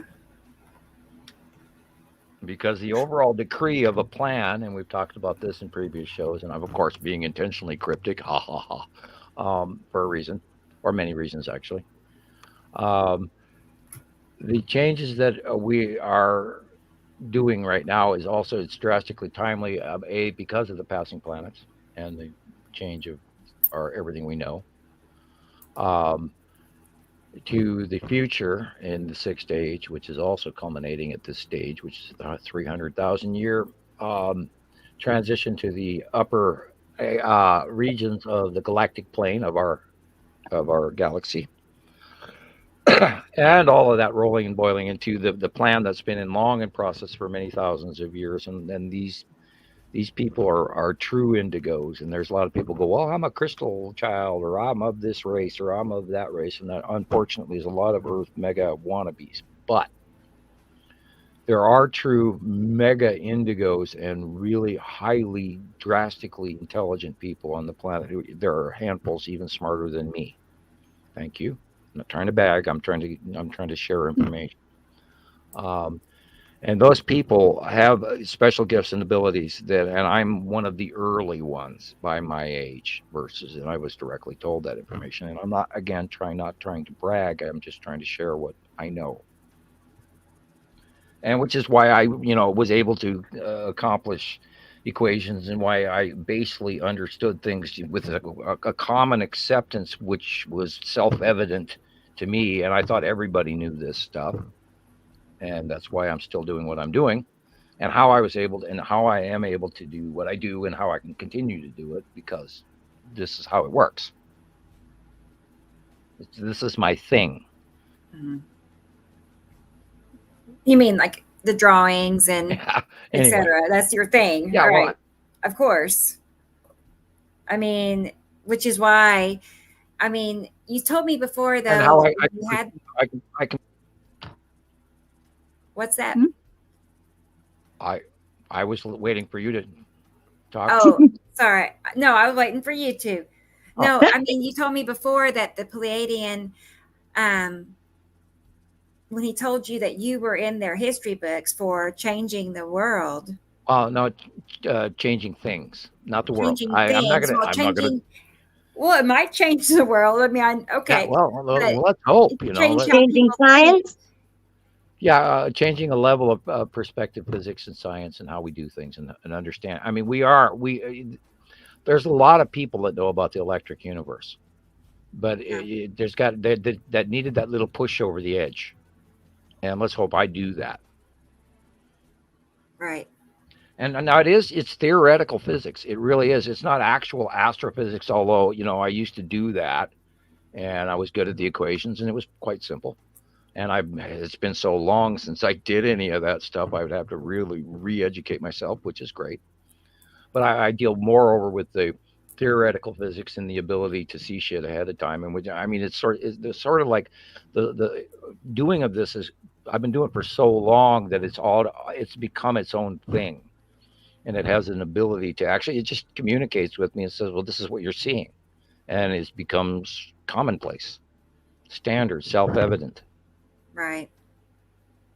And that's what I share with everybody, because we've all been on the same page, hopefully. As I try to treat everybody as an equal. I don't see myself as smarter than everyone else. I try to be to fit in as much as I can with everybody. But you know, I was getting ready to say it's got to be difficult though to act like well, I see things not differently than everybody everybody, else. and I'm and anyone who's listened to me a long time know I talk 300 miles an hour, and I Yep. do sometimes lose topic and go off into crazy You science do. shit. You kind of hop I'm around. Bill Nye the Science Guy. But yeah, I noticed you hop around a lot, but I can hop around too.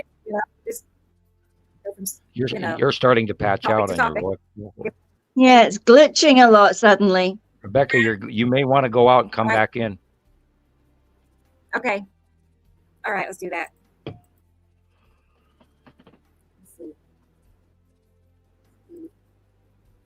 Mine's not glitching though, is it? It seems No, quite you're smooth. fine. I just started hearing her chop out, and if that happens to me, let me know because we've had horrible internet, and I did call the service people, and they Yeah, ran. Mark was saying that as well. He said maybe you need to change it. Well, I had them do a computerized check on my router, and they were telling me for the first 45 minutes that it wasn't answering them correctly, and then it spewed me through another 15 or 20 minutes of telling me how this was working, but yet they were going to have a representative call me, and I have not gotten that call back yet. So, all right, are you there, Rebecca? I'm here. Does that sound better?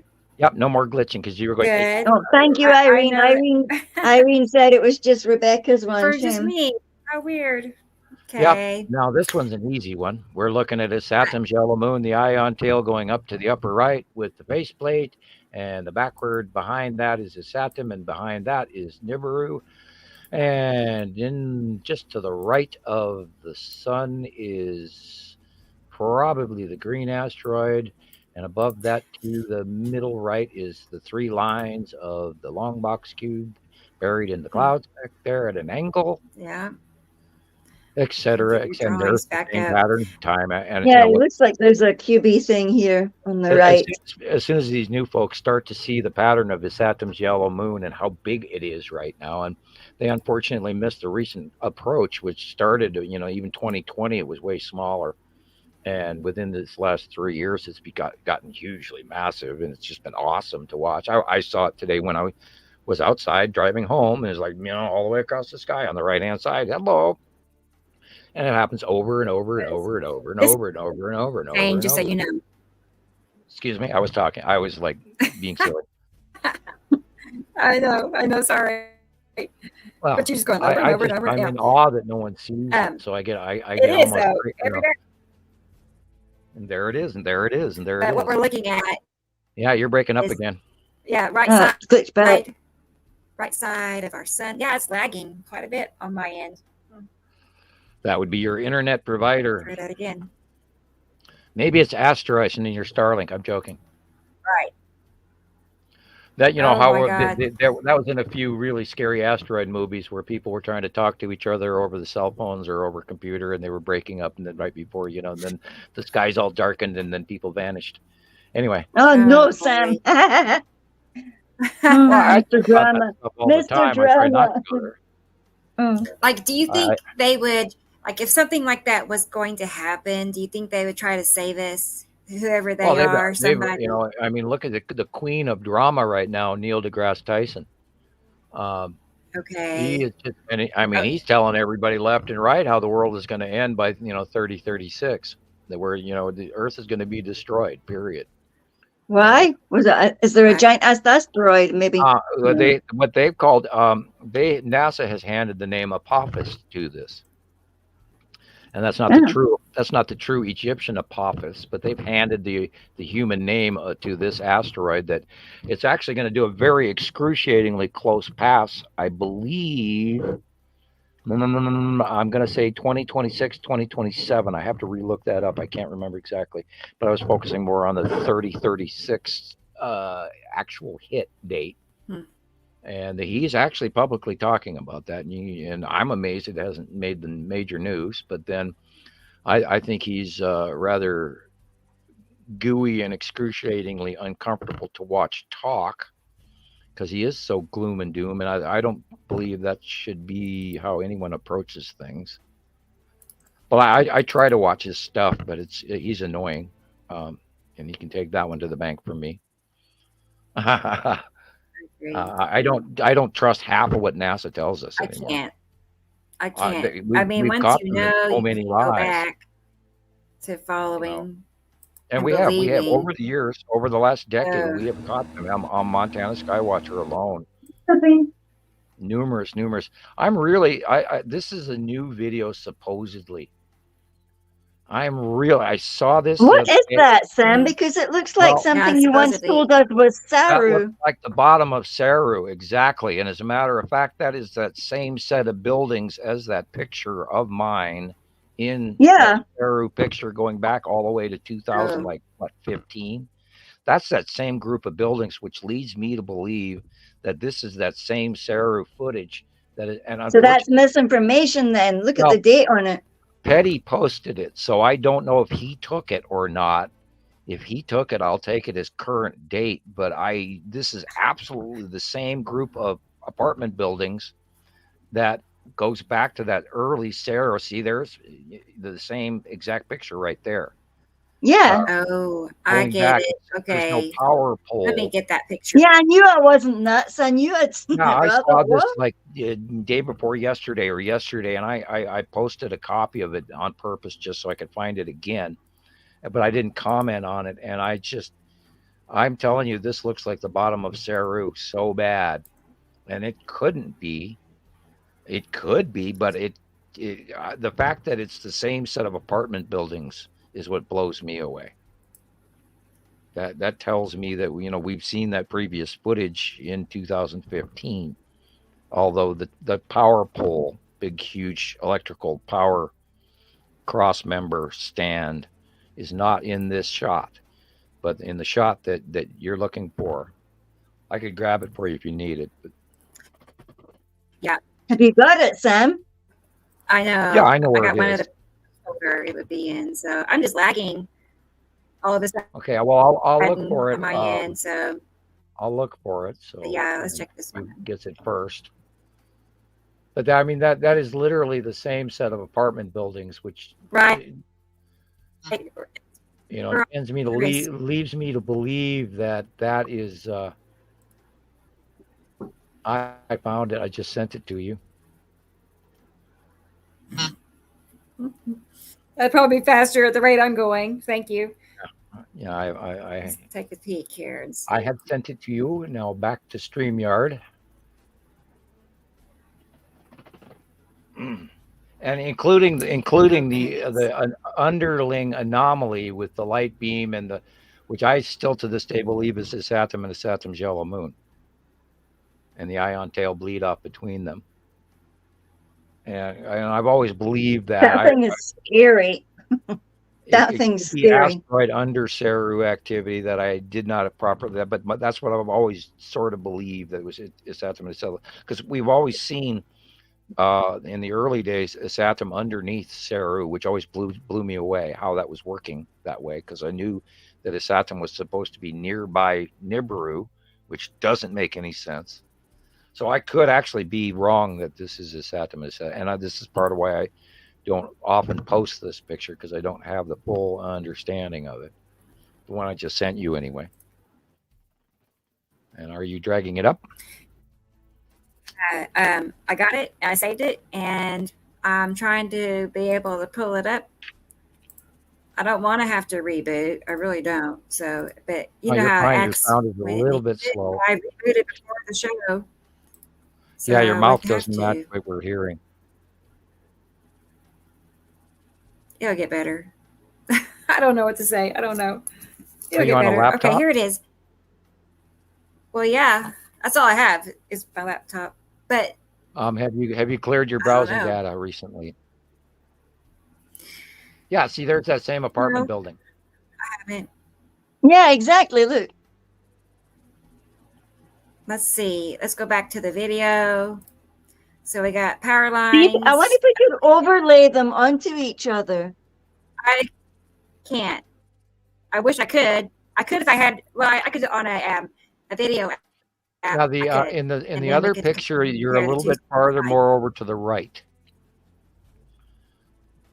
but question is, was this an early version of that guy moving to the left or to the right, or what part of the video? Because what blows me away, it's the same apartment building and the same cloud pattern, and we have not seen this other than under Nepesity.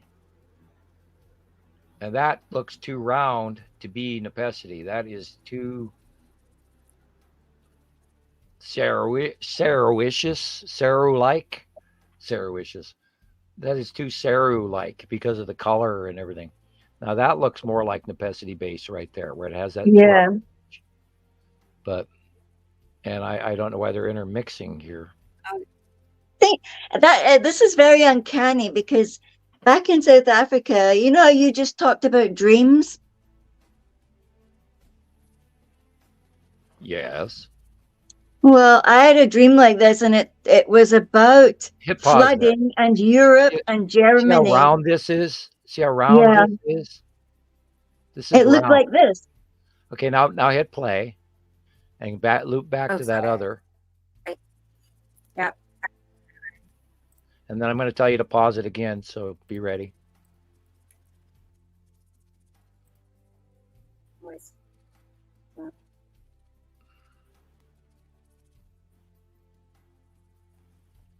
Come on, play. It's oh, you're stalling out. It's your feed. How frustrating. Just at the juicy part. Yeah, she frozen and kicked out. Jing, jing, jing, jing, jing. You're showing too much information. We're not going to let you. Okay, she's playing it. See how round that is? Okay, now look at that. That is a cut edge. There's a different edge there. Yeah. That makes me wonder if they put old footage in with new footage. It may be filmed in the same area. I'm torn on this one. I really am. It is entirely possible that Saru is, maybe Saru snuck up on us and we don't know it. Would it be, what side of the sun was that on? Is that the left in that video? I didn't catch that part. Yeah, I didn't look for the side of the sun either. Change sides of our sun. I was paying attention to the base cloud. It is on the right-hand side of the sun. Yeah, that can't be Saru. It could be Nepesity on the sharp edge, but here, that rounded edge looks like Saru. It's unbelievable. And that just blows me away. It does look like a known. We got to find out if that's actually. We could be full. I got a small clip. If this is current, this is most likely a rounded edge of Nepesity, but I've never seen Nepesity that rounded base cloud before. No, but she's always had a rather sharp edged downward base cloud with developing snorkel followed by rain bomb. But then she could, we do have this really weirdly suppressed northern pole right now. So maybe this is perhaps, close pass related, because I do believe, the Germany storm Zoltan on December 27th was a Nepesity close pass, because I did see because the dream I had was uncannily like what we're seeing right now. It was Austria, and it had red and this black and this red and this black. And I kept trying to draw it. And it's actually in my little notebook because I drew it. I was in such a state trying to draw it back in South Africa. I remember. Notice the angle of the light pattern is different in these two occasions, but I don't see the big it's not in that secondary power video. Power line. Yeah. Well, it's farther back. You look. Yeah, the right picture, lowercase picture is farther back, farther away from the buildings, but those are the same buildings. And I looked at we're doing a 20-minute rendition over just one little topic, but that just blew me away because I was going, no way did Saru sneak up on us that fast. If she did, awesome. I'd be amazed. I would be in awe. It's expected that she's on the way, but who knows? Very strange. Very strange. I think it. Oh, something to contemplate. Hey, you guys caught me not knowing something. Wow. Oh, that's bragging. Well, That's horrible. but Rude. I apologize. look at how above that taller building, the second one over, right, the middle of building, and see how the light against the clouds is making that, V shape. Yeah, the See that shaft. area? It's the Yeah, the same in shaft. both What is that? videos. Well, I've always believed at the time, and I had no way to prove it. I always believed that was a planet or a Saturn with the yellow moon underneath on the right hand corner picture. But now that I'm looking at this again, and if this is a current picture taken by Petty, and we're seeing this effect, it would be a nepacity thing. But when the picture in the lower right was taken, nepacity was not that big, was not that close. It couldn't have been nepacity back then, and that's what blows me away. This is like, this is an argument in reality here on this capture. If this is happening again, in which case it's entirely possible that Saru has snuck up close to us in the last month and a half, because we're not getting a lot of sightings of her because Yuri is most of the time in the way. So she could have gone over in the back there. Well, if Yuri's over in the west or northeast sky, then depending on where Petty's in Hungary. Oh, boy, and then we don't know. Actually, we think sunset is due west here in this shot, so we would be looking to the west. Then this would be in the north by northeast or the northern sky, filling the entire over the head of us. It doesn't make sense. It could easily be nepacity, and I'm just, but yet the picture on the lower right, we know couldn't have been nepacity because nepacity was never that big at that date when I know this picture came from. What date was that picture? Oh, it was early on when Sarah was here, 215 through 217. And at that time, nepacity was quite tiny and just first getting sighted as this tiny round green ball, which I have a copy of if Rebecca would like a copy of it, unless you have other pictures you want to get to. We could move on and avoid this topic because, You can sit on it all day. an enigma wrapped in, in whatever, in a quandary or whatever, however you want to call it, because I can't answer that because they're very, very similar. And there's something wrong, either the date of capture or I'm wrong, which is also possible. It happens occasionally. Yeah, I mean, I screw up from time to time, and 5 years later, I go, oh no. God. Can you put them back on a minute, please? I wanted to get a picture of them together. Yes, I can. Hang on one second, for sure. I thought it might be making me lag, but I can't tell what's actually causing it. And I can send this to you on Messenger. Well, you're probably just getting. What's that? What? A cheesy internet service. Oh, it's my turn to break up. Cheesy. I know. I was like, wait a minute, who's cheesy? What's happening? Are they trying to tell us at 4 hours we have to go? Is that it? Is this the I warning? started spiraling out. Now he's we're breaking up. Yeah, we're really breaking up now. Yep. Both have trouble at the same time. It's like that weird face in the clouds earlier. It's just like, what are the odds that we both have trouble at the same time? Well, it could be planetary, could be, solar flares. We could be having minor Carrington events, and which is disruption of internet. I've had it for days. I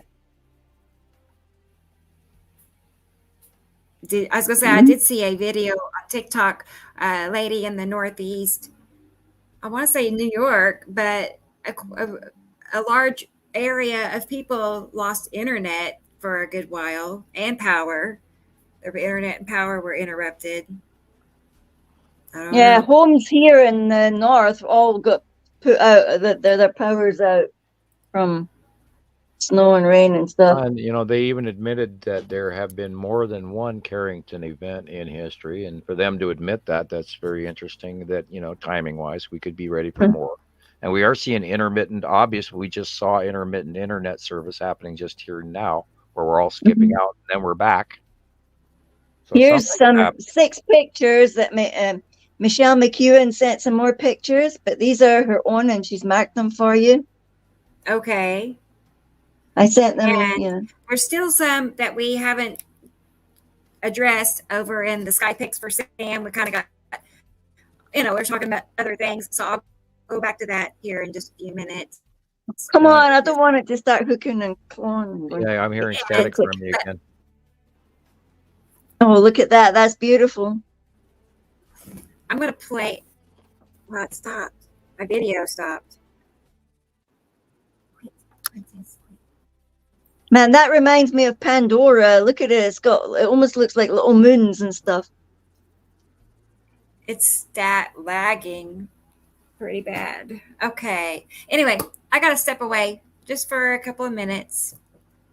Okay. Okay. Okie. I'm really intrigued by the straight lines going on here in this, if you can hear me. Yeah, look at that. The wee dot up there by the, like, just leaving the picture now, almost looked like a moon. That's cool. Yeah, well, that would be where Saturn's yellow moon is, and we're seeing a trail off of it. Cool. Huh. Because it's at sunset, and then we look over to the side, and you see the spiral asteroid headed down for the center on the lower left, right at the horizon line. And of course, Uri and all that, and there's big old reddish yet purple Saturn's yellow moon. That's what it's on the right hand side. We know it's there. There's an illumination of dark showing you it's there.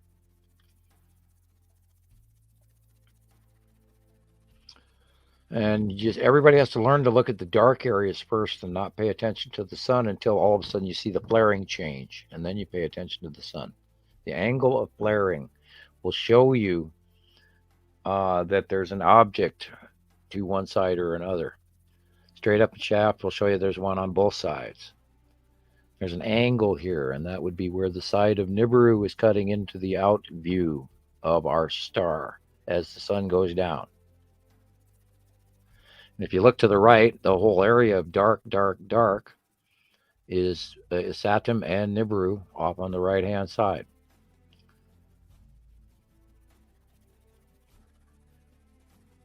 And now that it's moving over to more to the left is Uri, and you'll start to see the side stripes of Uri on the left-hand side illuminate as it continues to progress.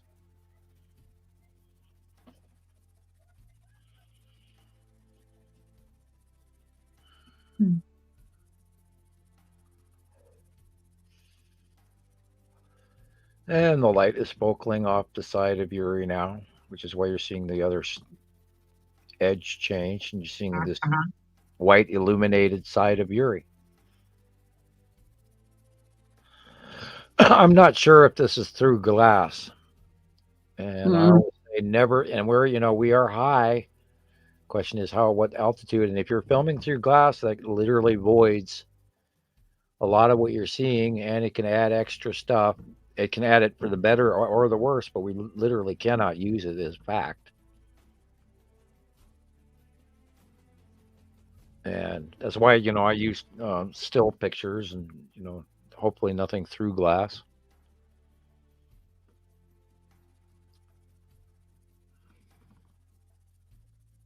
Yeah, and this is the illumination above that is showing that there's most likely one or two objects that are being illuminated, and it's stalling. And she's not in front of her camera, but her picture is back. I have a funny feeling that Rebecca's computer or her laptop needs to be like the browsing is cleared, so she has more open cookies and all of that. Yeah, I hate when it says to you, do you accept the cookies? Because I always want to say, no, I don't want any more cookies in my things. Yeah, and you have to also regularly, because all those links are running. And you need to purge it and stop it and stuff. Right, and I'm regularly clearing my browsing history, just about every couple of times a day in some cases. Just so that I can get rid of those links, because I don't want them to slow me down, because I have bad enough internet as it is, which is why I have a still picture. I can download stuff just fine to run multiple objects in the house, not near what it should be, but uploading is a different story, and that's why my Skype doesn't work or anything like this, because I just sort you out right away. It kicks me off, and then I'm always locking up if I try to run the camera and the microphone, which I still have to work through the technology what we got going on here with this new Christmas present. Thank you, Santa. Good night, Audrey. Sorry, I didn't have too much to answer to you tonight. 2 a.m. Sunday morning. Enjoy the rest. Oh, she must be on the other side of elsewhere. I don't know. I don't remember where she's in South Africa. Oh, okay. Good night. Yeah, Pretoria or something. Heading into tomorrow already. It's almost 5 o'clock here in Montana on Saturday. 6 minutes to 12 on the last day of the year. Not the last day. Almost the last day. 6 minutes to the last day. Oh, I just realized that in this footage, there's actually radar in the bottom right-hand corner. Cool.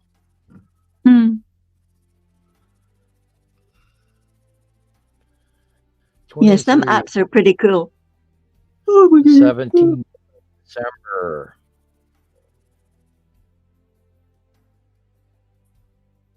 What's that, September?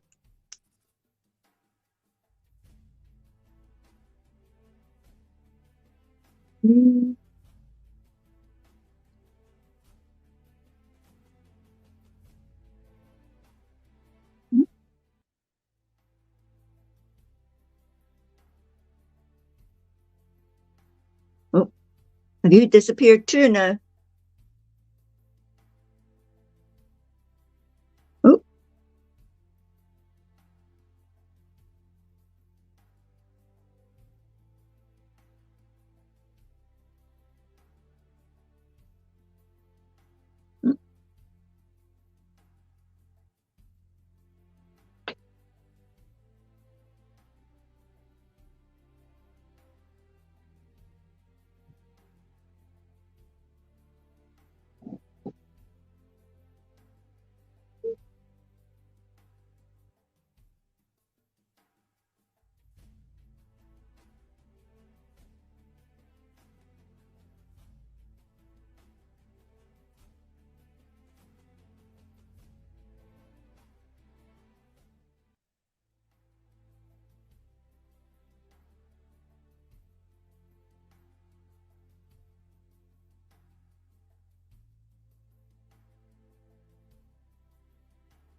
Wow. Okay. So, hi, I'm back. And I see Sam is lagging and Gillian has stepped away. I hope y'all can hear us okay. Let me know if you can, or you see my lips moving and you don't hear me. Just curious. I might have to reboot at the rate we're going, but which surprisingly, it doesn't shut down the show. The show keeps playing as long as people are listening and there. So, I'm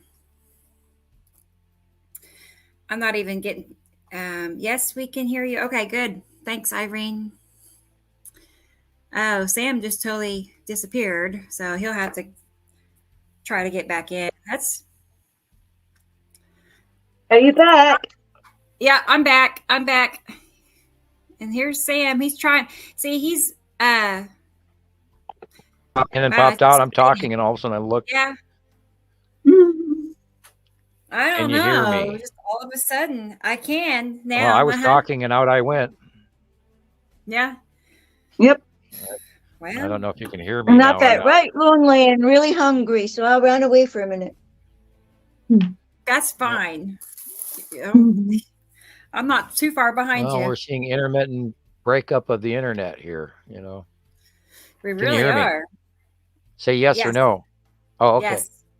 Okay. I was like, Yes. I nobody can. can hear me. I Yeah, know. I Hello? left and Hello? Hello? I left the one site and I came back on the other one. Yeah. Everybody is saying that they can hear us fine. So Okay. Okay. good. Thank you, Michelle. And we're not lagging anymore. So that's Freaky good. weird. Yeah, I cleared my browsing history too.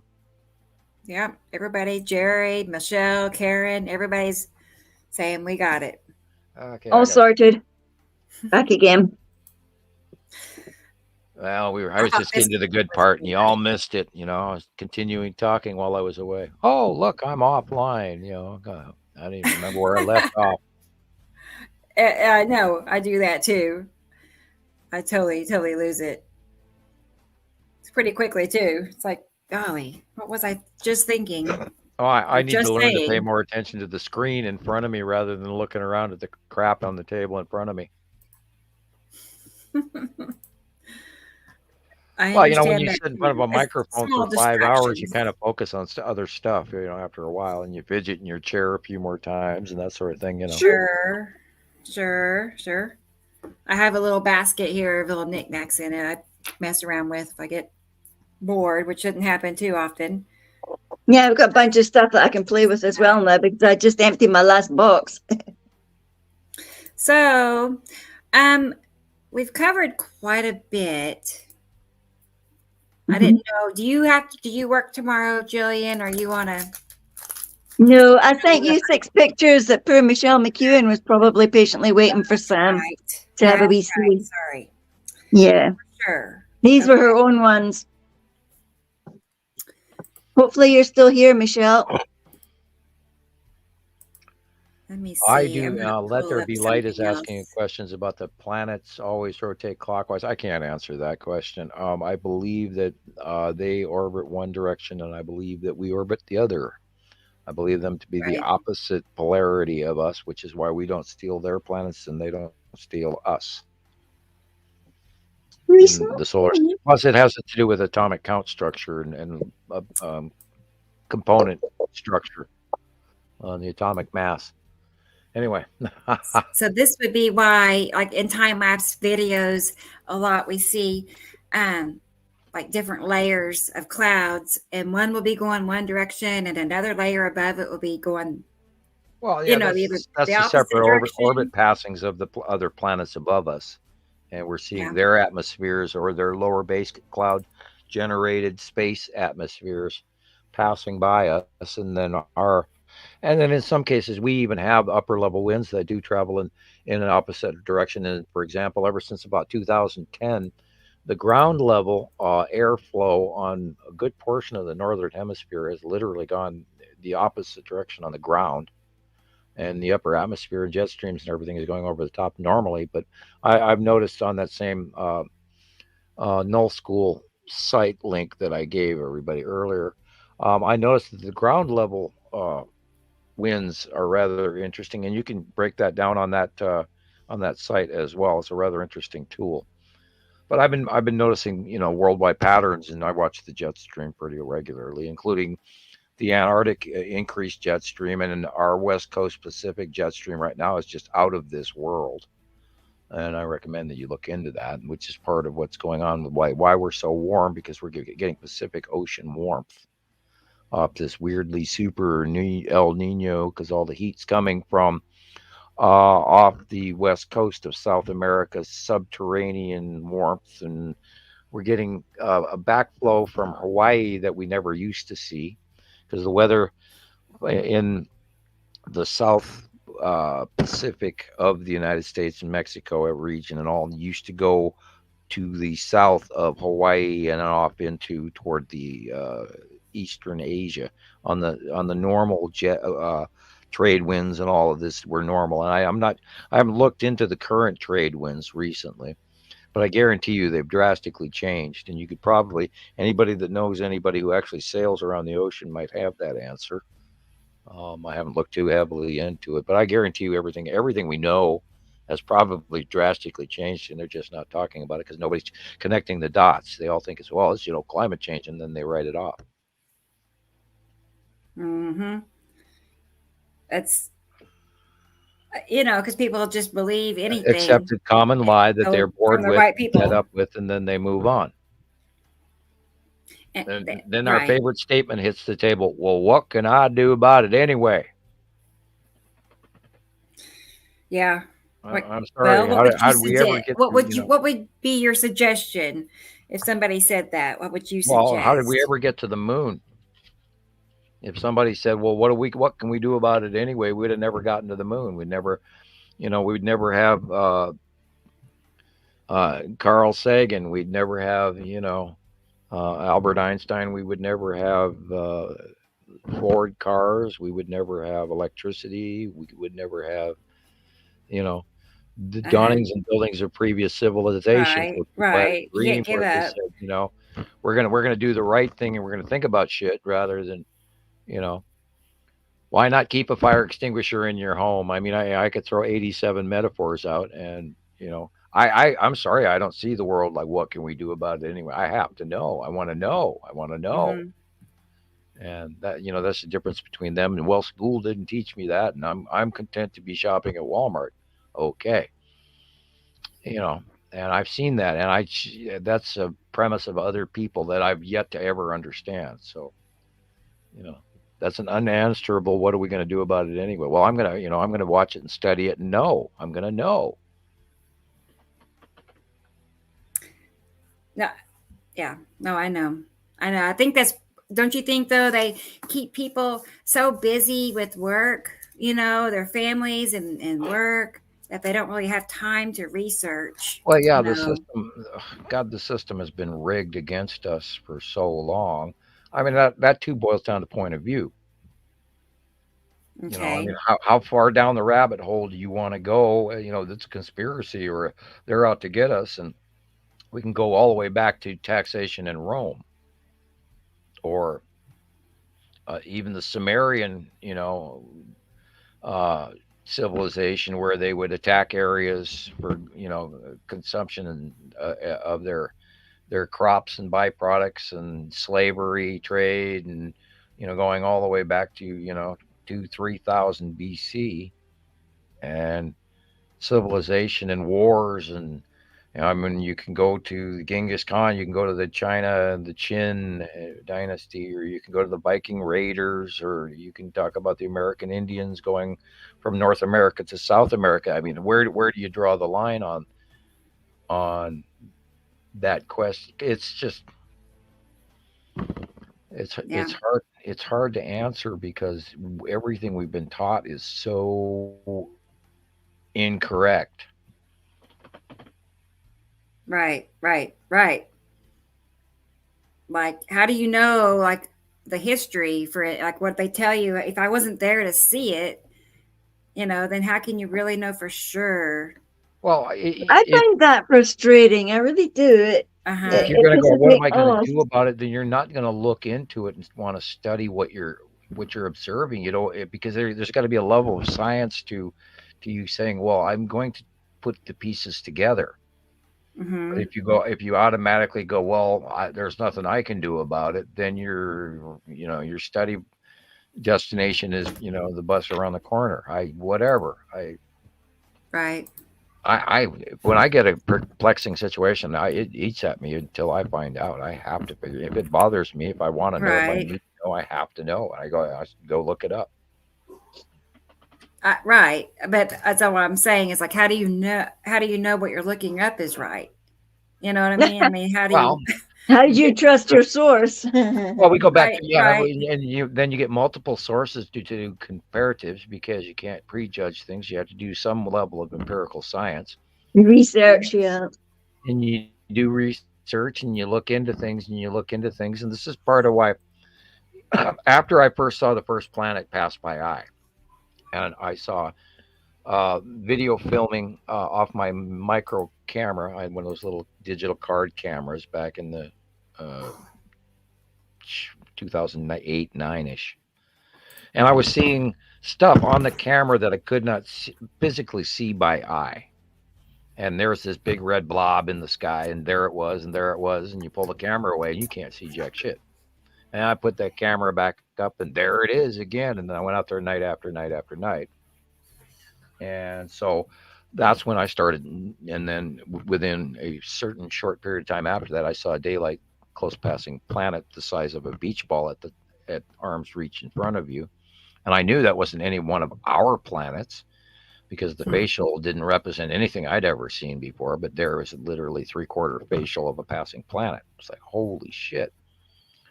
So I knew, to start looking. And after that, that's when we, jumped into trying to get sightings from around the world at current time, at real time. And there was nothing out there like that. Nobody had any of that stuff. How long did it take you to build up people like Montana 1? Montana Skywatcher 1, we had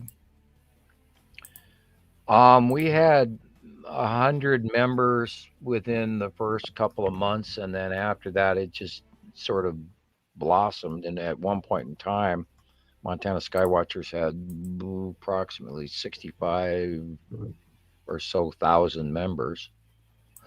I don't have any idea currently how many there are. I haven't looked in a very long time. Montana Skywatcher 1 has slowed down, but that is for the older members, and I use it more as a library repository that I can go back and grab stuff, because it is slower. And then after we went to Montana Skywatcher 2 in an effort to add more members and try to deal with a little bit different chaos level, amp it up a little bit. And yet right after that, Facebook made it public, which really increased the crazy that went on in there for a while, which blew a whole bunch of the older members away. And I'm sure some of them, sort of kind of bailed on some of the chaos.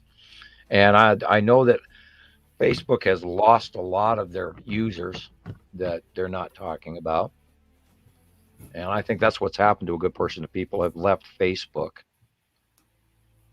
They lost them as in people voluntarily. Yeah, they're going to TikTok or Telegram or Instagram or what all the other stuff that I don't do on a phone because I don't use the cell phone. I've noticed on TikTok that a lot of people think Facebook is for older people. It's kind of like the MySpace for their generation. It's old. They don't do Facebook, a lot of them. I'm a prime example of that. I would rather use Facebook than I mean, it's probably kind of true. We kind of set in our ways after a while. We get set in our ways. I'm still mad about, Windows 8 through 11. Which has I agree with Jerry. Course, but, old school, not wanting to change anything. And God, here we're looking at some squares in the sky again, and I can't fully call what I'm looking at. These are from Michelle. Gillian. Yeah, these are Michelle's. And she's in the UK, as you can see there. So busy. Yeah, it kind of looks like, Go back to that one. QB. Yeah, this is what it looks like to me whenever you got Isatum just to the right and Atu's moon just to the left and everything else behind it. It's just kind of a mishmash. And we also know that the Texas cube is always right there underneath Atu and Atu's moon, in between the asteroid group, hiding in the background. Like this, which is not in these drawings. This looks like. I've almost criminally not stuck them in the monthly site drawing. That's a good word. I stuck them in. That's how country folk talk. Yeah, I done stuck them in. Stuck in. Done stuck in. Added a couple extra, vowels. Yeah. So. Yeah, and this is, of course, the site of Uri. Uri. Yeah. And probably Saru behind it. Okay. And then, of course, the asteroid pattern on the left-hand side in the middle, which is the base cloud onset of, Uri. Time after time. And we're probably looking at just above the K to the right is probably the spiral asteroid. Yeah. Anytime you see that dragging effect, from the left coming, and we know that the horizontal. The spiral asteroid is very low off the deck, currently off the horizon. We know that, and it's usually just slightly to the left of center off the sun. And look, lo and behold, there it is. Right. Hmm. Interesting. I just comparing it with your drawing. Yeah. But those horizontal streaking, to the left of our sun, you just see it over and over and over constantly, just to the left, like it's, aiming for our sun or something. And this, of course, is in the center above the horizontal dark brown roundish tree just past the 3 in 23, December 23. Just that tree just to the right. Directly up is Saturn's yellow moon and dispersal ion trail going to the upper right. And then the face of his Saturn is lighter blue in front of it. And in the background at the horizon, all the way to the light pole and everything, is where Nibiru is. And then you have the green tone there is probably the green asteroid. Yeah, almost like a rainbow effect over and over and over. Yeah. All the time. Like, it's just all the time, upper right of our sun, how we always see that curved dark, it's just, I'm surprised more people we've watched haven't it for so long and noticed that. Secondary commonplace, and just always this curved in when area. It's always matching, and you drive your car and you're facing south midday, and you look at the horizon and everything from the sun on the right hand side goes all the way across to the western sky, this big long cloud trail. It's the ion trail of a Saturn's yellow moon, because we've been watching it for year and a half at this extremity where it's been completely unbelievably overly large and very visible. Prior to that, it was smaller and intermittent, and you wouldn't see it come up over the southern horizon into the western sky during the day, into the southwestern sky during the day until literally 2021. And that's when we started adding it more over in the monthly sight drawing, where I was adding the ion tail more often and more often, because that's what it was happening. It was getting more visible and bigger and bigger. And then it got really huge within the last year. It's been awesome. Right. It's been I was going to show some, I was going to pull up a few more comparisons or examples of Isatum, just to show what I was talking about. There's always this curve, going on. And Saturn's yellow moon is really, really big right now. That one. And it got big on us quickly, and we'd never quite seen it that big, because it's never close past Earth that we can account for before this close. Never seen it this big. And there it is, it's over and over, and get some long box in the background back there or something. I don't know what that is. Right. But and that is probably a drag-off tail between cloud base of Uri and At2. I think this is an older pic. Oops. Excuse me, the cats are up to mischief. Or if it is new, it could, I could be wrong. This illumination could be a Saturn's yellow moon. Right. Very easily. Maybe. If it's newer picture than that is, and here again. So, all right. Yeah, and that's then on back the left to this thing, one. and that is, of course, that's the tan asteroid group at the base side of Uri. All right. I'll get that picture pulled up just so we can double check. Let me see here. If you have that, I could be wrong. Yeah, I do. Angle. We'll look at that one while I pull in the middle of that up. whole series. Well, then I'm wrong, but I didn't see a tag and a date on it to pre-qualify. These are current. These pictures, these are all current. Mm-hmm. Okay, well maybe I could be fading off into La La Land after 4 hours. So I know. I feel like I'm already there. I am a little bit loopy sitting here, and staring at the screen. Yeah, I know. Yeah, I mean, I'm not saying you are. I'm just saying I know how that is. No, I'm saying I are. Yeah. I know you say it right. I'm 2 Coca-Colas and a cup of coffee later, here I go. Tan asteroid. Yeah. And again, that coming in from a slight diagonal angle to the left of our sun. What I see in the upper middle part is the tan asteroid sticking out there. Yeah. I see it. And like you have written here that the salamander group is wormwood in the Bible, the notorious wormwood. Well, A lot of wormwood is a people. term from a certain culture. The Chinese called it the dragon. There were other civilizations that gave it other names, and I'm constantly posting the similarities of the pictographs throughout history in different stone carvings throughout different civilizations, and a lot of people have studied that similarity besides myself.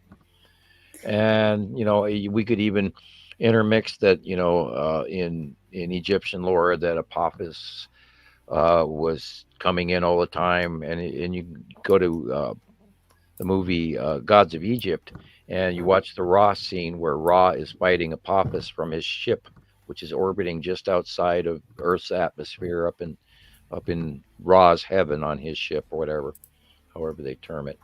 And he, takes up his staff, becomes this big giant guy, and zaps Apophis with his mighty bolt of lightning or whatever, And you shall not eat my people. Go away, you vile worm.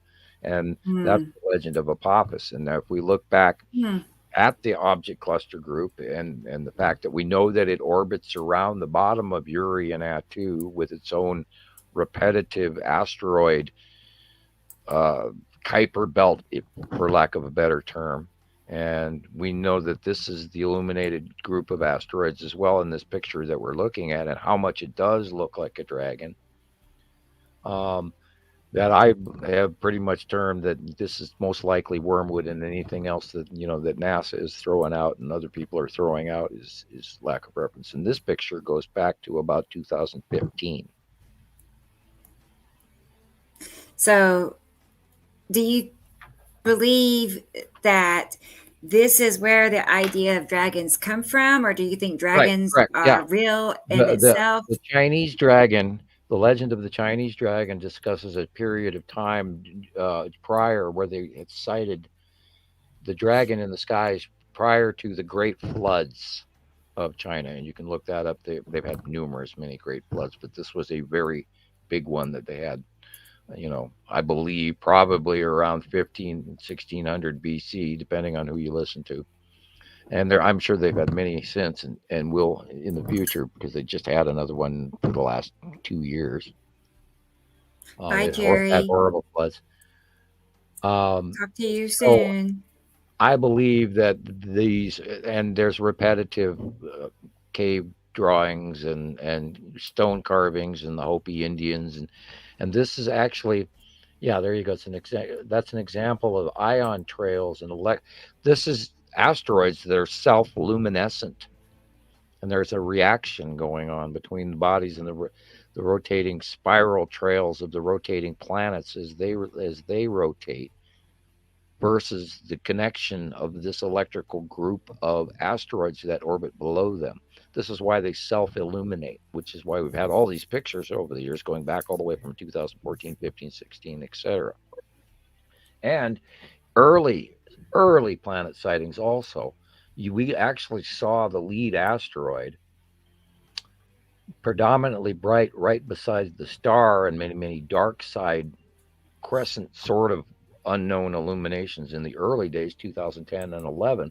And most of what we saw was the lead asteroid and the star. And it was just this tiny little cross way off in the distance of the upper left pictures coming in the early days of Montana Skywatchers. And then I kept noticing it, and then I started focusing on it, and literally, lo and behold, that was the incoming passing planets and the lead asteroid and everything else. Once I started paying attention to that and capturing and recording this, it got bigger and bigger, which is where that 2016 picture comes from. And I fully understood it way more at that point. Oh, I've seen something that looked like a dragon just yesterday. So if you go back to that 2016 picture, that one which is long the one ago. Earlier. Yes, I get earlier. it. I can get it.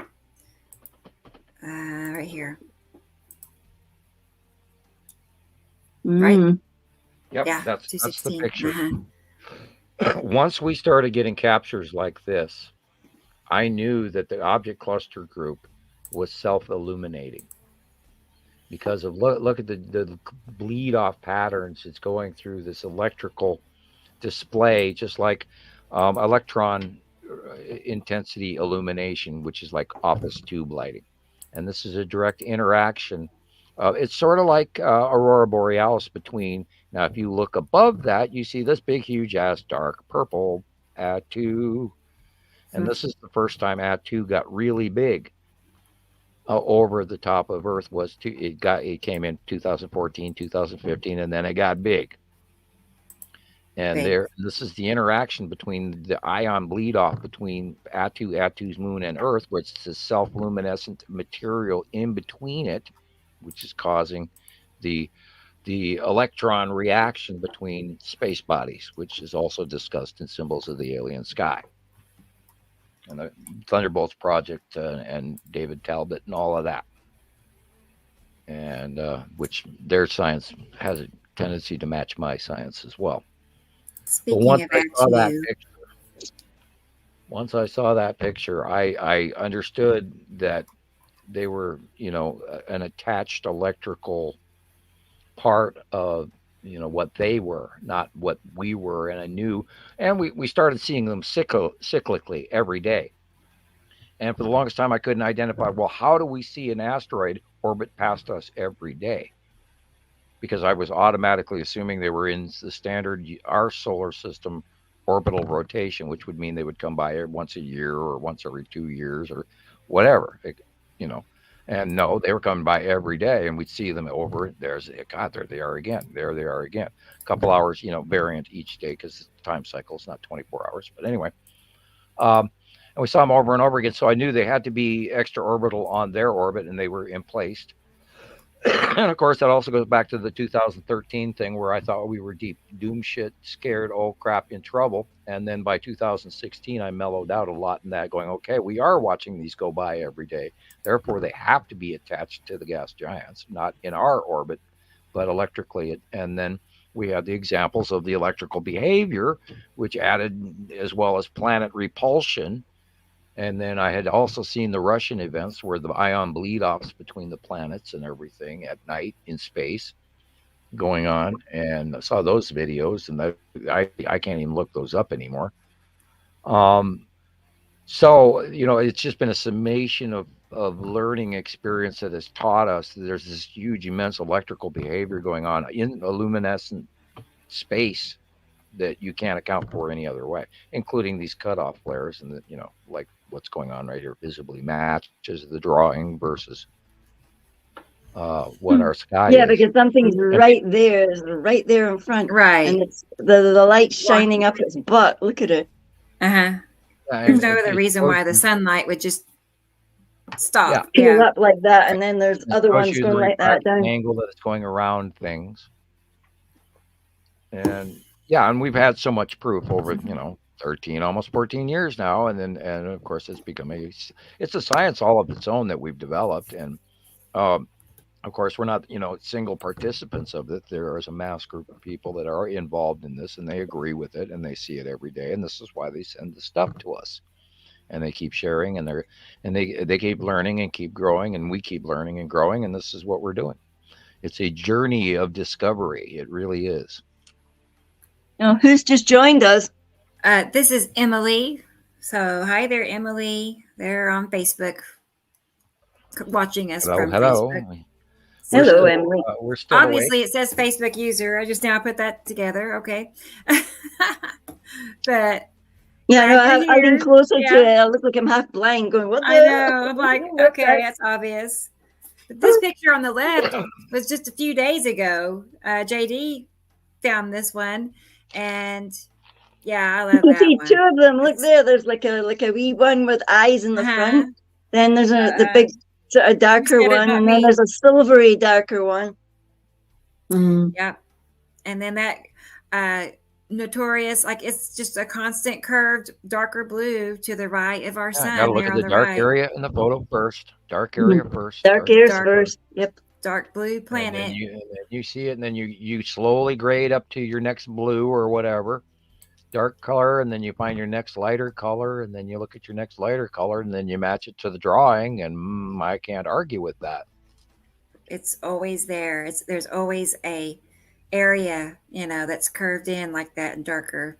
And this is what a lot of people don't, have the opportunity to see multiple comparatives like we do.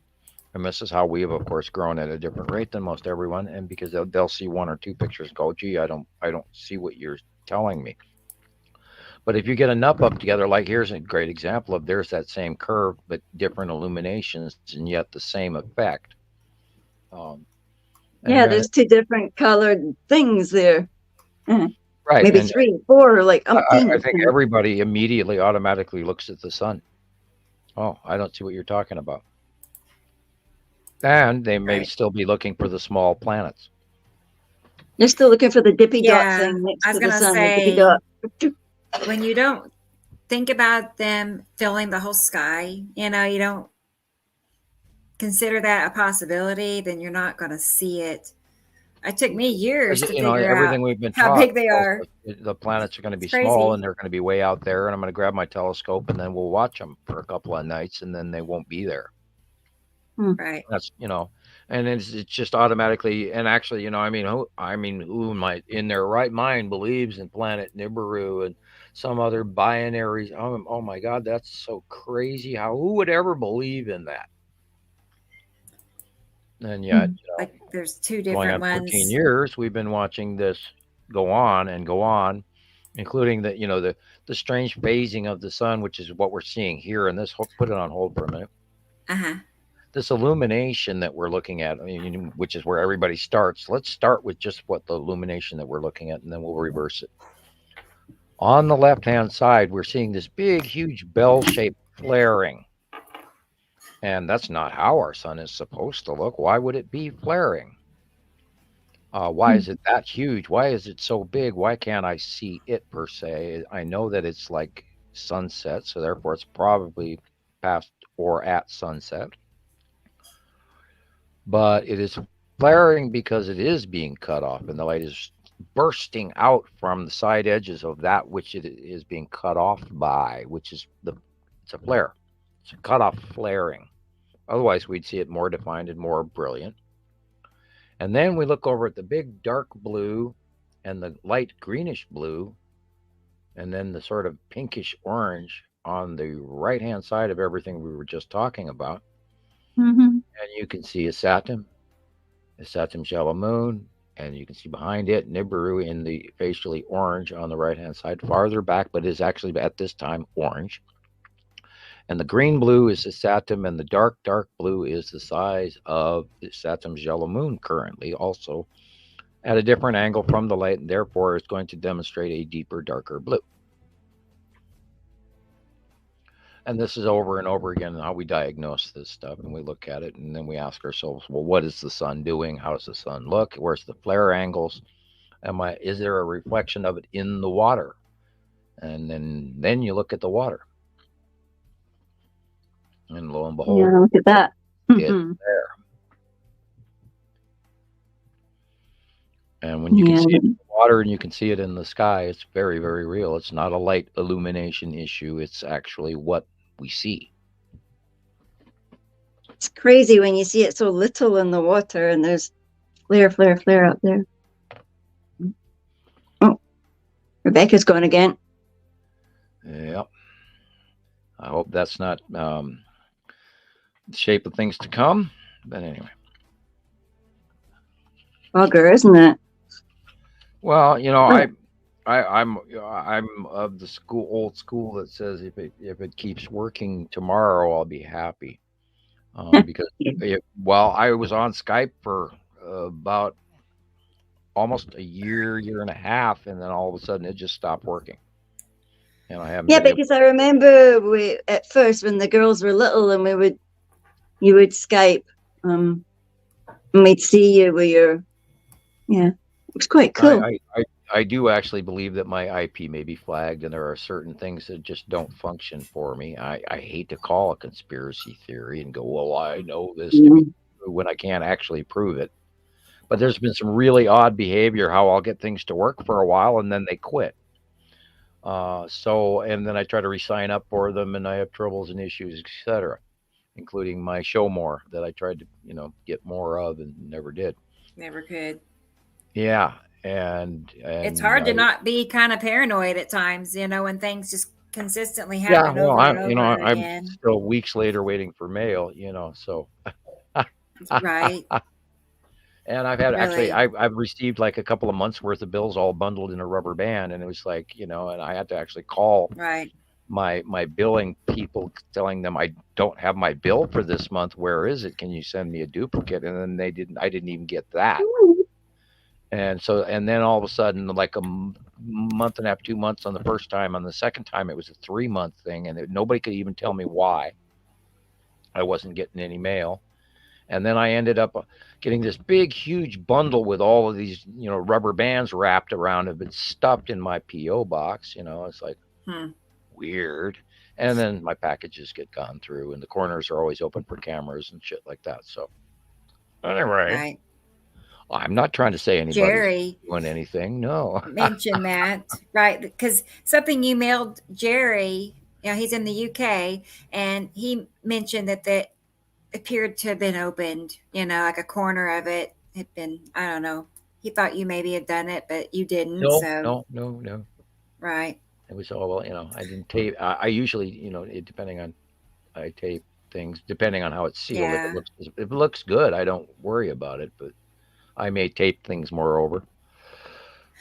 Yeah, I've had a lot of packages that have come, and where even a couple of stickers on it saying they had opened it. And the rest of the time, there's always a corner torn up, and it's about the size of where you can put your thumb through it, which is where they put in a scope camera. After all, I'm such a dangerous person, What about this question from Sunday? Have you seen it, Sam? I hadn't it's looked. About, do you? Got the timelines kind of zigzag. And 3 hours go missing. I don't know anything about missing time from any clock, and missing time. I'd say alien abduction, but I don't. Can you give us more background? Like where in Alaska? Like it's in Alaska somewhere where the time zone. Does it happen occasionally or reoccurrently or just one time? Do I would give think us more information? Constant. I haven't heard anything about this. Oh, okay. Maybe we need more information from Sunday. Well, we know that send me a link Earth, or something. The global positioning for the military has to be constantly adjusted because some weird stuff's going on they can't identify, which I'm sure has to do with Earth tip they're not telling us about. Because we know the weather's completely weird. Yeah, do that, Sunday. Send me a link and I'll forward it to Sam too. And then, because I'm curious, I've not heard anything about this before, but what it sounds like is there's, areas on Earth where the time is wrong. It doesn't line up to everybody else, sounds like. Yeah. Do you know, it's funny. There was about 3 or 4 people at work were saying that they felt like something was happening with time, like it was slower, or I just laughed and said something like, "Oh yeah, time dilation." Yeah, I'm not even going to leap into the Mandela effect because that one's hilarious. You'll have to go back and watch Back to the Future.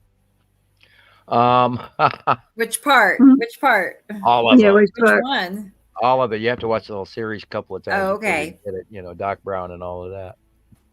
I've seen it a bunch. Oh, my brain has gone to to every sci-fi I could ever get my hands on, including the Lazarus Syndrome series and sci-fi novels to you name it, Drizzt Do'Urden and Dragonlance Chronicles to all the way to God, I'm trying to think of what Homer wrote. Anyway, the Iliad and the Odyssey, and I've read all of that crazy shit I could get my hands on. I did too many years of Seth books too. Oh, don't go there. Save yourself trouble. Stay away from the Seth book altogether. Oh my God, what a mind messer that was. Anyway, the Seth book. Oh, my father read them, and my dad used to hand me all of these different books, and I'd read some of them, and then I put them down when I lost interest in a lot of occasions, and if they were argumentative in my brain, I would probably keep reading them up out of spite in some cases. Anyway, yeah, I've ventured off topic again as well. Okay, that's not any problem. I think people like hearing all of it. Question experimental elemental said you're bound to be flagged. Yeah, that's where I lost track of where I was the moment I read that.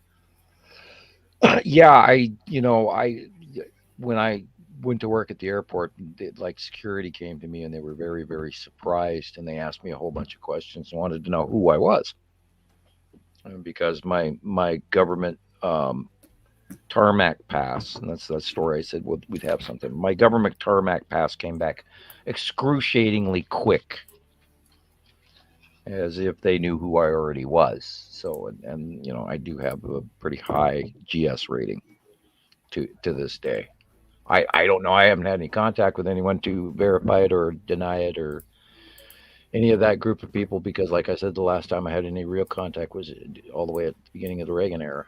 And all of that, everything changed after that. So I don't know what happened or who did what, but fortunately, I've been blissfully ignorant of any connection. So, and you can put that in your pipes and smoke it, you trolls out there who want to say that I have some attachment to this day and I'm lying. Yeah, that's what. Remember that? I was lying to people by giving them information to distract them. And we had some people move up from California that ended up settling here, and then they took my information and spun that in a dial, and then tried to blame me as still working for the government. And I was like, "What?" Anyway, this is Emily again, and she's asking, "Is he legit or dangerous, Seth? Is it the same Seth?" No, the Seth books. It was a metaphysical 70s dude, or the Seth Chronicles is what it was. You can. You mean this? Hi, Dave Dobbs. The Seth. I don't think. Yeah, hey, Sam. Later. Yeah, that's it. Later. Moved into the Seth Chronicles, and there was like 15 or 20 books by the whole series, and I was always. We have a special listener right now. Yeah, I saw that. Did you? Hey, okay. Dave, yeah. Well, I'm glad. Nice to have you here. Right. Not to complain, but we can encourage you. Dave, go watch "Symbols of an Alien Sky" by Thunderbolt. Please start there, and then we talk. I'm glad you're here. Very glad you're here. Yeah, he's a fan. He's a fan of the show. Oh, I've watched a bunch of his material as well. I always know the Dave Dobb object. What is that, Sam? What would you consider the Dave that was Dobb a group of people, object? some of the earlier members that checked into us, and they were trying to cross-reference his information and our information. And in a lot of cases, it did semi-match. There was terminology issues between the two. I mean, we're seeing the same I don't. thing. At least Dave's out there doing some work, and I haven't had a great deal of time to watch his stuff, but I've seen some of it over the time periods. I am quite busy doing our work, so I haven't agreed with all of what he says, but that's okay. Right. It's okay. I would love for him to get on board with us and jump into some of this stuff, and maybe try to discover what we have to show, and then have him cross-reference with his information. And I would be more than willing to share as much information as possible. But unfortunately, how I talk to people is somewhat limited, so you'll have to sort of kind of be around for the Facebook experience, because that's so far the best way to communicate with me. Including, we talk on the phone between Rebecca and myself, and even Gillian in Scotland, and we're constantly being cut off. Yep. Right. Well, I think like we see today, we see how much trouble I we see have. that moreover probably as an internet planetary magnetosphere breakdown that might have actually affected all electrical wiring or the atmospheric wiring and connection of the internet. because we all kind of experienced it in a wave, and then it went away. So right, it's better now. Yeah, Here's I that haven't run into Dave Dobbs object. What would you say this is, Sam? Okay, let many captures of hit this. full screen here and have a better look. A bunch of us have seen things like that. I wish I well got one that let's zooms see. in. I am torn in two directions. There are a couple of comets out there, and this behavior of one of the smaller comets is very very much like this, or it could also be the space tube facing downward. Really? Wow. Gosh, seems like I've zoomed in on this before. I'm looking for a copy that zooms in better, but this is not really close up. Even both the problem is both the comet and the space tube have been sighted in pretty much the same area of the sky recently. Okay. So it is kind of small. I wish I had a better view of it, and I could probably I'm gonna get one. Exactly what it is. Yeah, look at that. It looks like it's got two trails coming off an object. It does look the size of the space tube also, which we believe is a shipping container that's round and cylindrical. Here's a closer up one. And we have would you like a copy of the close-up picture of that we have? Yeah. Of what was that, Sam? Oh, here I got a cat hair thing. Copy of. Oh, excuse me. Oh, hello, cat hair. Oh dear, bless your heart. Oh, yeah. Oh, the door is partially open. Okay. I will go. Here's some good examples. Okay. Sure. And I'm gonna load these close-up pictures. And now I got this picture. Now let's see if I can find it. Of course, I got this copy of it before I sighted it by eye myself personally, but I have personally seen the space tube in the sky. So actually, which at that time aided me drastically in knowing where it averagely was in what part of the sky, because most of what's going on above us is pretty much predominantly stationary with minor changes over time. And we watched it, and the sightings come in. Okay, I'm sitting here still scrolling. I haven't got to T yet for Texas Cube. Because I keep space tube picture in the Texas Cube file. Because I don't have the space tube file by itself yet, because I don't have that many sightings. I'm going to unfortunately spin through a couple hundred of the space tube. All right, there's the main one, and this is, you can show this to people. And now I am not sure of the original validity of this picture. It could be, it could be generated, it could be real. But I saw this picture before I actually saw the space tube by eye, and I went, holy shit, they both look the same. And then we saw later sightings in actual live video where they had semi-closers, but the side view was from the other side of what we're looking at now, and it had other markings on it and everything else. And that, I thought that was horrendously cool. So, I mean, we've had a compilation of many, many sightings of the space tube over the last couple of years. Here's... That got here like 2021 or something like that. Right. This is a close-up. I should reiterate, not got here, but we started sighting it. I don't know if arrival was at that time. I can't jump across that. Sorry, what year was that again? About 2021 is when I first pretty much saw it by eye. Now this is, I don't know when this picture got to me, but I got this picture before I saw it by eye. And then I saw it by eye and I went, holy shit, it is real. Oh, this one. Yes. Okay. Got it. And this is a close-up, Sam, of that Dave Dobbs object. I'm not sure how it got coined, that name. You know, how it got named after him, but that's what do we have, is Dave, okay, Dave, what's the date of capture? Oh, these are, I don't know. What date did it start becoming visible? Because I have a pretty good idea what I'm looking at.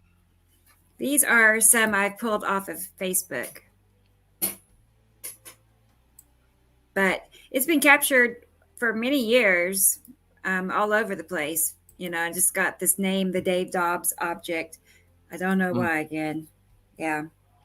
Well, Yeah, I took one as well. it depends I on also it. got one. I mean, the example, this picture, depending on this picture's sighting date, it could be an entirely different thing. Other than we do have a couple of comets right now that are flying through our out view on the right-hand side of the sun, and they are sighted Yeah. intermittently by myself. I saw that not too long ago, right side of our sun. I can. And If it this looked is a current photo, this is small stuff. it And looked pretty much like that. It was just a small streak, small. It was just strange, yeah, well, there it stood are out. comets that are going through, but comets have a very short tail, and this one is. I can't fully see if this is continuous or misting out at that edge of the picture here in this one, but Yeah. I would Very have good. yeah, that looks very much comet-like, and or space tube. It's really it would be hard. I'd have to watch Okay. the AI for a Sorry, it while. takes forever. Trying to get that picture added. Not And by all cooperating. means, Dave, if you are listening, I do not mean any offense. I always would love to discuss people's points of view. I'm not trying to. Well, overall, we're all I seeing would the rather same encourage conversation thing. than not. You know. Yeah, but I think it's not unusual for a lot of people to call the same thing something different. Right, and then this is You where know. I try to have a meeting of the terminology amongst anyone that wants to link up with the information. The reason that we use, somebody asked earlier where the planet names came from. We use cross-reference, studied, documented materials over time to formulate the space information, and we have stuck with that, and it has proven over the years to be accurate. And if we do Here, I find took things this to make one. mistakes on, excuse me. Sorry, I took a picture of something like that, exactly like that. I've just sent it to you Okay. on the 13th of December, and it was right of the sun. It was in the morning. No, it was at 3 o'clock in the afternoon. Sorry. That has a split tail again too, and it's with a black tip object. Interesting. Now, I wouldn't call that the space tube, but I'm looking at it on Facebook right now. So yeah, that would be closer to what that's the Dave Dobbs an object. idea. I don't mean to discount this, but this is rather small, and we deal with much larger definitive objects than this.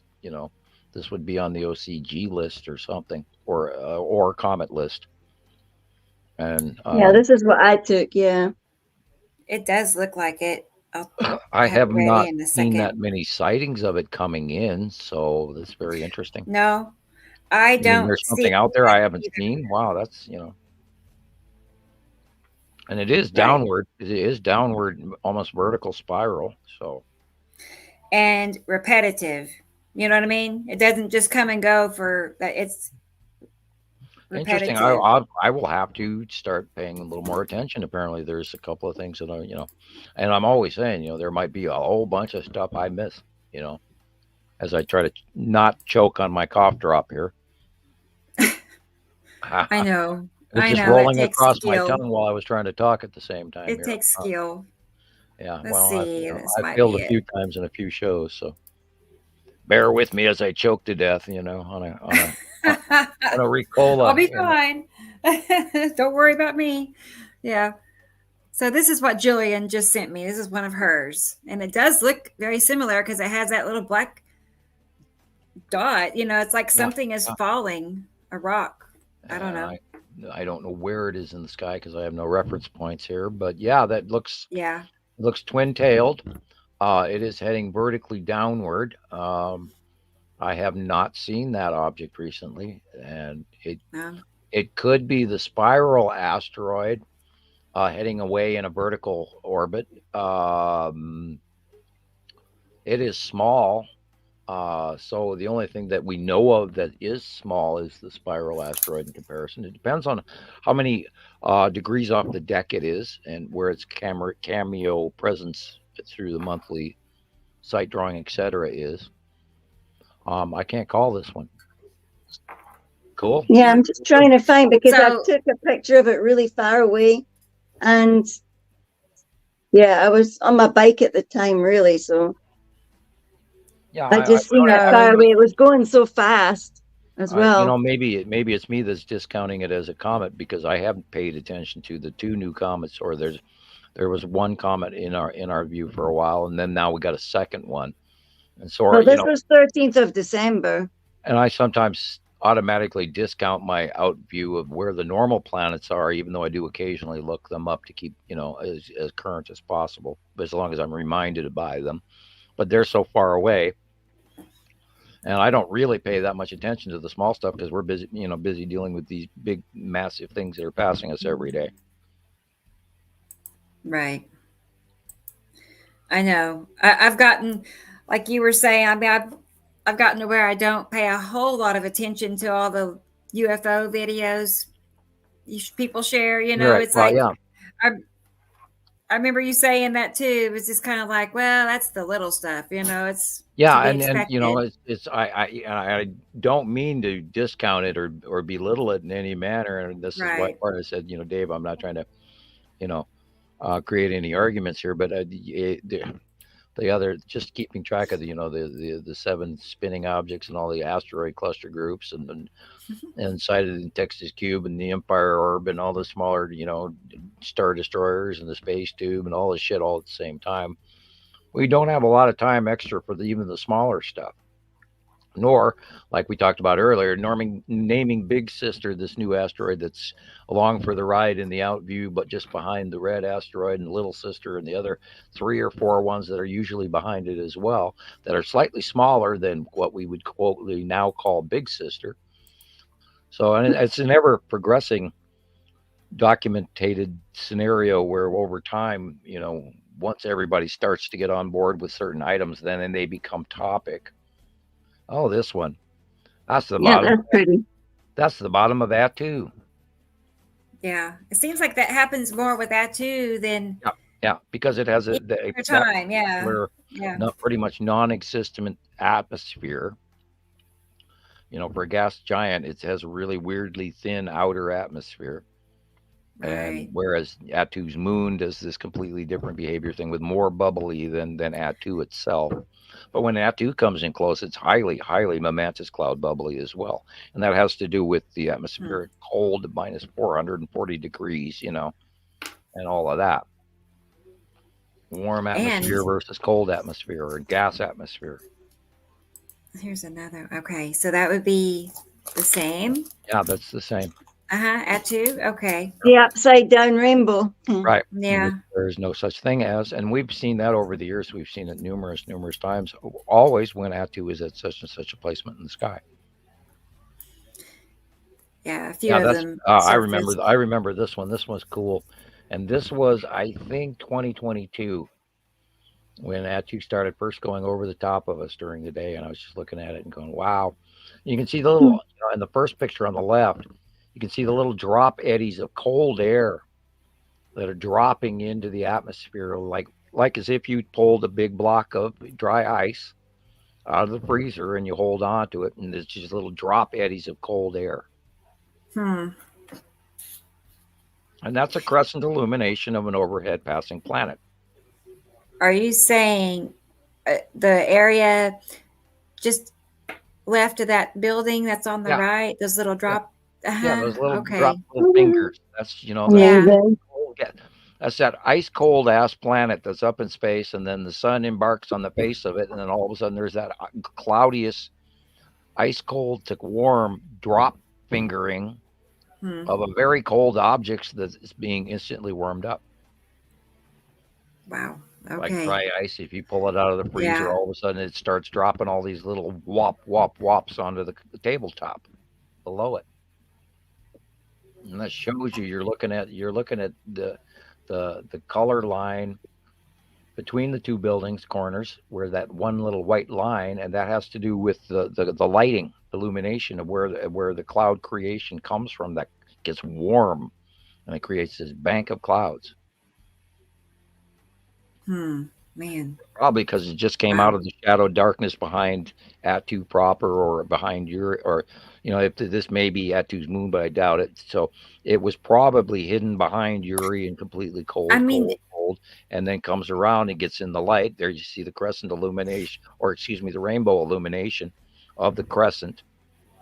And it gets illuminated because it's directly over the top of us, because the light angle hits it just right where the sunlight hits the atmosphere of the bottom of that planet, and it prism effects out, which is why it looks like an upside down rainbow.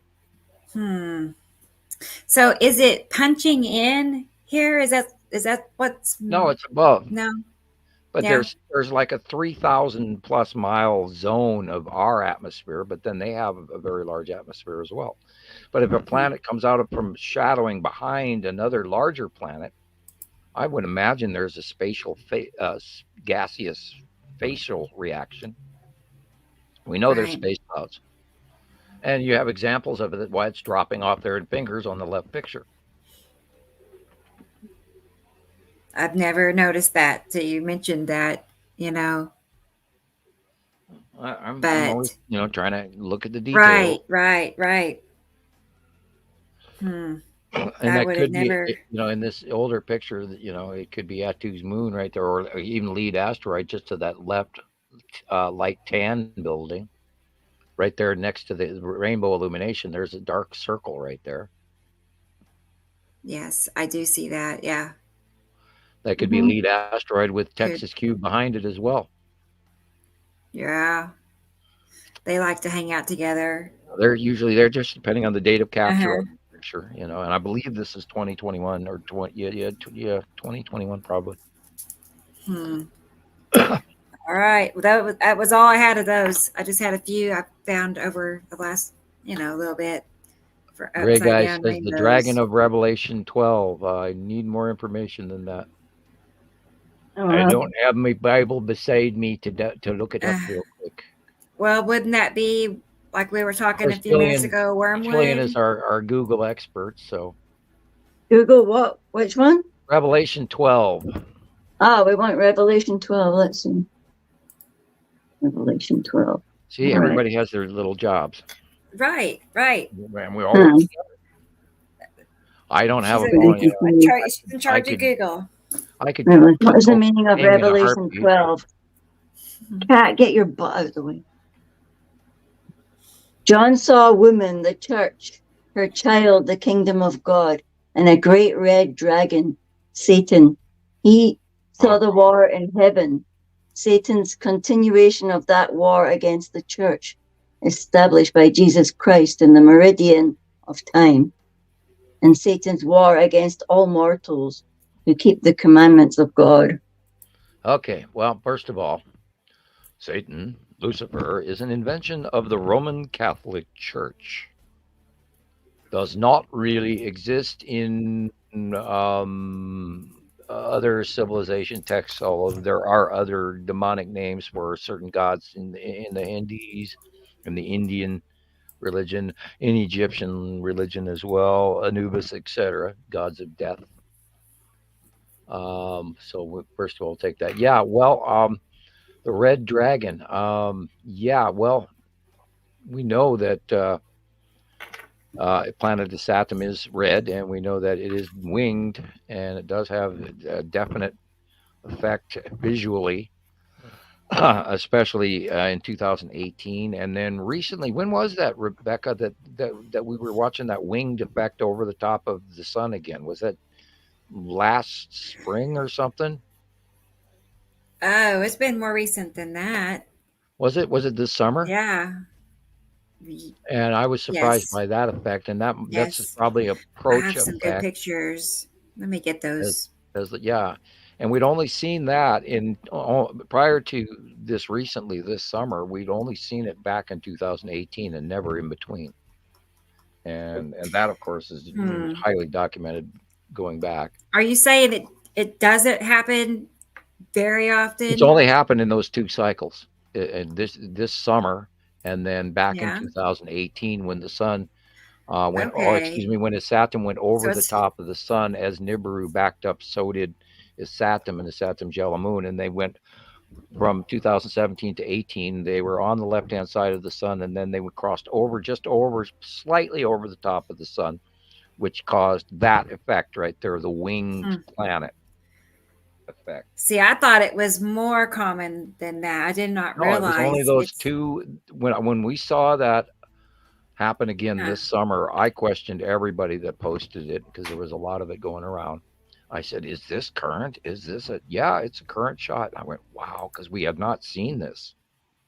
We had not seen that pattern where the winged occurrence, and that goes all the way back to 2018, and prior to that, it never occurred either. So, and then this is what what you can see a whole circle right there, the shadow. Right, and what you're seeing here on the right hand picture, you can see the white sun is the dot, and then you see a yellow behind it, and that's the yellow moon of Isatum, and then you see the red of Isatum, and the wings go around Isatum, that we know, which is now over the top of our heads, and we know that's what we only see half of the wing because we see it going from literally just to the right hand side of the sun all the way across the sky to the west, or depending on the time of day that you're looking. If you're looking at it in the early morning, it would be the southeast all the way to probably to the south to southwest. But as the day goes, it progresses and then spins over us and in front of us. And I could probably walk outside right now and look up, and it'll be across the sky right now over the top of us. Whereas back then, and that's what blows me away, that it happened again this summer, because that's just an approach thing in my brain that I couldn't completely get my head around, except that we did move and we transitioned from being beside Attu and Uri, and then now we are rounding underneath them, so our out view has changed, and our in view of the right-hand side of viewing Isatum's yellow moon, and Nibiru has drastically changed, which is why Isatum got so huge so fast. Because not only are they moving, but we're moving as well, and underneath them. Kitty cat, stop it. I imagine that's a complete brain tease to everybody out there. It is. I can't really wrap my head around how they're maneuvering around They're Earth, rising and rotating in front of us, and they come in, and they start out small, and then they get bigger. I wish we had a graphic artist that could make us I've a thought video 100 times of getting styrofoam balls and Tinker Toys and putting that together somehow in a spinning model in my own, on a little string diorama with coat wires or something. But I know. And even I've even thought about flashlight boxes with little round but I could never find the right size styrofoam. I looked. I looked and looked and looked, trying to find the right styrofoam balls that I could represent this to people on camera. And that's that's why I ended up opting for the paper cutouts at first, and then finally I just started drawing it by eye, by hand. Here we go. Here it goes. This is past it. Because I tried to do the paint programs with the digital CAD, advanced digital programming CAD programs, and it took hours to do one picture. And then that's not even including posting it and putting on new text or anything like that on the computer as well. And I thought, oh my God, this is a pain in the ass. What a pain. And I would just, maybe you get a cool app that doesn't know. I'd go in the living room and grab a sheet of typing paper or Xerox printer paper, and a black pen and a ruler and some different shaped bowls and cups and glasses, and a spice jar, bottle, or a pickle jar or something. I'd draw the circles that way. And it was so much faster, and I could, create this monthly site drawing with colored pencils, not crayons. Because remember, I eat crayons. Right. That's a joke. That's, I know. Trolls. Are they flavored like the colors? Or like no, red, they don't taste very good. No, they do not taste good. They're terrible.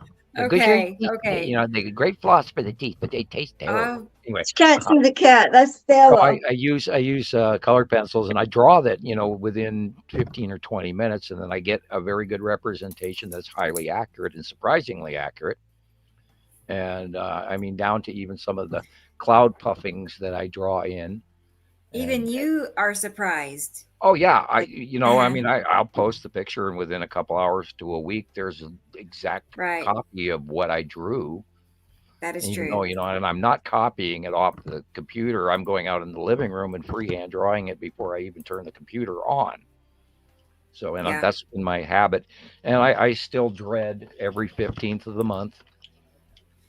And, I'm going, oh God, I have to put out the drawing today, and I want to be on time. And 2, I don't want to be wrong. And 3, I don't want to ever mislead anyone, period. And that's been seriously important to me. And that's why it's kind of stressful. I love this one here. Did you see that reoccurred this week in Taiwan? Yeah. It happened a few months ago in August. And then I saw this and I'm like, I knew it looked just like the other one. Spot on the red so many times now. And well, look how you drew that band going through. It's there. It does that. There's that set of lines that are there constantly, and that has to do with the facial shape. And we have close-up pictures of the asteroid per se. Oh, I got something like that, but I thought it was the moon. It was really early in the morning. Oh my God, I got that too. Well, your moon is a little bit larger than normal. I mean, where you are, you gotta find it. Right now. I need it for my collection. But yeah, so far I've only seen 2 that look just like that. I need to do an image search and see if I can find more. Yeah, well, when you see the moon in the sky, I would actually, make sure that it is the moon.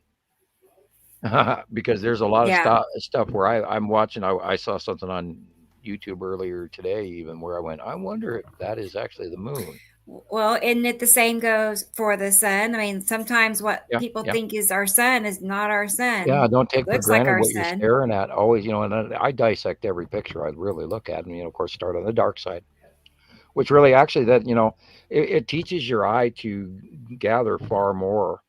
Like here's an example right in front of you right now. If you look at where it says our sky first, you're not going to see it. But if you look at where it says the Saturn first, you're going to go, And then you look right, left, and compare the picture or the drawing. And then the picture without the drawing. And you can see the definite edges. And this is what over time you'll learn. Okay, well, I just sent it now, so. Oh, you did? That's fast. I saw that. I got an alert that it was posted.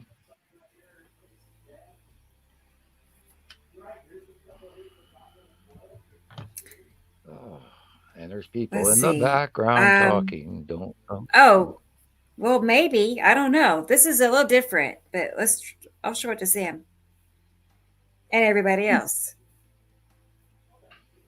Are you saying? Yeah, I thought.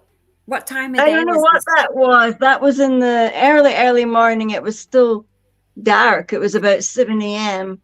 And what direction? In the morning. What's the back of my house? There's another east. In the east. In the east. Okay, so before sunrise. I see the. Before the sun come up. Oh yeah, very yeah. Okay. It was still dark. Okay. I don't even know what this was. It was just there. Wow. Okay. Cool. That's a cool picture. I almost got it ready. Uh-oh. You guys scrolled out on me again.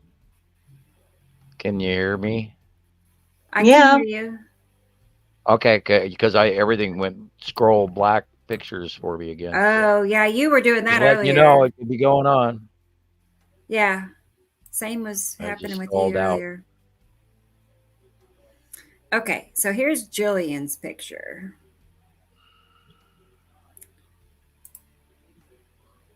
This was, like she said, in the east before sunrise around. Oh, long before sunrise, like about an hour and a half. That's not the sun, and it doesn't look like the moon. I don't think that'd be the right location. Well, it could be illuminated lead asteroid quite easily.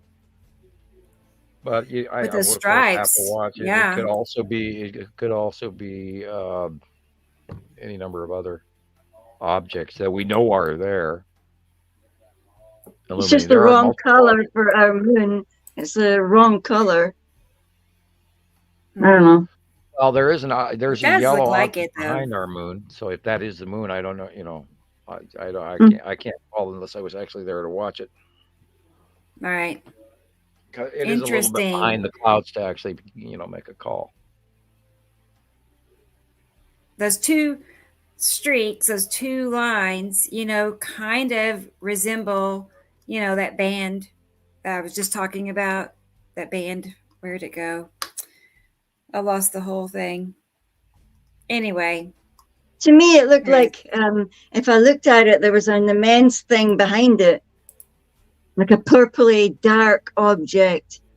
And that's why I thought, sometimes I swear to God, it's like they're trying to pass our moon, and our moon is in the same place as Atu and her moon. They're not that close.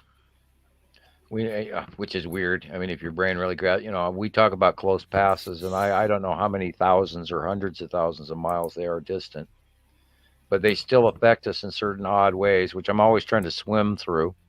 And because it mind boggles that it could affect that far through space, and yet, everybody says, well, if they were that close, we'd be dead, and all, and the planetary repulsion. And I can't figure that for the life of me, but we do see examples of it, and no matter how crazy and insane it is, if you watch it over and over again, and you watch it occur over and over again, you can't deny it. But yet, there's no way that your brain can wrap around and say that yet there it is. So, I ponder the proximity thing between planets and space all the time, and it just argues with my head.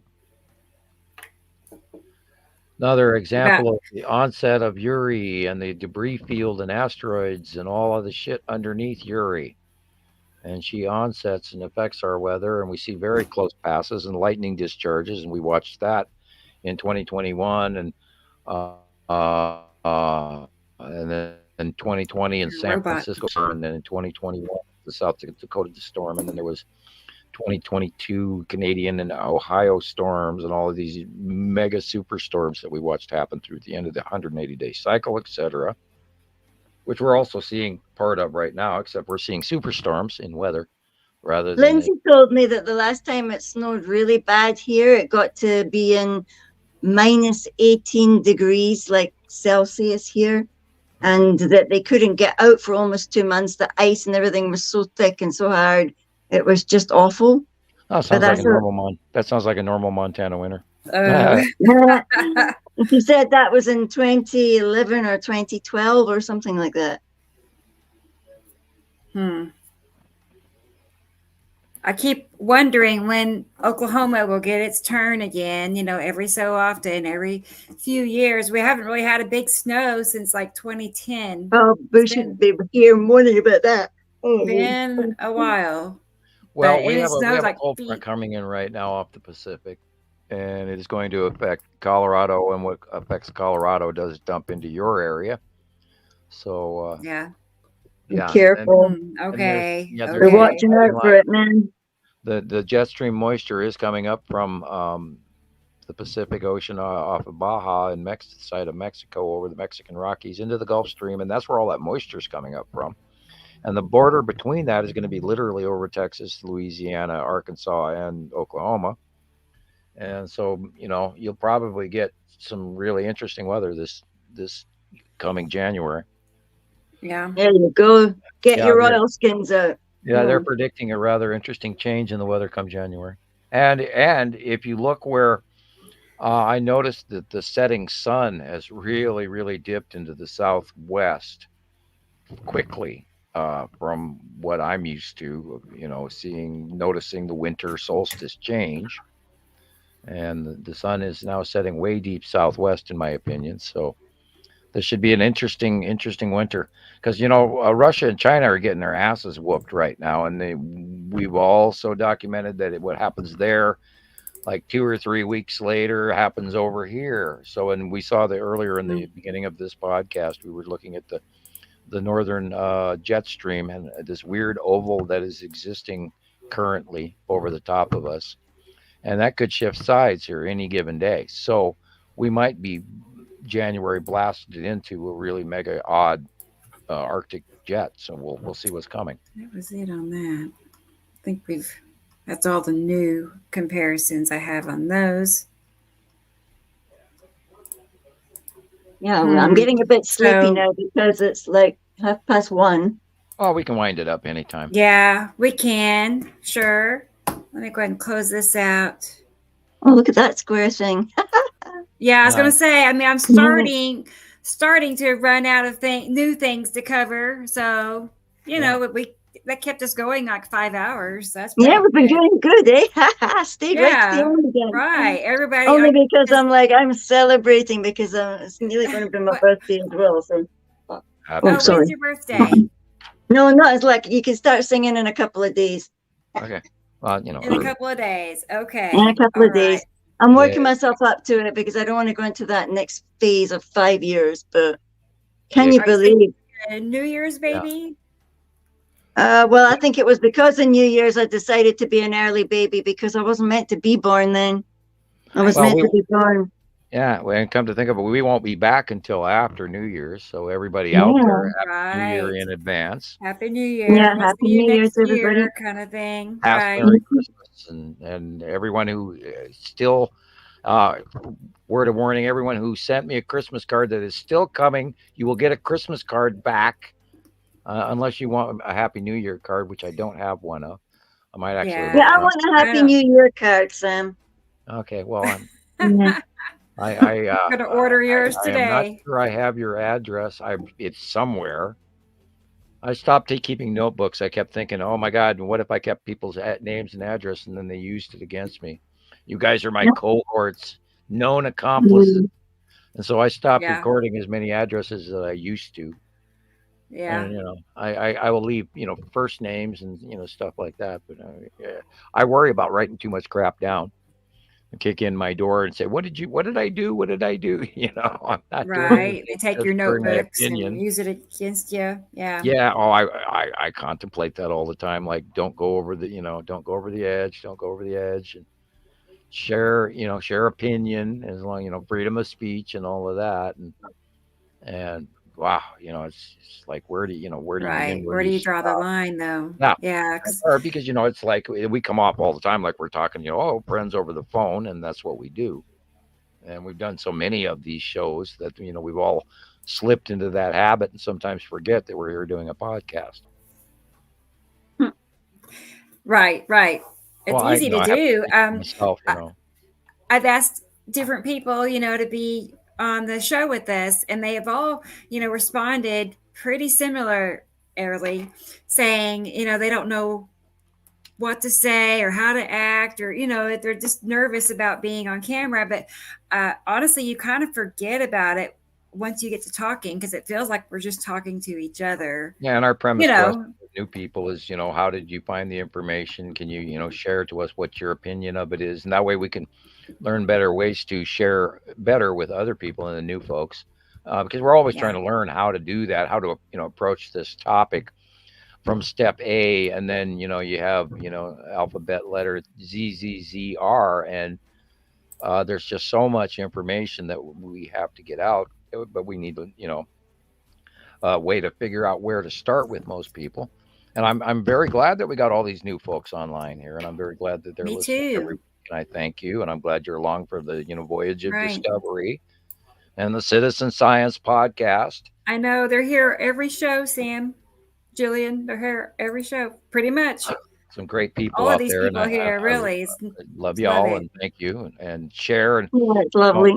Get that information out that we've got ET visiting right over the top of our heads, and the masses should know about this. Boy. Although, I don't want hostilities, because that's not the. I was going to say, people don't want to hear it.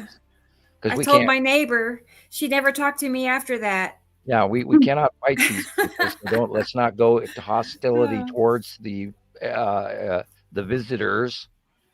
And I won't say, the invading force or anything like that, because that's not what's going on. They're visiting. They're here to pick up their part of the deal. And they're not here to hurt us. Right? Well, no, they don't have to. We don't own Earth. They could if they wanted to, I guess. Yeah, we do not own Earth, and so obviously they don't want to hurt us, or they would, and they're not. No, they don't need to. There's other shit in the way first, They just let the normal progress of things follow its progression, because we're very short-lived compared to them. They can wait. Yeah. You know, Like, so oh, and okay. this why I tell people don't, the hostility doesn't do you any good because they can wait. Uh-huh. And we'll get old while Like, they're going, okay, I'll go back to doing my thing.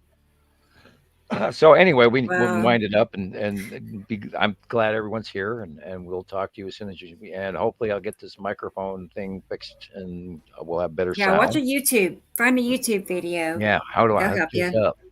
Right, how to. Weapons. Yeah, we'll be Yeah. back Tuesday night, 7:00 Central, with Jesus for sure. And if I can get us a co-host, I will. I need somebody to say yes. So we've got a couple. Actually, Nicole, she'll be with us. I know. We I also have believe to find out what the happened to 9th. Leandra, and she's hiding, so we have to drag her out of Well, it. yeah, I heard from her on New Year's Day. Oh, you And probably have that's backstory that you don't want to say publicly, which is okay. no, nothing like that. I just know she's so busy. I don't even know what she does for sure, but she's always really busy. She works for herself mostly, so Yeah. I need to find out more I details. briefly talked to her, and I said, "Where you been? You been hiding?" She went, "Maybe," and that's all I got back. So it's like, it was Oh, cute. I didn't even get that. That was very Leandra, and I thought it was very cute, and it's like maybe. Maybe. Like, okay. Well, everybody needs a break every now and then. So. Oh God, what's that mean? I'm so obsessed I couldn't walk away for a minute. I don't want to miss anything. Right, because then you're behind. Miss a thing. There's a the Armageddon song. Yeah, that's true. Right. Aerosmith. Yeah. Okay, I couldn't pull those guys out of the hat. Yeah, from Aerosmith. Right. I remember. Don't want to miss just when you said that. Anyway, I'll shut up now. Okay, Sam. Well, thank you for being here, and thanks, Gillian, and thanks to all our listeners. And come back Tuesday night, and we'll be back with more pictures and videos.